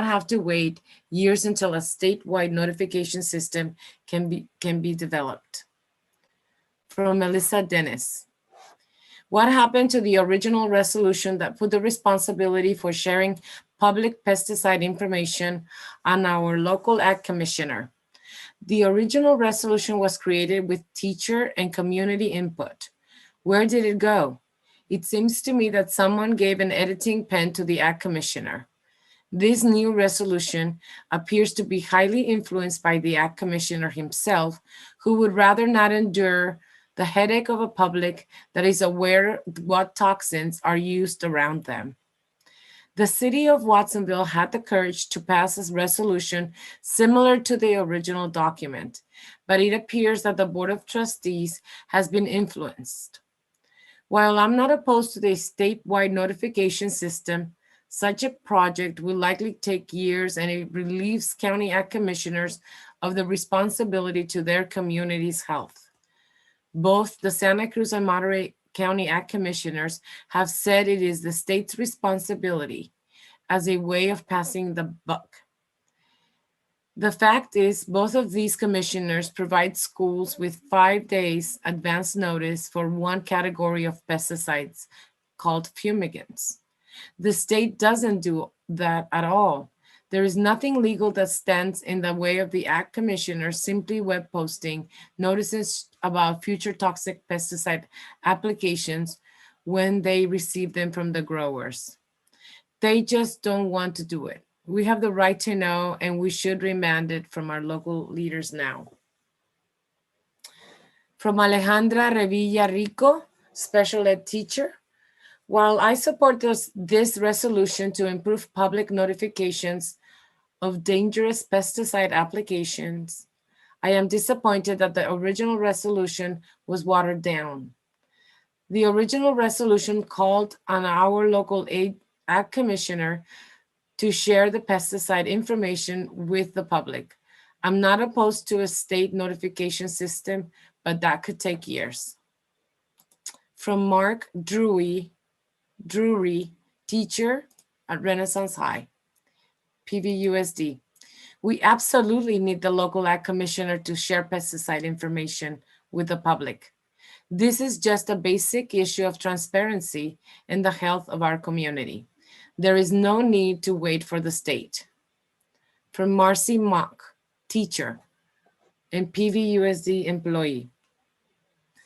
While I support this resolution to improve public notifications of dangerous pesticide applications, I am disappointed that our local Ag Commissioner will not be sharing the pesticide information with the public, but notification will be coming from the state. Thus, timely notification will not happen. From Lori Palmer, Eco-Sociologist Working Group of the Santa Cruz DSA. The resolution is important, but it will take time to be instituted. Meanwhile, people, including children, are being exposed to pesticides when they don't need to be. It is obvious that if the county ag commissioners would post notices of pesticide spraying now, when they get that information from growers, many children and others would be protected from unnecessary pesticide exposure. Supporting this bill does not mean that the county commissioners should be relieved from their responsibility to protect their constituencies.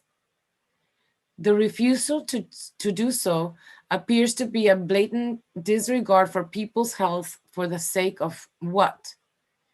It isn't at all clear why this is not already common public health practice. Keeping the spraying secret makes no sense at all, and waiting for the statewide bill to pass without also requiring county commissioners to do their duty is passing the buck while continuing to allow children to be exposed to chemical pesticides. From Robin Spring, Miss. I am a Watsonville resident living in the senior community of Bay Village, adjacent to a field where raspberries are conventionally grown. I personally have experienced pesticide drift. Several years ago, while eating lunch on my back patio, I kept hearing mechanical noises in the adjacent field, which I tried to ignore. After a while, when I finally looked over the fence, I saw not more than 45 inches away from me, feet away from me, a team of field workers in full protective gear, wearing respirators and spraying. What I later learned is a particularly toxic fumigant, chloropicrin. I ran into my house and closed all the doors and windows, but I had certainly been exposed.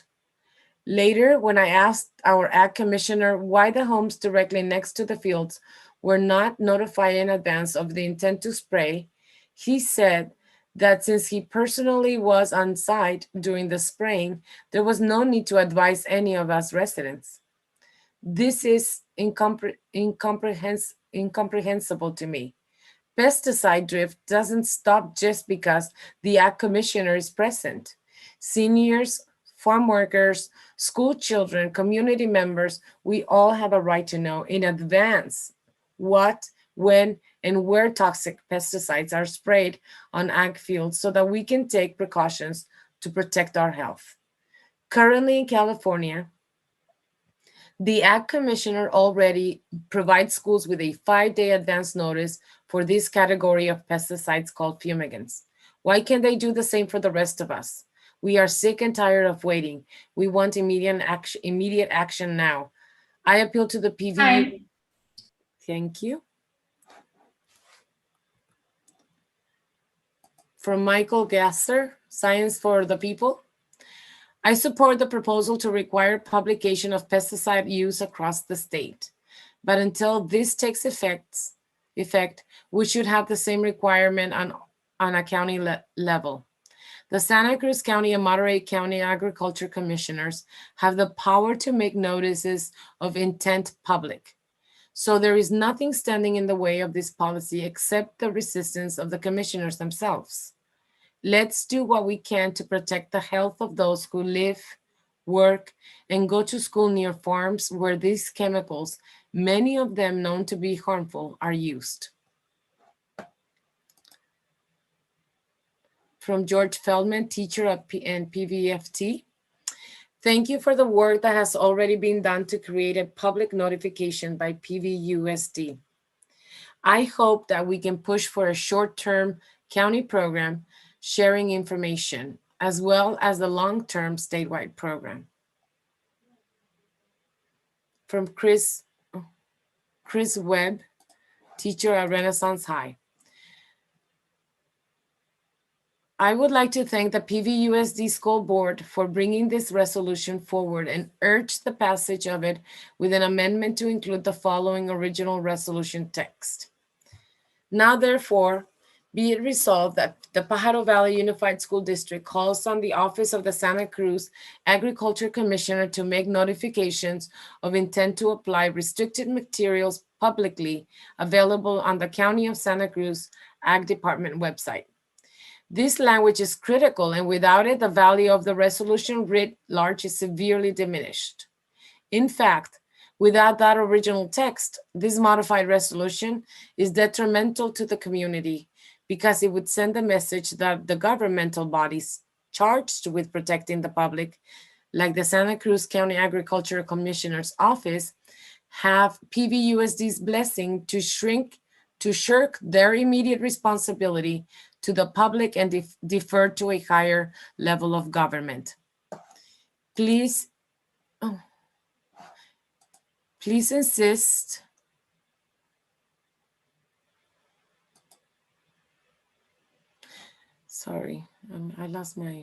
Please insist that the Ag Commissioners do the right by the public and not be overly differential to the growers. In the face of the pandemic, PVUSD has shown strong leadership. Please continue to show that strong leadership by calling for the basic transparency at the county level. The state is already moving toward the great transparency being sought. They don't need to hear from you so much as the county ag commissioner does. Furthermore, by pushing that for transparency at the county level, PVUSD can facilitate rich work experience opportunities for our students. PVUSD students can work in the Santa Cruz County more easily than Sacramento County. The Santa Cruz County Ag Commissioner and this board have an obligation to protect the public's health. Please do not give the County Ag Commissioner your blessing to pass the buck. Thank you. Okay. 51. I'm going to go ahead and go to a voicemail and we'll continue with 51. We have one voicemail from Christy.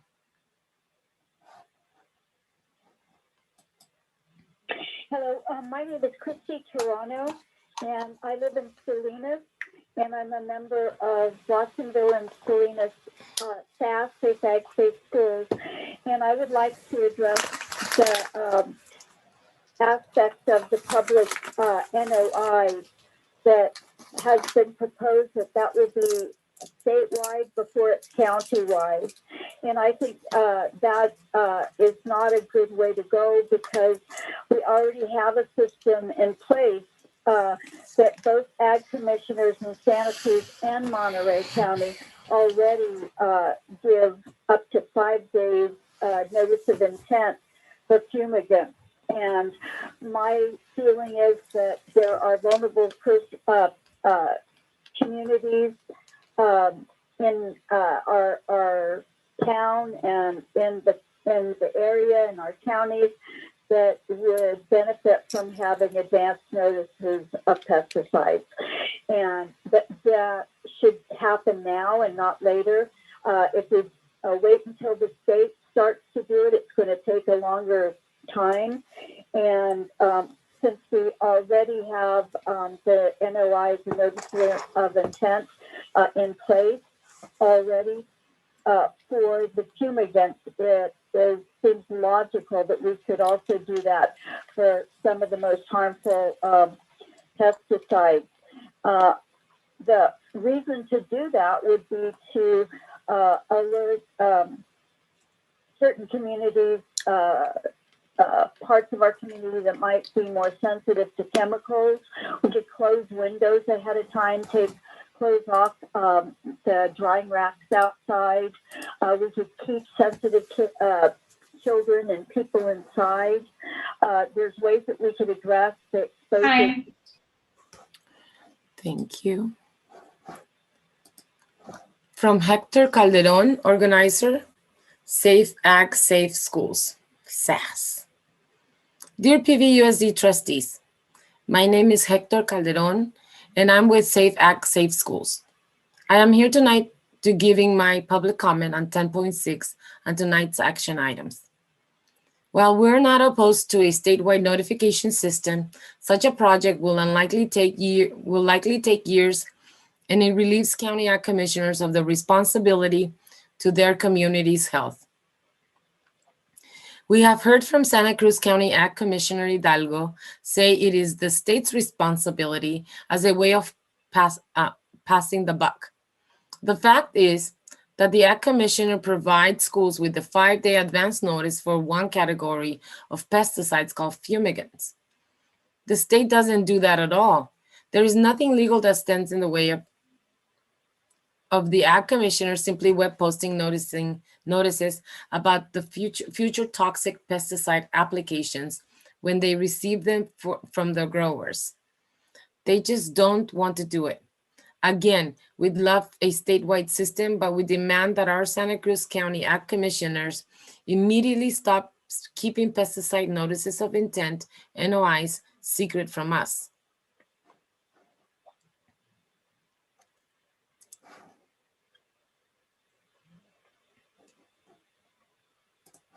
Sorry, I apologize.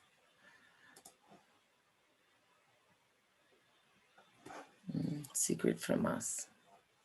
Notices of intents are a low-cost and low-resource step. We asked the Ag Commissioner, Juan Hidalgo, to post these notices of intent to use restricted materials pesticides on the Ag Commissioner's already existing website as his office receives them. Growers are already required to submit notices of intent for restricted materials pesticides to the Ag Commissioners for approval prior to application of these most hazardous pesticides. Making the NOIs public would allow community members to take preventative steps of closing windows, taking clothes in from the outdoor clothes line, keeping sensitive people indoors, and avoiding these areas near the pesticide application sites.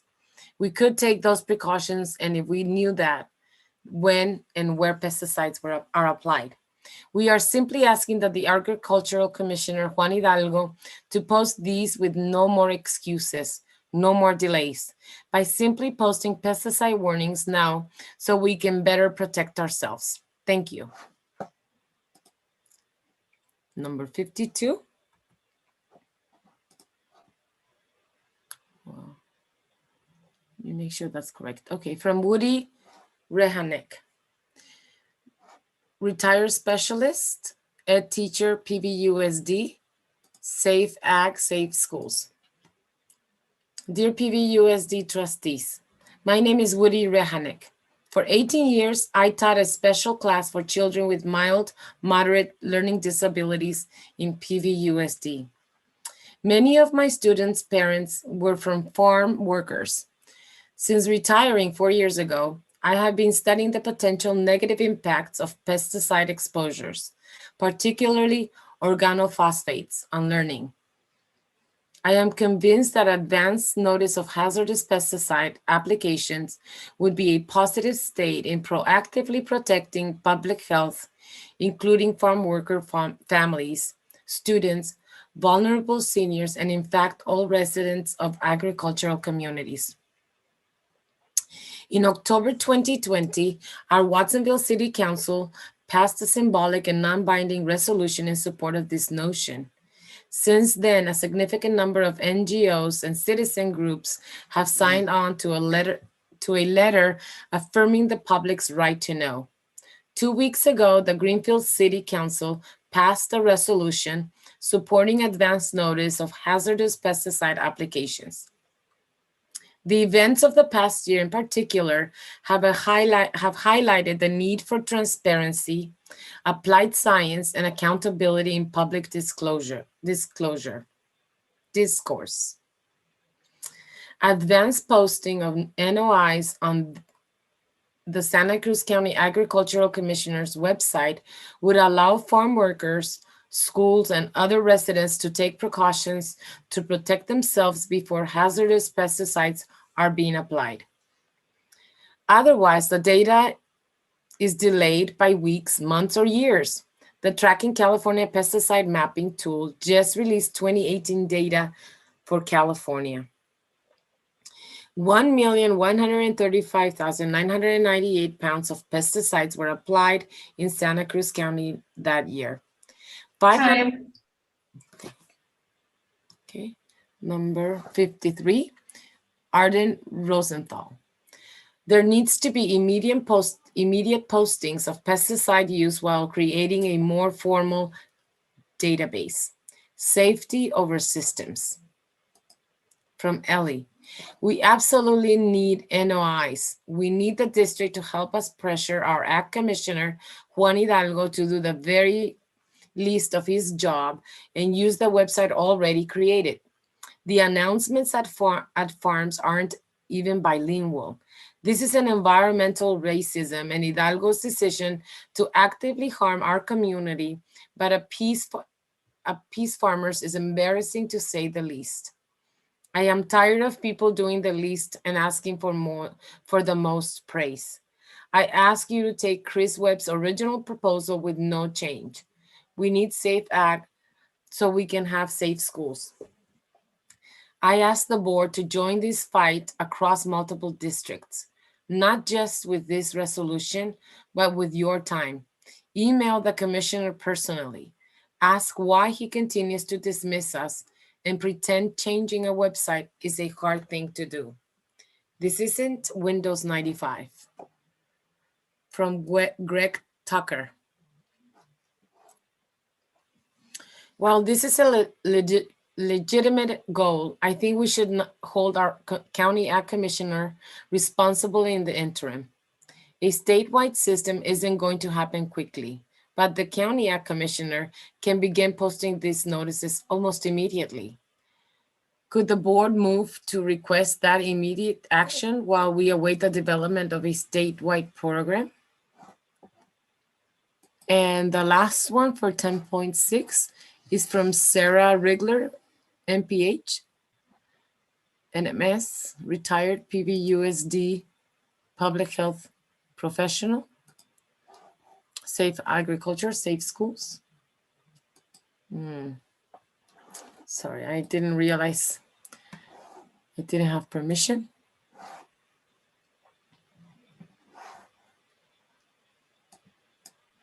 It'll take one moment.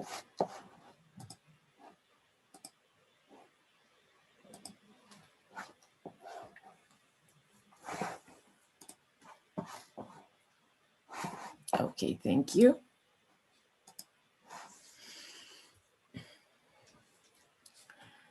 Dear PVUSD board members, regarding resolution 10.6, it is vitally important for students, parents, and the community to know if local farmers are spraying pesticides, which ones become airborne and are known to drift to nearby PVUSD schools when the fields are within 2 miles, as well as the residents who live in close proximity to the fields.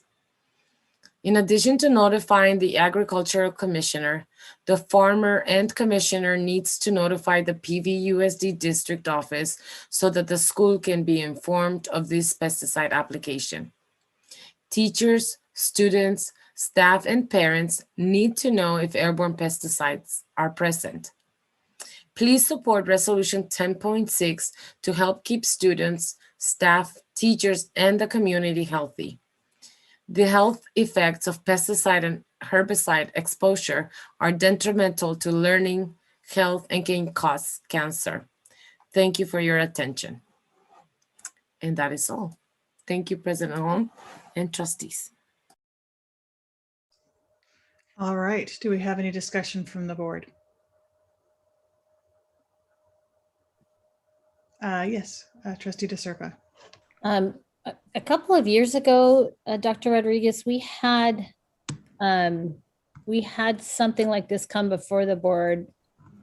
I think it was in Monterey County with the Ag Commissioner of Monterey County, right? So is this just a similar resolution to match the one that we, yeah, go ahead.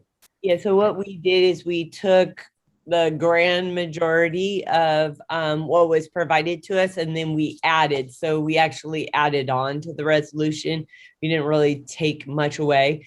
We did have a conversation at both the local and state level, and that they are moving towards a statewide effort. And so that's why we chose to move that to a statewide. Monterey actually isn't using really the system that they put in place because people are not accessing that website.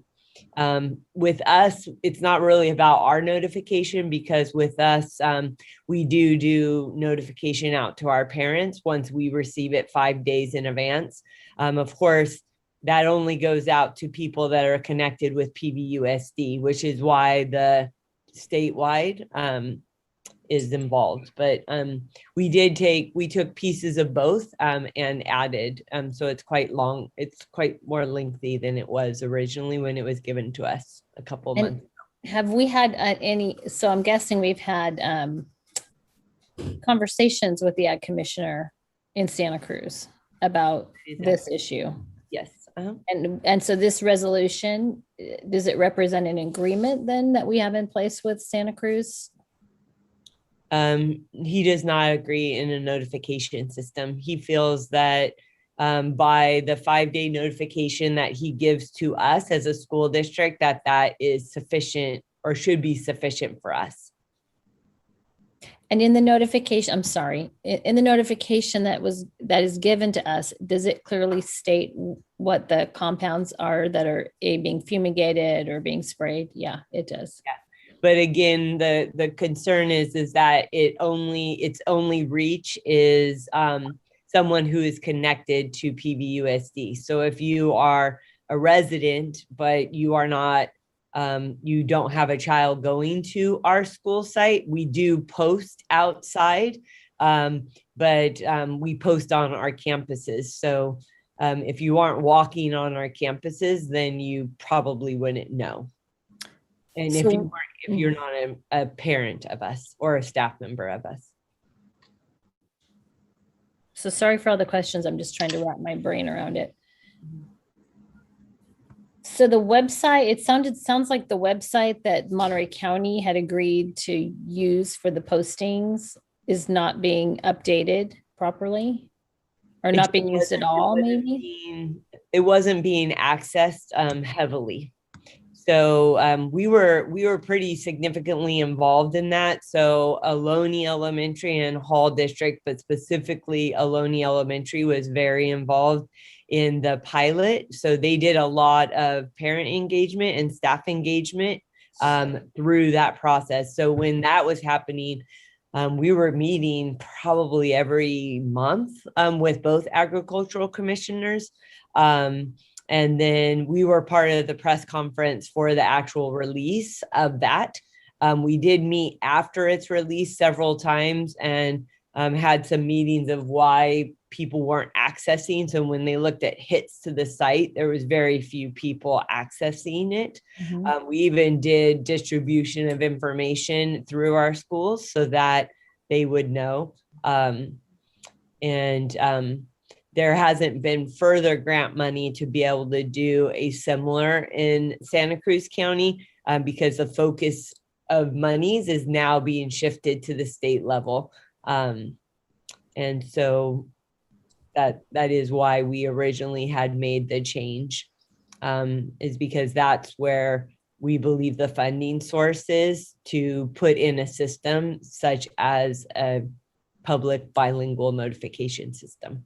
Okay, so this resolution before us today might not have all of the elements in it that people and potentially we would like, but it sounds like it's a good start. Well, I mean, I'm not necessarily opposed of adding it if that's what the board would like to do. After researching it, I felt that the funding was moving towards the state, and that it would be good to hold a statewide requirement. But I'm not necessarily opposed to adding the piece that they had. That was one piece that was altered during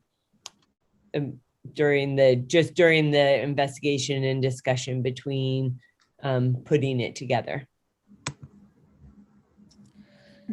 Oh, sorry. Go ahead. I just have one last thing to say, sorry. I'd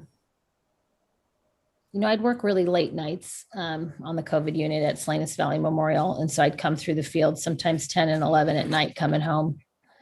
And, they're doing a lot of the pesticide application now at night. They've got tractors out there and with lights and everything.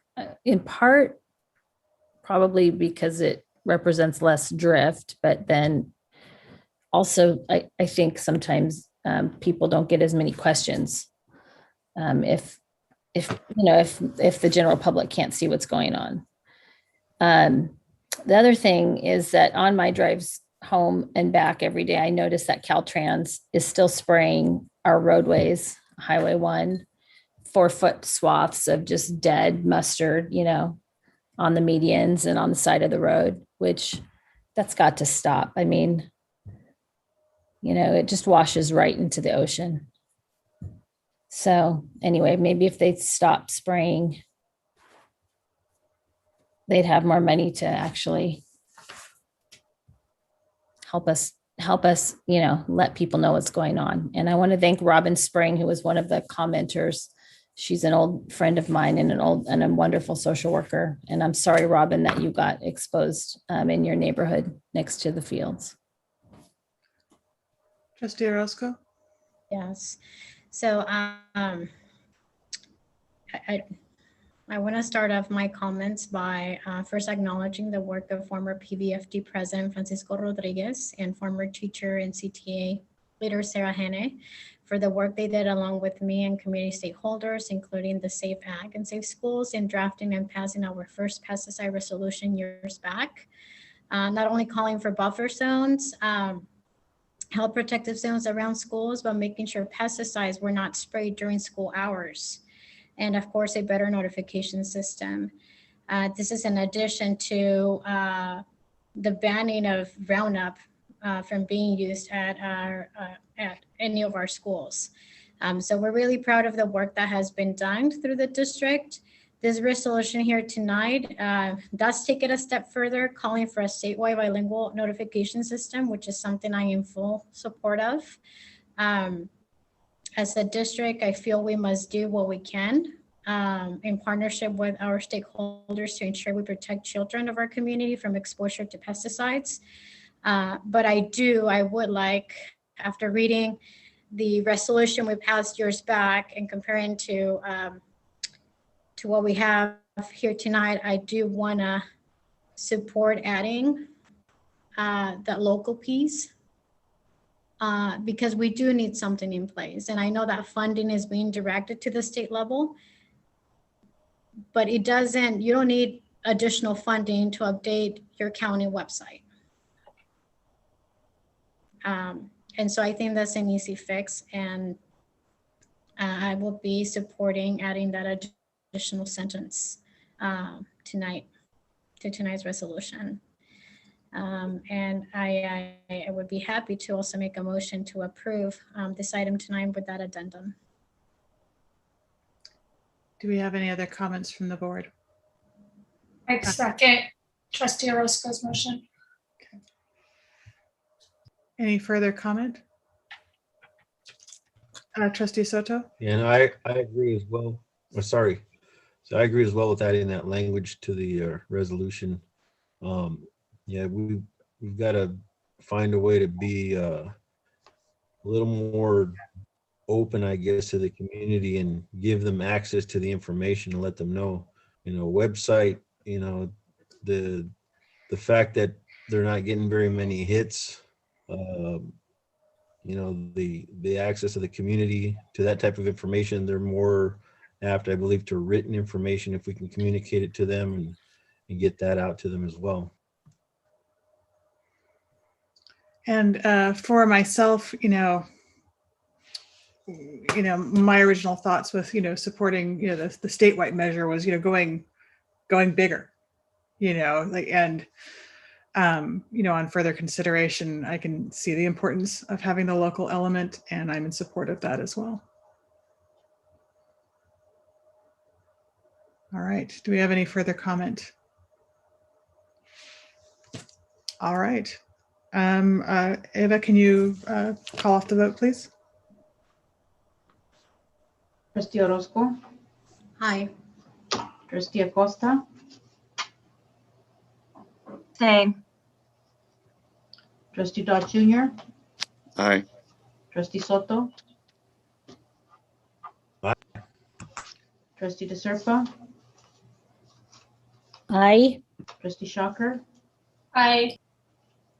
President Holm, Aye. Trustee Acosta, the first part of your answer was cut off. Can you confirm if that was an aye or a nay? Abstained.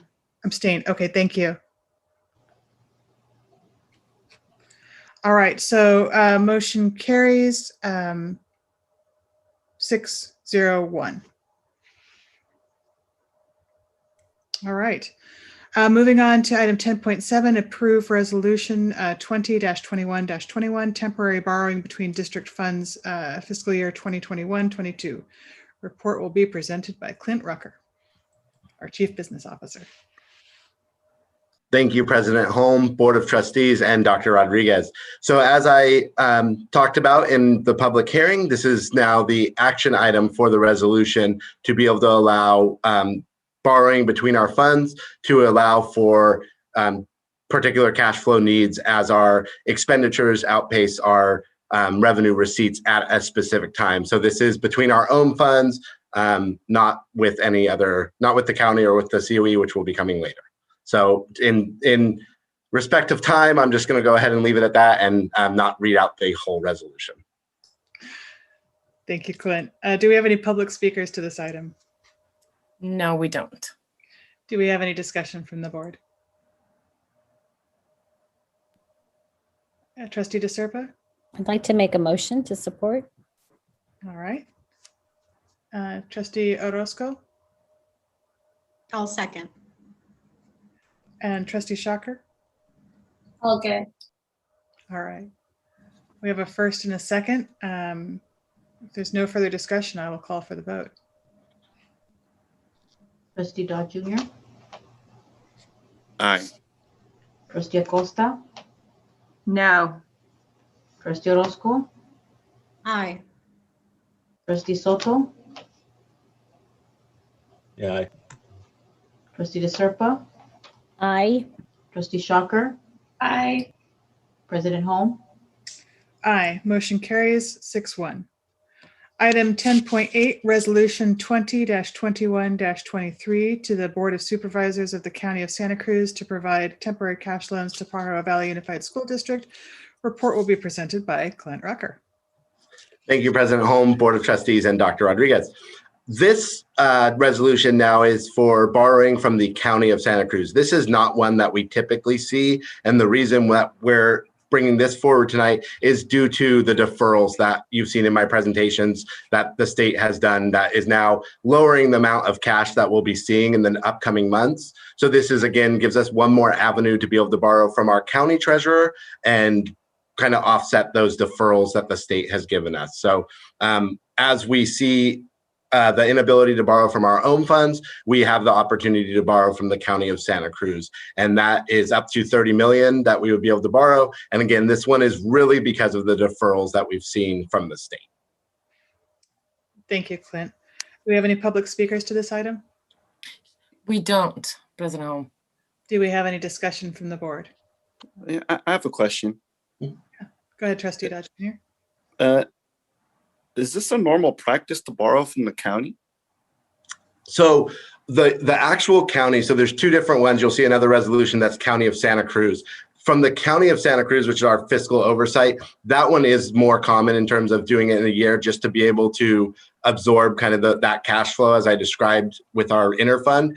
Borrowing from the actual County of Santa Cruz, you don't, from our actual county, you don't see as often, but again, because of the deferrals that were put in the budget, we're facing a large amount of cash that we're not going to see until after July. So because of that, this is a bit more of a unique one. First time I ever heard of that, and so I wasn't really sure, but okay, thank you. Is there any further discussion? Yeah, just another quick question. How is payment made in the fact or the sense that it's a loan, and is there interest attached with that? Yeah, great question. So yes, there is interest. It's about 1% annually. Typically, we don't see the borrowing for that much. Normally, we're borrowing for about a month period or so until we receive, again, property tax or EPA revenue. So we don't normally see that large of a of interest, it's a lot less than if we were to actually go take out a loan. So borrowing from the county or the county office is quite a bit cheaper. So they're offering a better rate. Absolutely. Yeah, they offer our Santa Cruz auditor's rate, which is done for PV as well as our county. All right, thank you. Mm-hmm. Trustee Holm, I have another question. Sure, go ahead. So Monterey County is also on board with this, correct? This one is actually just for Santa Cruz County. So we're able to borrow from Santa Cruz County since we have many of our sites and our district fall under Santa Cruz County. So this one, we're only looking to borrow from Santa Cruz County. Okay, kind of concerning, but thank you. Yeah, and to follow up with that question, is there a need to follow up with Monterey County for the schools on this side of the river? So the loan will be for our district as a whole. So we won't be leaving out any sites by borrowing from the Santa Cruz County rather than Monterey. Santa Cruz County, this was one that they did for all of the districts because of the deferral. So it was something that they opened up and our county office recommended we do. Okay, so distribution is balanced then. Thank you. Yeah. Is there any further discussion from the board? I think I wanted to elaborate on that question that Trustee Soto just asked, that because this is not, we're talking about through the County Office of Ed, but we're talking about through the county. No, it is through the County Office of Ed. And so we reside through, no, the Board of Supervisors. This is coming from the Board of Supervisors, correct? Not the County Office of Ed, this one. The next correct. one This is about that. Okay, so I'm understanding that this is coming from this, again, back to our district does reside in 2 counties. We're under the Santa Cruz County Office of Ed, not the Monterey County Office of Ed, but was there any look or thought about money from Monterey County? We didn't look at borrowing from Monterey County because again, the Santa Cruz COE recommended that we do the opportunity to borrow from the County of Santa Cruz, as they had kind of already discussed it with them, and that is who handles our treasury. So we don't know what opportunities were with the Monterey County Board of Supervisors. If can there absolutely were any, or if they existed, or what? I could absolutely look into it, Trustee Acosta. I think because of the fact that the County of Santa Cruz is our treasurer, that's why we chose to use them as the borrower, but I can definitely look into it. Okay, thank you. Do we have any further discussion from the board? Clint, I just have one question. How certain are we that we're going to be using this? That is a very tough question. And the reason it is because of the in-person instruction and the expanded learning money. So based on when the state actually gives that money, will kind of determine a lot, because the deferrals are hitting about the same time as the projection is for getting that revenue. So that's going to be kind of the big question mark that we have right now. And did I hear you correctly that if we do need to take out this loan, that we would be able to pay it back after the deferrals are paid out, and we would expect that in the summertime? Absolutely. Yeah. We're looking at, again, we would first try within our own funds and then most likely with the county office first. And then as a kind of last resort, we have this backup for the county. Thank you. If there's no further discussion, can I have a motion? Making a motion to approve. Oh, sorry, I'll second. All right, so I have a motion from Vice President Shocker and a second from Trustee DeSerpa. Eva, can you call the vote? Trustee Acosta? No. Trustee Dodd Jr.? Yes. Trustee Orozco? Aye. Trustee DeSerpa? Aye. Trustee Soto? Aye, we got it covered, right? Trustee Shocker? Aye. President Holm? Aye. Motion carries 6-1. Item 10.9, Resolution 20-21-22, temporary cash loan from the Santa Cruz County Office of Education. Clint, it's still you. All right, so now it's good morning, Board of Trustees, President Holm and Dr. Rodriguez. We've made it to that midnight piece, so now we're all going to be in the next day. This resolution, similar to the last two, this one is now with, as Trustee Acosta alluded to, with the County Office of Santa Cruz. So this is our county oversight, and they have agreed to provide up to $5 million in loans for districts during this time where we have deferrals. So once again, just more flexibility for our district. This one is more common to do annually, as it just gives us the flexibility as cash flow kind of dips in that November and in the April months, or March months, I should say. Alicia, do we have any public speakers to this item? We don't, President Holm. Any discussion from the board? All right, can I have a motion? Move to approve. Second. I have a first and a second. Eva, can you call the vote? I'm sorry. I didn't hear the first and second. Who was the first and who was the second? Trustee Orozco was the first. Trustee Shocker was the second. Thank you. Trustee Orozco, Aye. Trustee De Serpa, Aye. Trustee Acosta, I will abstain. Trustee Soto, Aye. Trustee Dodd Jr., Aye. Trustee Shocker, Aye. President Holm. Aye. Motion carries 6-0-1. Item 10.10, support for Annual Innovator of the Year Award. Report will be presented by Dr. Michelle Rodriguez, Superintendent of Schools. Yeah, so thank you. So I get the pleasure of presenting this item. So for the last 2 years, this would be the third annual. We've really wanted to acknowledge the creative and innovative accomplishments of our staff. And so the Pajaro Valley Education Foundation has sponsored that event for the last 2 years. And so it's our way of really recognizing a varying number of certificated staff and classified staff within our system. So we also, apart from that, so every elementary school is able to select one classified staff, one 10 TK times 8? second grade. I'm sorry? 80. Oh, sorry. Okay. One TK through second grade certificated staff, 1/3 through 5th through 6th grade certificated staff, all that's making a significant contribution to their profession. And then at the middle and intermediate and high school level, they select one classified staff and one certificated staff. And then we also do that at the department level. So last year, the PVEF Foundation, the foundation was able to cover all costs. So there was not a cost that came out of the district.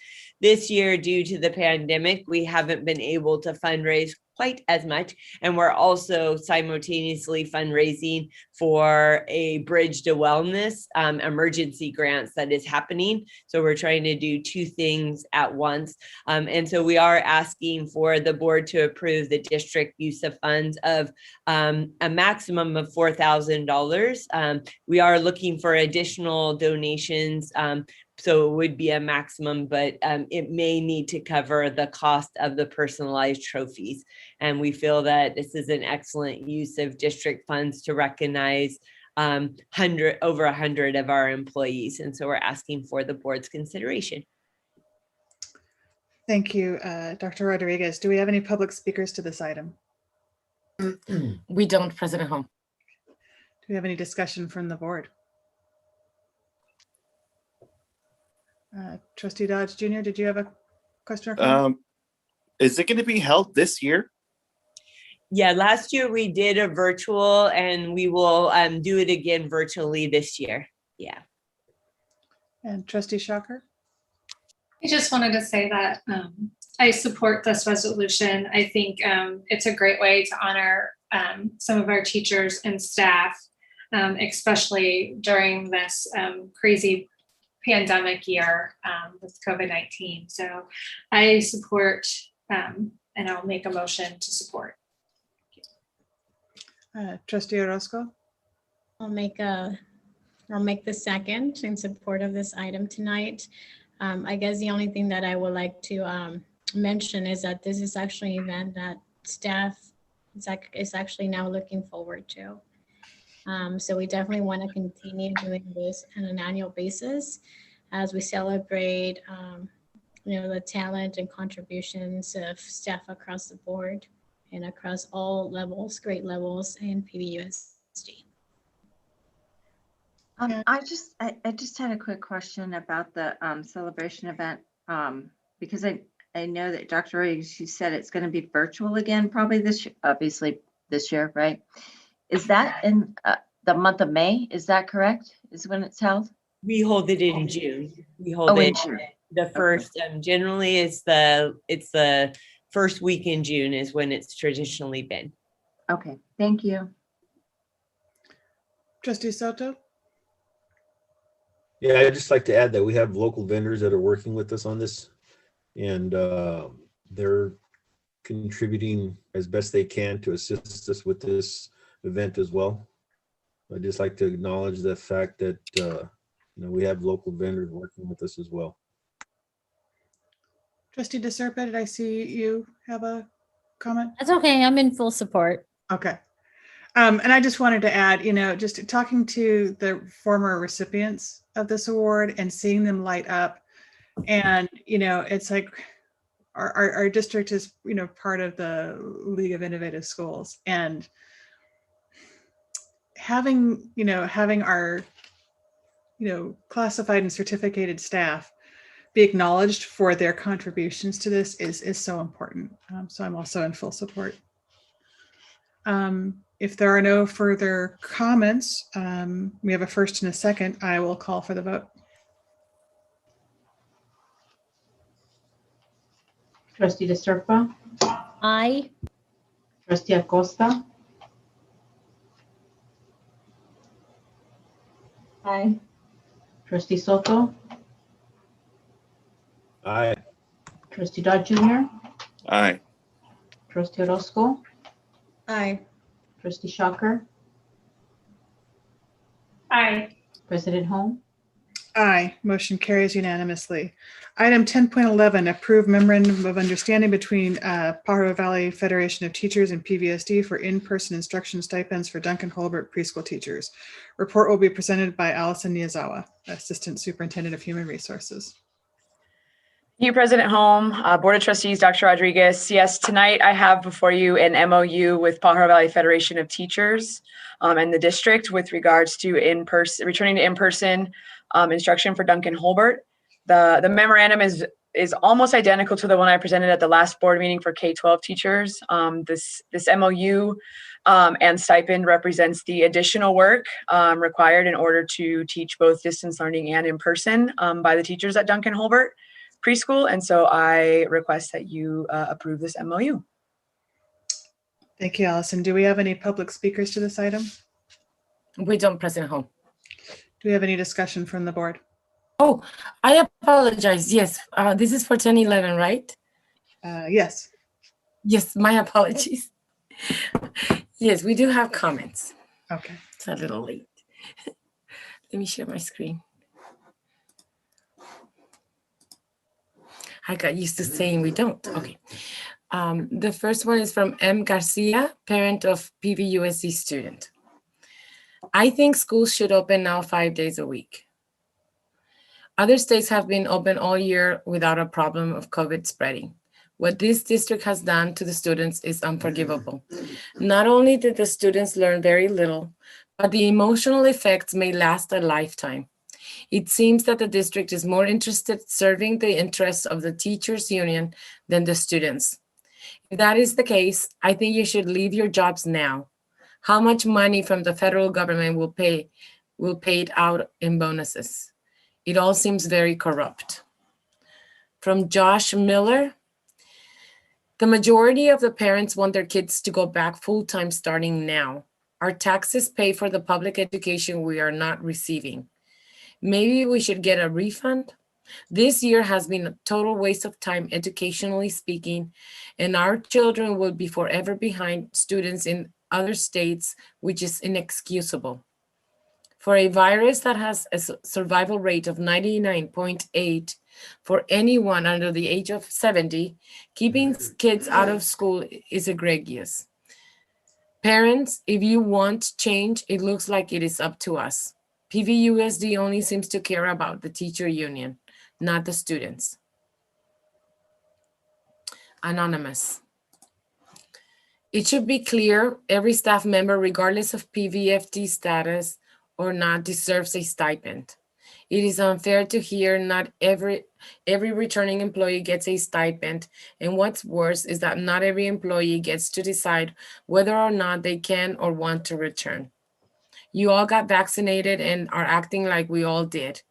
Not every employee, especially in COVID, has childcare that doesn't risk exposure. A lot of our community members are also your employees, and they deserve to be valued as well.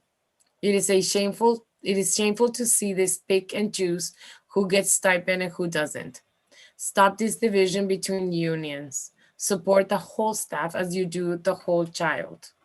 And that's the last, and making sure we don't have no voicemails. Thank you, President Holm. All right, thank you, Alicia. Do we have any discussion from the board?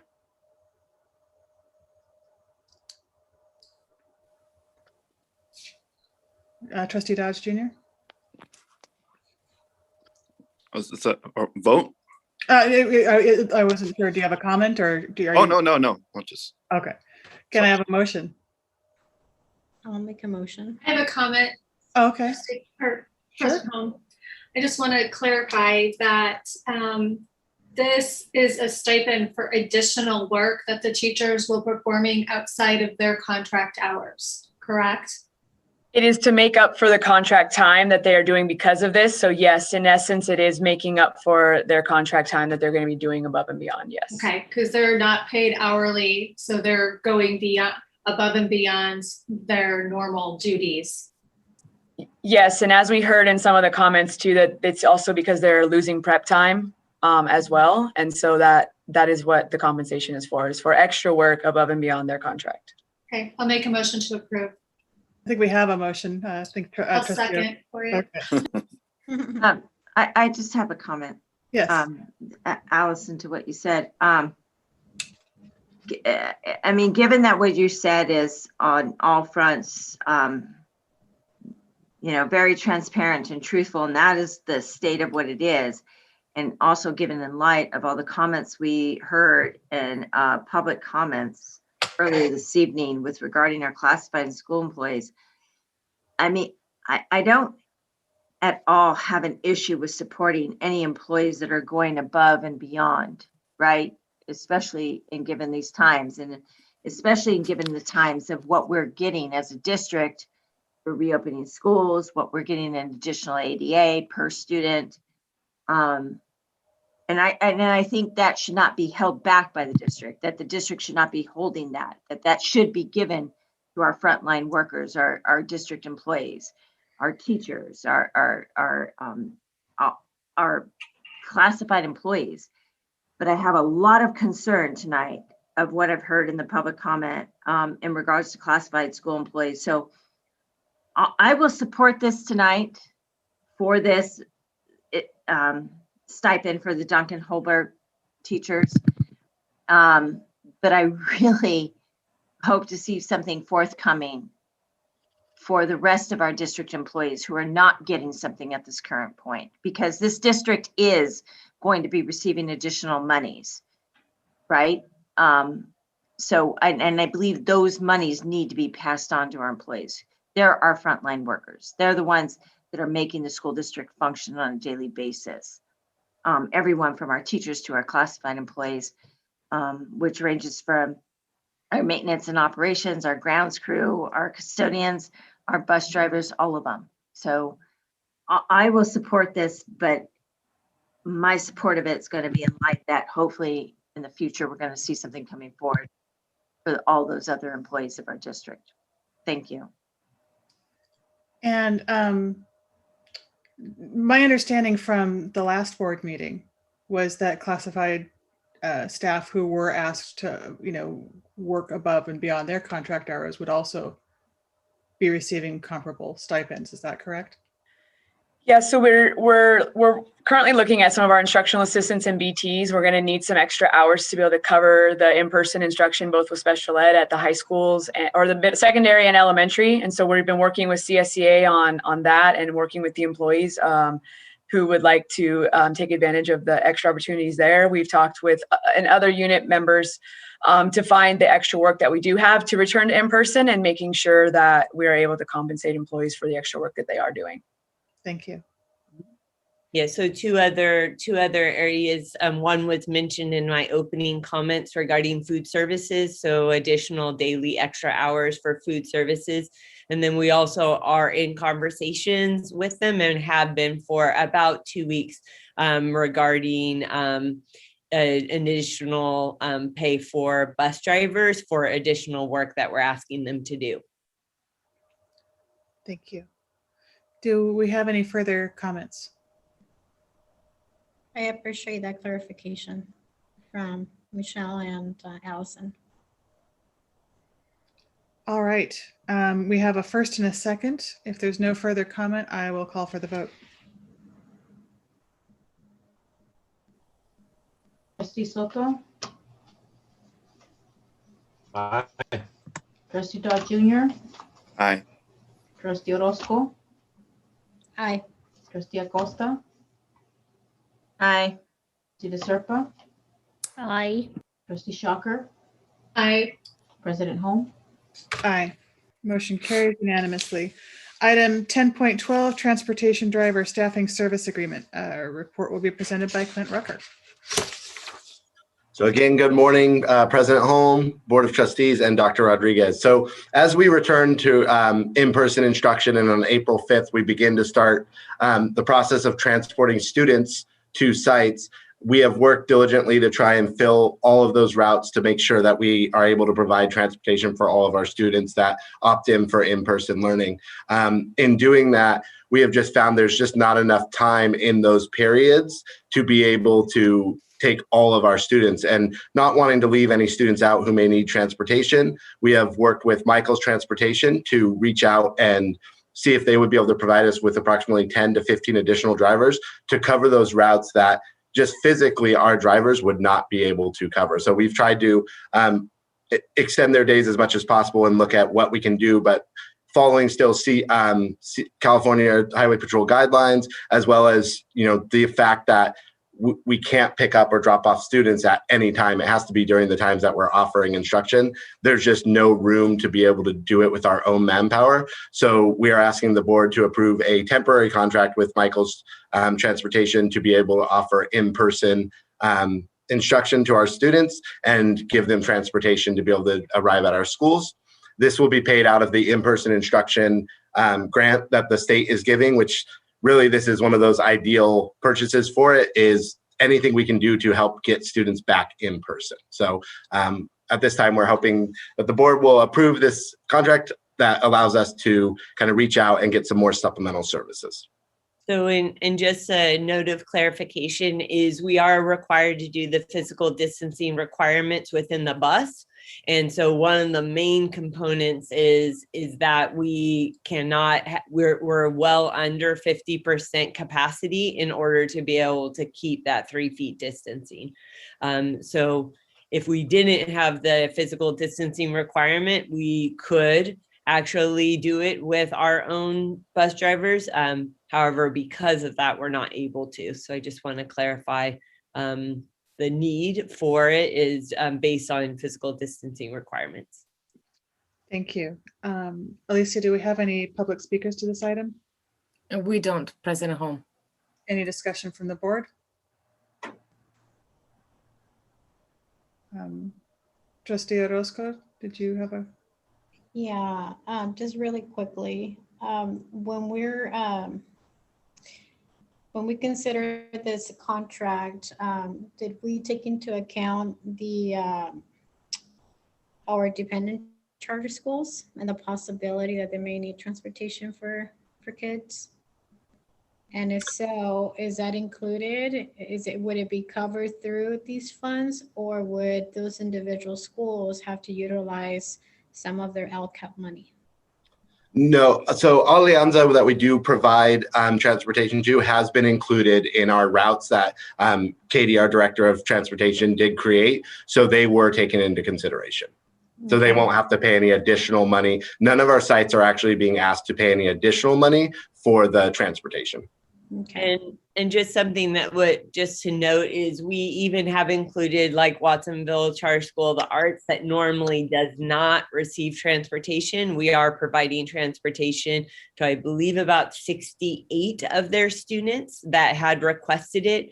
We also are providing transportation to some students who traditionally would not qualify for transportation. And so we have expanded. So what we have done is we have said that we would support transportation for students. And so in this case, we've even expanded using this additional monies that we're receiving to support students and ensure that they can, in fact, get to in-person instruction. Thank you for that. All right. If there's no further discussion, can I have a motion? I did actually. Okay. Go ahead. So this topic is really concerning to me when we're talking about outsourcing jobs, and I understand the predicament of what we're currently in. But when exactly will this contract for service with it's Michael's, right? Transportation, when will it end? It's ending at the end of this year. So it's only for a while we're doing this in-person instruction from April through June. End of the year as in December 31st, 2021, or end of the fiscal year, June 30th? Sorry, I typically speak in fiscal. Yeah, June is when it will end. So at the end of the instruction for the kind of in-person that we're doing for this school year. Okay, and so I guess one of my other alarming concerns with this, and I'm just going to be straight in asking the question, is there intent in the future to eliminate our transportation department and implement this company or any other as an outsourced service such as this for our transportation needs for our school district? Yes, so categorically, absolutely not, because we would have a major PERB issue if we chose to do that. So that is not the case. The important piece on this Michael's transportation, and Katie can speak to it as well if we need her to, it's not just the drivers that we need, but it's also the buses that we need. So we would have to invest significant capital dollars into something that we wouldn't long-term need once we no longer have physical distancing requirements. So this is about keeping our drivers safe and our ability to get kids to campus, because we have to have a 6-foot buffer from the driver and we have to have 3-foot buffers between students. So we're doing this so that we can ensure that we can adhere to our MOU, which states that we will not go past 50% occupancy. I get all of that, but what happens when we come to August if we're still in the same situation and we cannot suffice the need? What have we administratively as a district done or will be doing over those months to address that issue? Because we should have foresight to what might be coming in August. Yes, I would predict that the physical distancing requirement will continue to shrink. I do believe that will happen. We will have to continue to outsource if it does not get reduced, because we need to continue to be able to have students there, because we do not have the funding in order to be able to purchase 15 additional buses for a short-term necessity.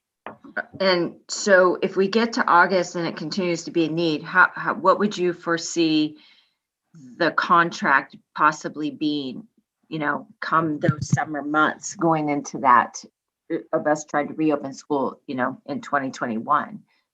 Well, I think that's exactly why we want to do this now, is we will actually learn a lot from these next couple of months, right? So by beginning of May, we will know how it all worked and whether or not we, in fact, even needed at Michael's as much as we thought, or if we needed them to a larger extent. This is a great opportunity for us to know and be able to move forward well before August. So we have substantial time in between. And we are with this, and based on what Clint said, this is only going to June 30th, 2021, this contract. So it will not be for summer months at all. That's correct. And it would have to be brought back to the board before it could go for opening the fall of 2021, correct? That's correct. I mean, it's just real concerning to me to outsource jobs, and I do understand the predicament of the situation, but we're also taking are we current, because there's two levels of what we're doing in the transportation department, correct? We have the bus drivers, plus we have the monitors, right? Those the ones taking the temperatures and whatnot of the students as they're coming on the bus. Is that correct? That is the current plan. Okay. We are looking at doing something a little bit different and not having the COVID monitors, but Trustee Acosta, once we go back to all of our in-person where we are going TK through 12, yes. I've spoken with Katie, and all of our drivers will actually at that point be utilized as drivers. So we won't actually have them as monitors. We are trying to hire COVID monitors to fill those positions, but we will actually need all of our drivers to be driving. And that's part of my concern, because are we currently utilizing some of our school bus drivers who are highly certified to be doing the job that they're doing? Are we utilizing them as monitors? We are utilizing them as monitors while they don't have routes to drive. There's not enough routes to fill, but as we have enough routes for all of our drivers, we won't be utilizing a driver as a monitor when they could be driving a route. So all of the Michael's routes are above and beyond if we utilize all of our drivers to drive routes. I think I'm just really out of gas for understanding that, and I hope you both understand that I have an extensive understanding of this. Because I'm hearing that Dr. Rodriguez is saying we're at a capacity issue with buses as well as with drivers, but then we're also utilizing drivers in a capacity lower than what their skill set is. So I'm really confused here. Well, that's because currently we only have safe spaces and special education small groupings happening, right? We're talking about once we go back, not just the TK1, but once we go back and we start doing all elementary and then all secondary is when we reach the capacity issue, right? You're talking about starting April 5th. April 5th. So what Clint is referring to is accurate. Is at first we started out, remember, we only started out with 3 safe spaces, then we went to 5, and then we went to 7, and then we started doing small group cohorting in special education. So as we continued having more and more students, more routes was introduced, and then more drivers. Instead of being COVID monitors, were actually being drivers. So I appreciate Clint clarifying, because I misunderstood your question. Once we are back to full routes, all of our bus drivers will be driving buses. But even with all of our bus drivers driving buses, we still won't have enough buses or bus drivers in order to keep the 50% capacity that we are required to, not only with CDPH, but also with our MOU with Transportation Department. So I appreciate it. I think you got to what one of my driving questions is. So come April 5th, if we took all of our school bus drivers that we currently have that are certified school bus drivers and licensed to drive, and we put them all in our buses, we still do not have enough buses to facilitate the need. We do on April 5th. We do not on April 12th. Correct, Katie?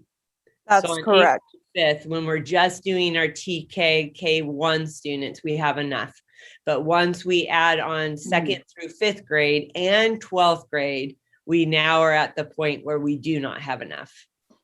But this contract's to start on April 5th, not April 12th.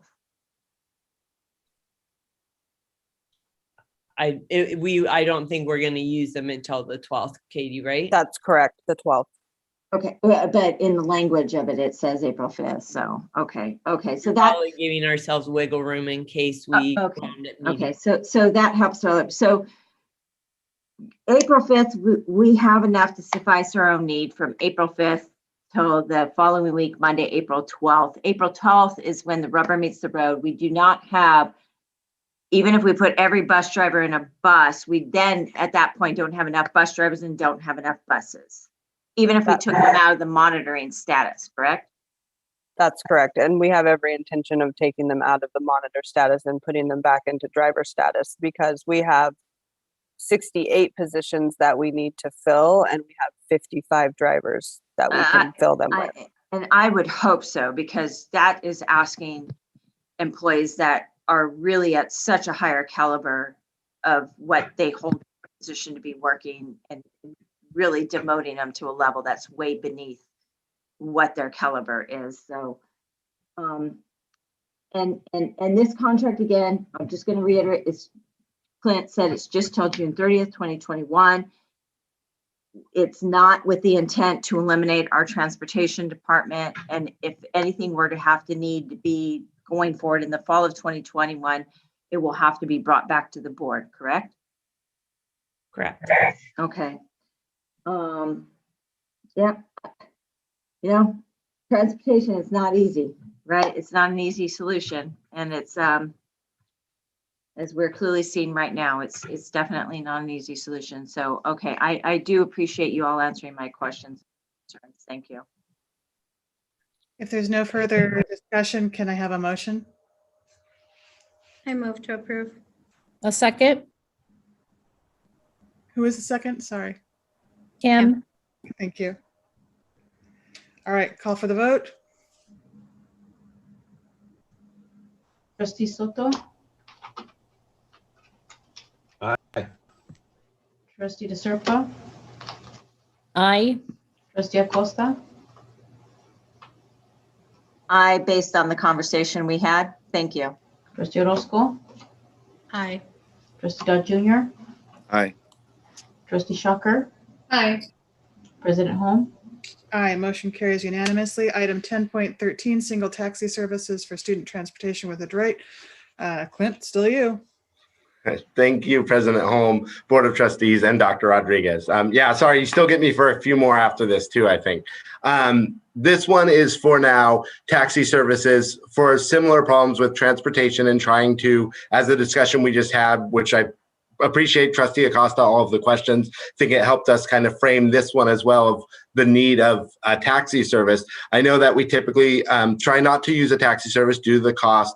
What we run into is we have students, for example, we have one student that we take from our district area all the way to Scotts Valley to go to Bright Horizons. So that is one student we need to transport. So if we were to use our own buses, or for example, Michael's transportation, we would be using an entire bus to transport one student. If we used our own buses, it would be one bus and a monitor that we'd be paying to transfer one student all the way to Scotts Valley. So while the taxi service is not an ideal solution for us in most times, in this specific situation, it will help us allow our drivers to be running the routes that actually get more students to school, as well as utilizing Michael's to its fullest extent of getting more students to school. So we are asking the board to approve the contract with Adroit for taxi services for our kind of one-off and unique situation students.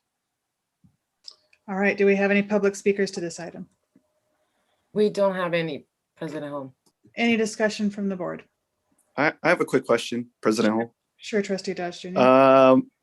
Who and what is Android? I will let Katie handle that because Katie has worked with them.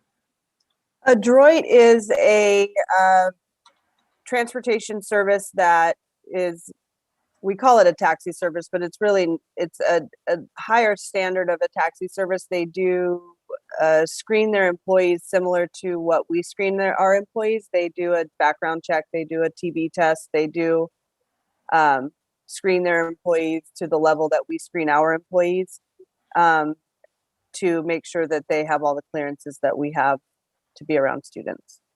Okay. I never heard of them, so I just wanted to ask. You know, I mean, I've heard of Lyft and Uber and, you know, taxi cabs, but I've never heard of them. So I was just like, you know, I don't want to be able to support this and say, yeah, we just threw them in a company called Android, but I don't know nothing about them. And, you know, that doesn't look really well. But I'll support this motion. Is that a motion? Trustee Acosta? I think that was a motion by my colleague, Trustee Dodge Jr. Katie or Clint or Dr. Rodriguez, whoever wants to answer. So why are we looking to do this service with Android or Adroit, excuse me, versus doing it with Michael's? Can Michael's not facilitate both needs for us? So No. Go ahead, Katie. Yeah, I mean, Michael's provides buses and drivers for us, but they really can't handle the one student service like Adroit can. Yeah,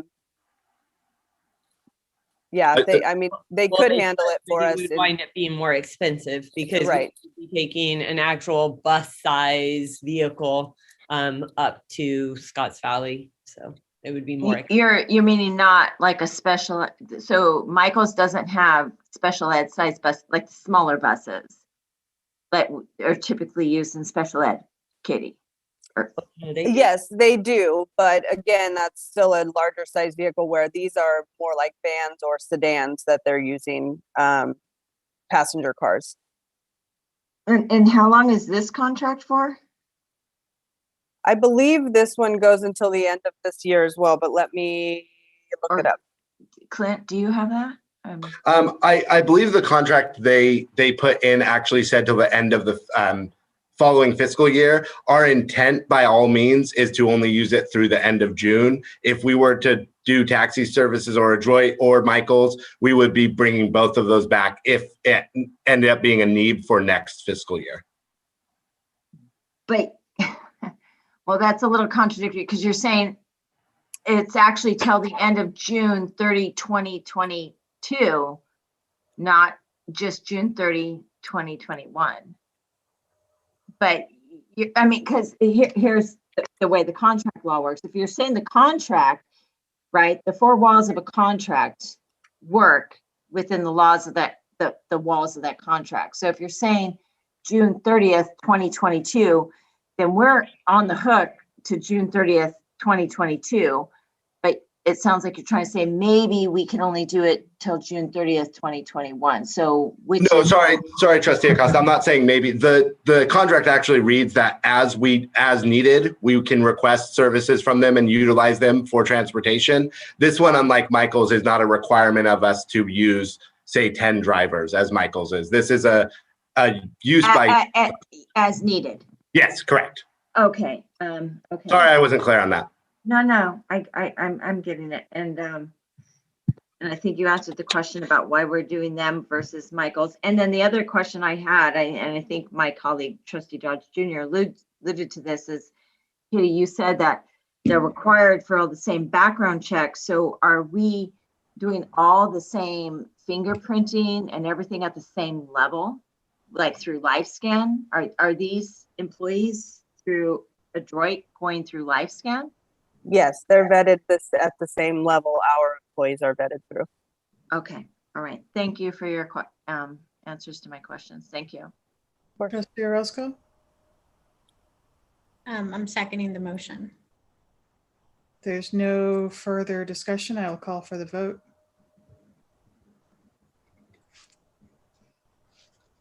Trustee De Serpa? Aye. Trustee Acosta? Aye. Trustee Dodge Jr.? Aye. Trustee Orozco? Aye. Trustee Soto? Aye. Trustee Shocker, Aye. President Holm. Aye, motion carries unanimously. Item 10.14, consider approval to appoint new members to serve on the Citizens Oversight Committee.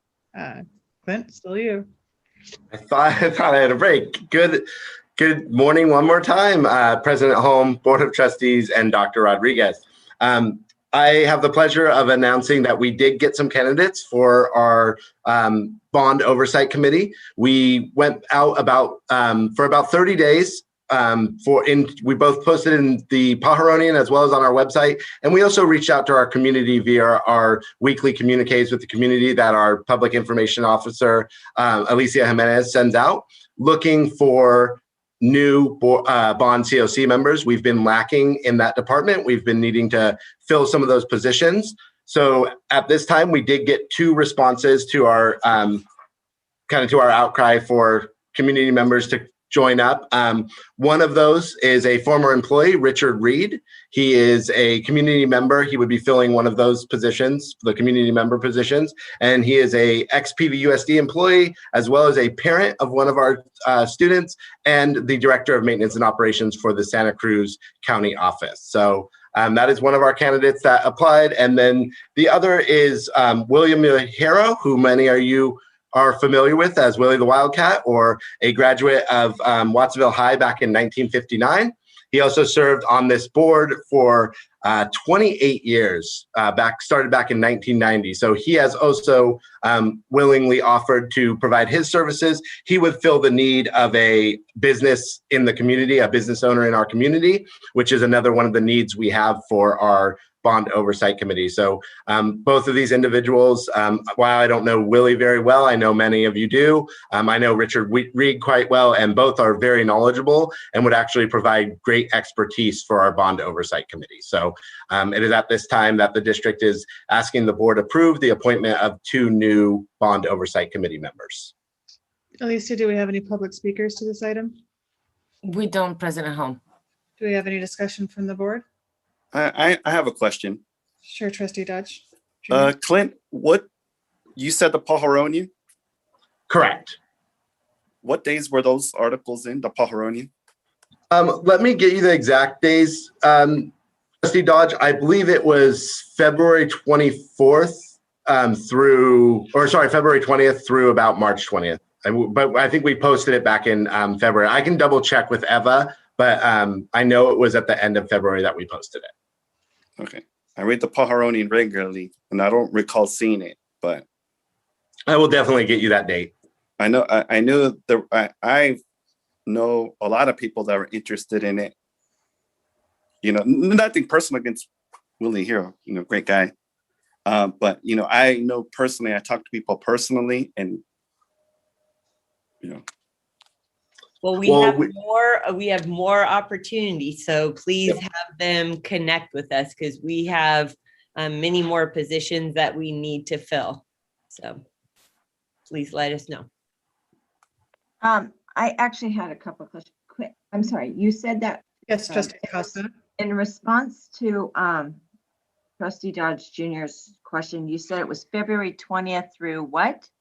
I'll have to double check. We posted it in February 20th, and we had a link to our website, which also we posted in our news section in our website, the kind of the criteria of what you need to be one of the Bond Oversight Committee members, as well as the way to apply, which was simply just a letter of interest that would be sent to myself or my executive assistant, and those were both on the website, and as I noted, also sent out by Alicia. I'll have to see when the Pajaronian exactly ran it. You think it was February 20th to what, though? I'll have to double check with Eva. I thought we ran it for 30 days. So it was in the I want to say it was in one of the sections. Sorry, I don't know off the top of my head. So that would have been March 24th, yesterday, right? February 20th to March 24th would be roughly the 30 days. And I know this was a concern back in January with the agenda setting committee, and also a concern that I have. I mean, I've had extensive experience having sat on a citizens bond oversight committee myself in the past, and grave concerns about the process with this. I mean, since I've been on this board, we've had at least 2 grand jury reports in regards to concerns and issues with our Citizens Bond Oversight Committee.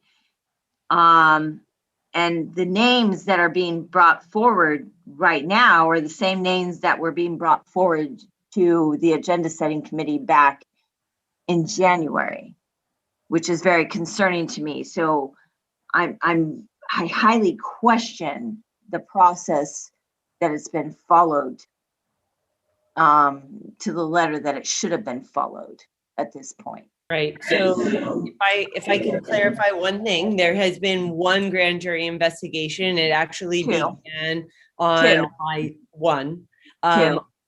on my 3rd week. What followed suit was their request for us to prove that we did the remedies that we had asked for. So there was 1 grand jury investigation. They did a follow-up to ask us to be able to prove that we implemented the remedies in which we said that we did. We are more than happy to provide the dates. We did speak with legal counsel and receive their information on what would be the best practices in order to identify how we could recruit. And we did. That's why it has taken us since January, because we did follow the 30-day recruitment requirement. And we should have had the dates ready for you tonight of knowing when they were, but it has been significantly more than 30 days. That's why we are at the end of March, and we're just taking it at the end of March because we kept having to push it back. And so we can bring this item. We can, if you like, we can table this item. I know we have 8 minutes left, and we do have some action items that we need to get done. So. Well, I think that my concern is that at the you were prepared to bring the same 2 names forward at the January 27th board meeting. It wasn't a matter about tabling it or not. You at the January 27th meeting, you were prepared to bring these. That is correct. We had no one else apply from all the notifications that we did. So we have plenty of positions open. So we encourage, if any board member has community members that would like to be part of it, please let us know, and they can go through the exact same process as these other 2. Okay, so my point at with this, and I don't know where this is going to go, if it's going to be tabled or if it's going to be voted on. I have grave concern with this, that the process is not being followed properly, and I do not have full assurance that it has been by the district's administration. So at this point, if this moves forward to a vote tonight, I will be voting no on it for those reasons. But if it is a further date, then we can hear more at that time. Trustee Dodge Jr. Sorry. I would like to motion that we table this item, if that's possible, for at least another 30 days. If that's possible. Do we have a second? I will second that. And until everything could be brought forward in full transparency to all of us. Call the vote. All right. Ava, can you call the vote? We have a first and second. Trustee Dodge Jr. Yes.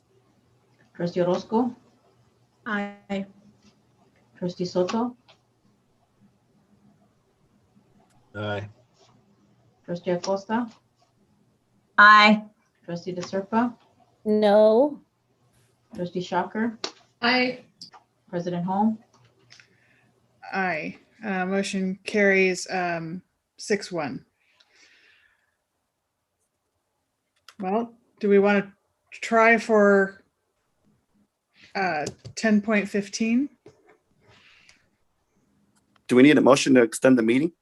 We can't extend past 1 o'clock. If we hit 1 o'clock, we will have to table the remaining items, and I would call a special board meeting for Monday night.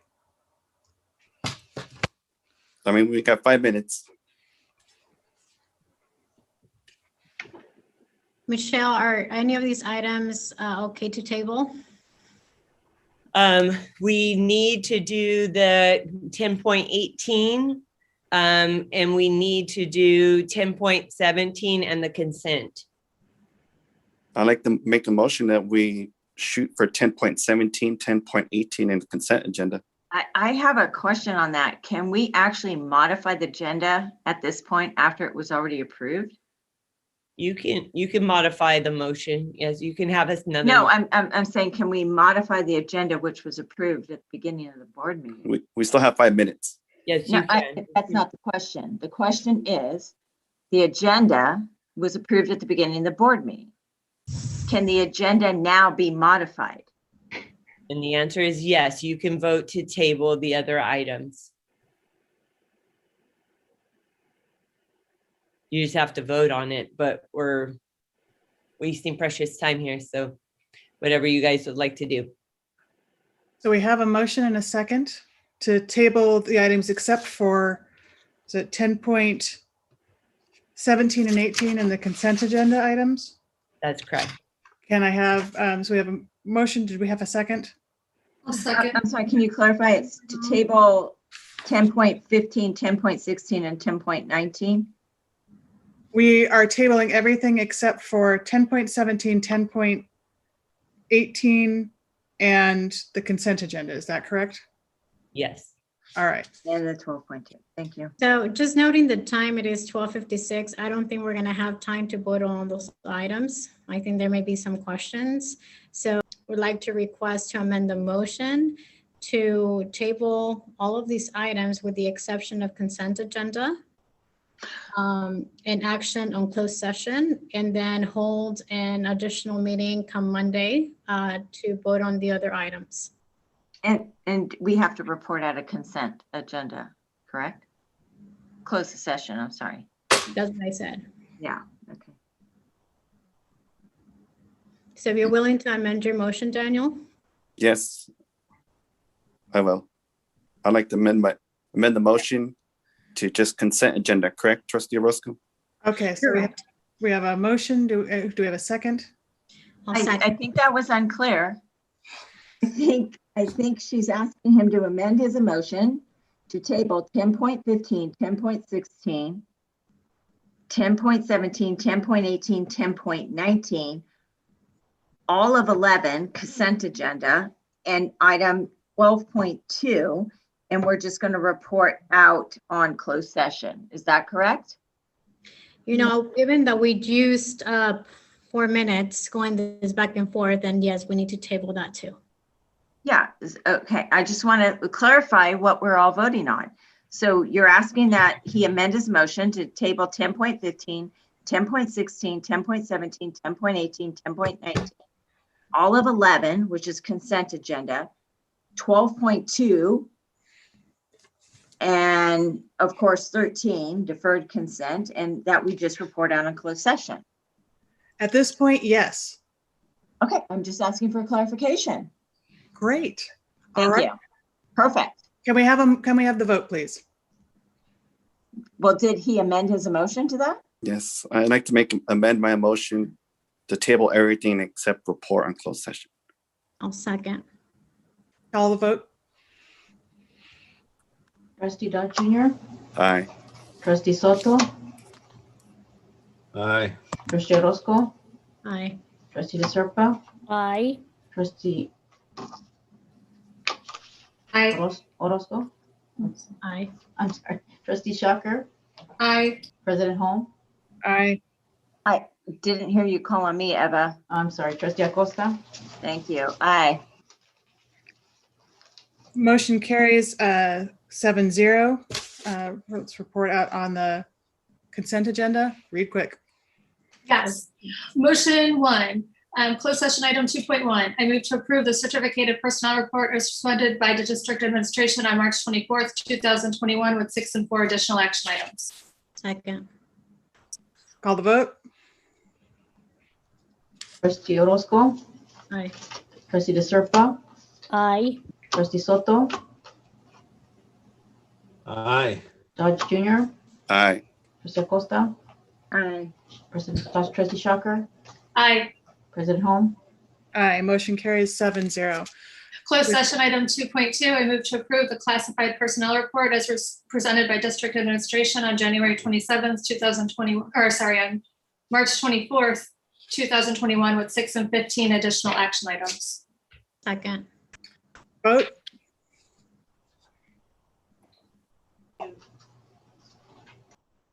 Eva, you're on mute. Trustee Orozco, Aye. trustee De Serpa, Aye. trustee Soto, Aye. Good night. trustee Dodge Jr., Y'all. Aye. trustee Acosta, Aye. trustee Shocker, Aye. President Holm. Aye, motion carries 7-0. We will adjourn this meeting and return on Monday to finish up our agenda items. All right, thank you, everyone. Thank you.